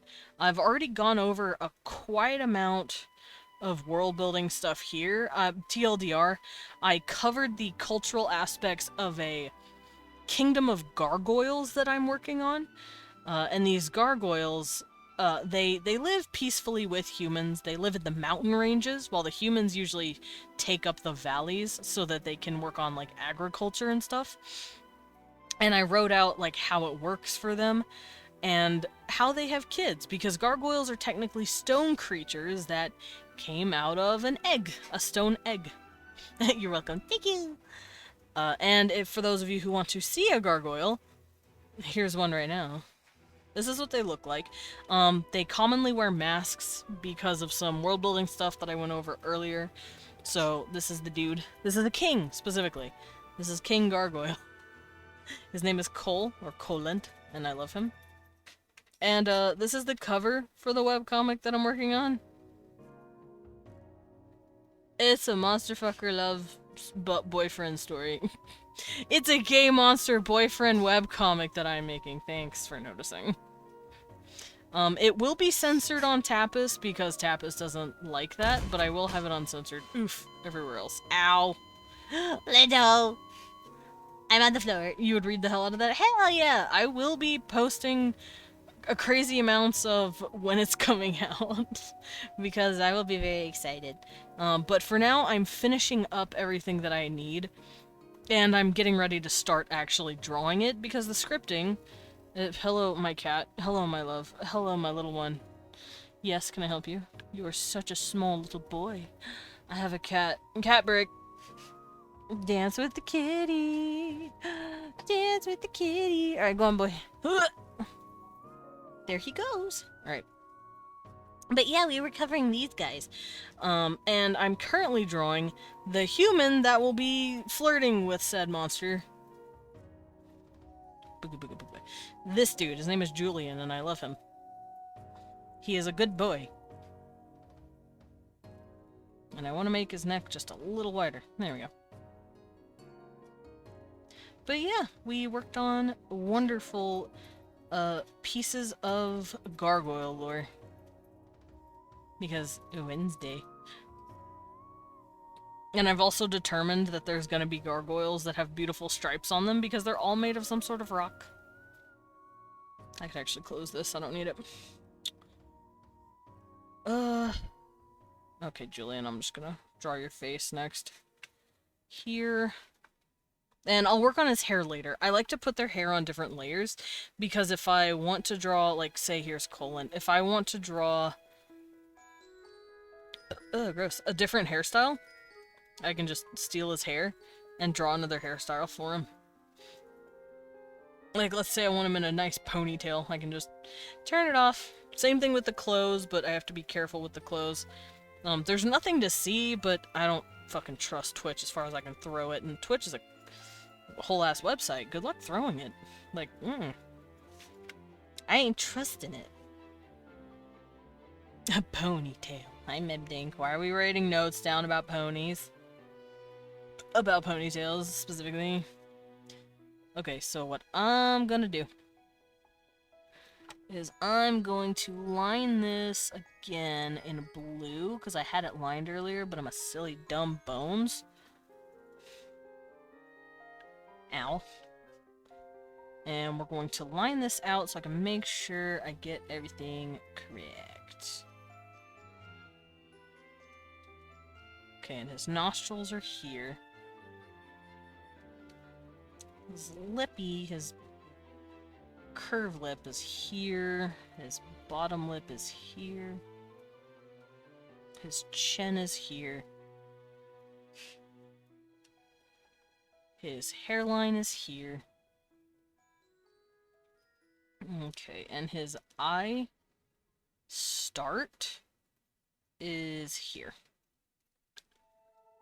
Should I also go how high the eye is? I think I'll go to eye height as well.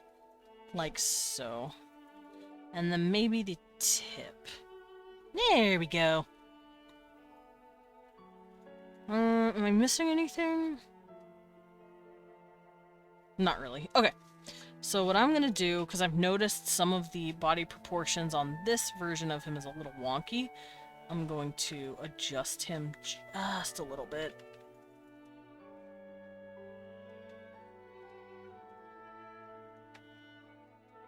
I'm also going to move up his nose.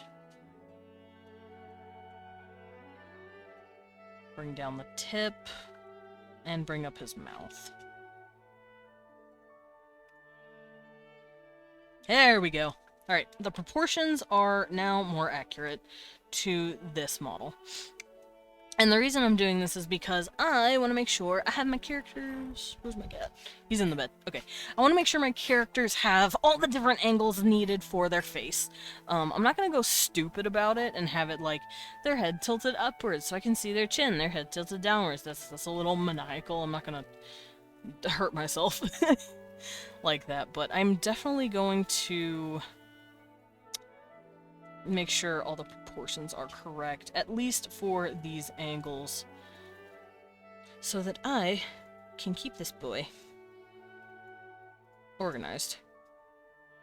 Okay. So, hairline here. Oh, I need the top of his head. Shit, I forgot. Hold on. Top of his head here. I might make his hair stand up a little more as well. Like this, maybe?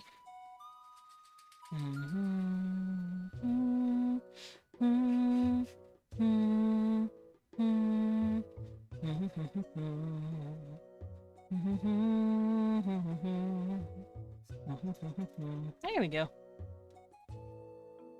Speaking of, tomorrow we're gonna be playing more Twilight Princess if anyone wishes to hang out with me. Meaning. Oh, I said we can play some more Twilight Princess tomorrow. I love me some Twilight Princess. And Friday. Thursday and Friday, Twilight Princess time. Because me, lovey Twilight Princey. Oh, right. Also, once I'm done with Twilight Princess, I want to play Miitopia. I was watching Crimson play, what was that one game? It's like a Tomodachi Life, and you make Miis of, like, your friends and stuff, but it made me want to play Miitopia, so I'm gonna be playing Miitopia.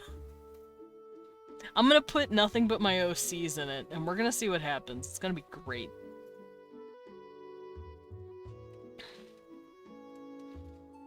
Okay.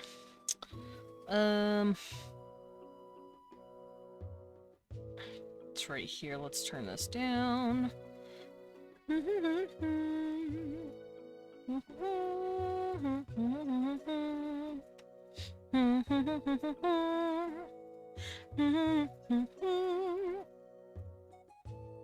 that looks fine. Let's start with the eye. Then again, I could always copy the eye and just drag it in. No, I'm not gonna do that. I'm not gonna be that silly. But I am gonna bring it down here just to make sure I know what I'm doing. So that does stop at the very top. Like so. And then it comes down to about here, and that's where his little wink is.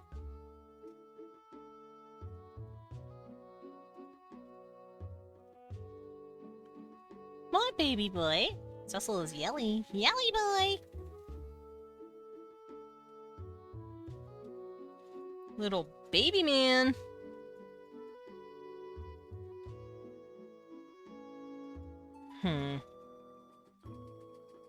What creature? What creature, cackle creature? What creature? Creature. My cat is Being adorable. Oopsies. I'm on the eraser tool. I did not mean to be. Oops. Hold on, let me...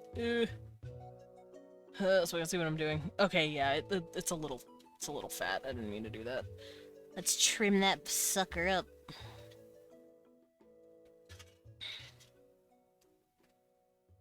Okay, and his eyes are a little straight at the bottom. There we go. Then he has a bit of eyelashes here.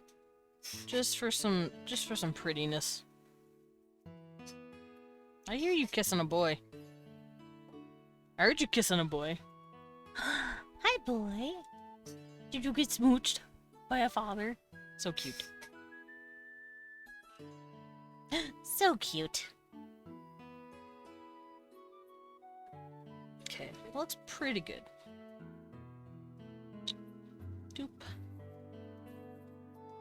I'll raise it a little, like so. And of course, his eyebrows. He's got pretty big eyebrows.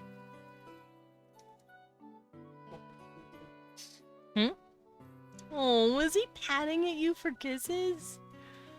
Oh. I was hearing Leon make like little sad noises, but I looked at him and I realized he was like crying at how cute Cecil was being. Cecil was literally patting at him with his little paw, asking for more kisses. What a sweet boy. What a good little boy. Hi, little boy. Hi, little handsome. Oh, I love my cat. I love my cat. He's so cute. I love my cat. Pet him. A puppy. A puppy. He is nuzzling. Are you nuzzling? Do you want to go say hi to Dad? Can I have my hand, please? I can't have my hand. My hand's not allowed to leave his head, apparently. I'm just gonna have to keep petting for the rest of my life. I am now a slave to the kitty. I am now a slave to his whims, and his whims are pet me, father. Understood, kid. Weirdly enough, it's so hard to draw and focus while petting a cat at the same time. I've never had to multitask like this before. Medic, what is that? Is it an angry— Oh no, Cecil. Oh, your hair is everywhere on me now. Shetty boy Bingus. I need to comb you down, my love. It's everywhere. Anyway. Literally, that is what it is, Medic. You just pet me, father. Well, goodbye, Kevin. He left my side because I stopped petting him. He left when he realized he couldn't get any more pets from me.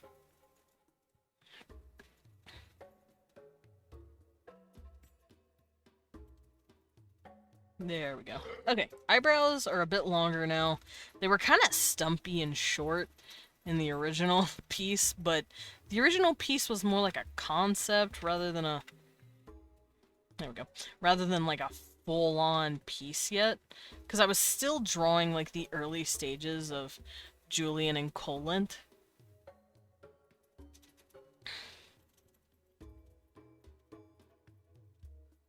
Here we go, Bubby. I'll give you your eyebrows. Alright, but with that, I think I'm gonna call it here. I went a little farther than I normally do because we got raided, and I wanted to hang out a bit longer, but let us go and drop in on somebody. My shoulder. Let me pop my shoulder real quick. Oh, here we go. Alright, but with that, I'm gonna put down my tablet, and we're gonna walk all over here, and we're gonna go raid. So, I will see you guys later. We're going to, like I said, we're gonna play some— okay, there's my cat. We're gonna do some Twilight Princess tomorrow. I'm very excited for that. I almost typed raid in the chat of the person I want to raid. I'm so dumb. Oh, jeez, help me. Who wants to go see some Crimson Casualty? That guy's great. There you go. F, I know, that would have been embarrassing if I'd actually done it. It would have been funny because he's like, oh, Desmond, what are you doing here? And then I jump in and I raid him, and then he's like, oh shit, I didn't know you were doing— even though I gave up the ghost immediately. But I'll see you guys tomorrow for some Twilight Princess. We're gonna go visit our homie, Crimson Casualty. I'm so glad to see he's streaming. And he's actually streaming for a bidyathon for his diabetes supplies. He's also spreading awareness for the healthcare system and how, like, just bad it is right now in the US. So go check him out. He is apparently trying to beat Mario games very quickly, so let's go cheer him on. I will see you guys later, though. The cafe is closing. Goodbye! Ah, wah, wah, wah, wah, wah, wah. Ba-na-na-na-na-na. What is that? I know that.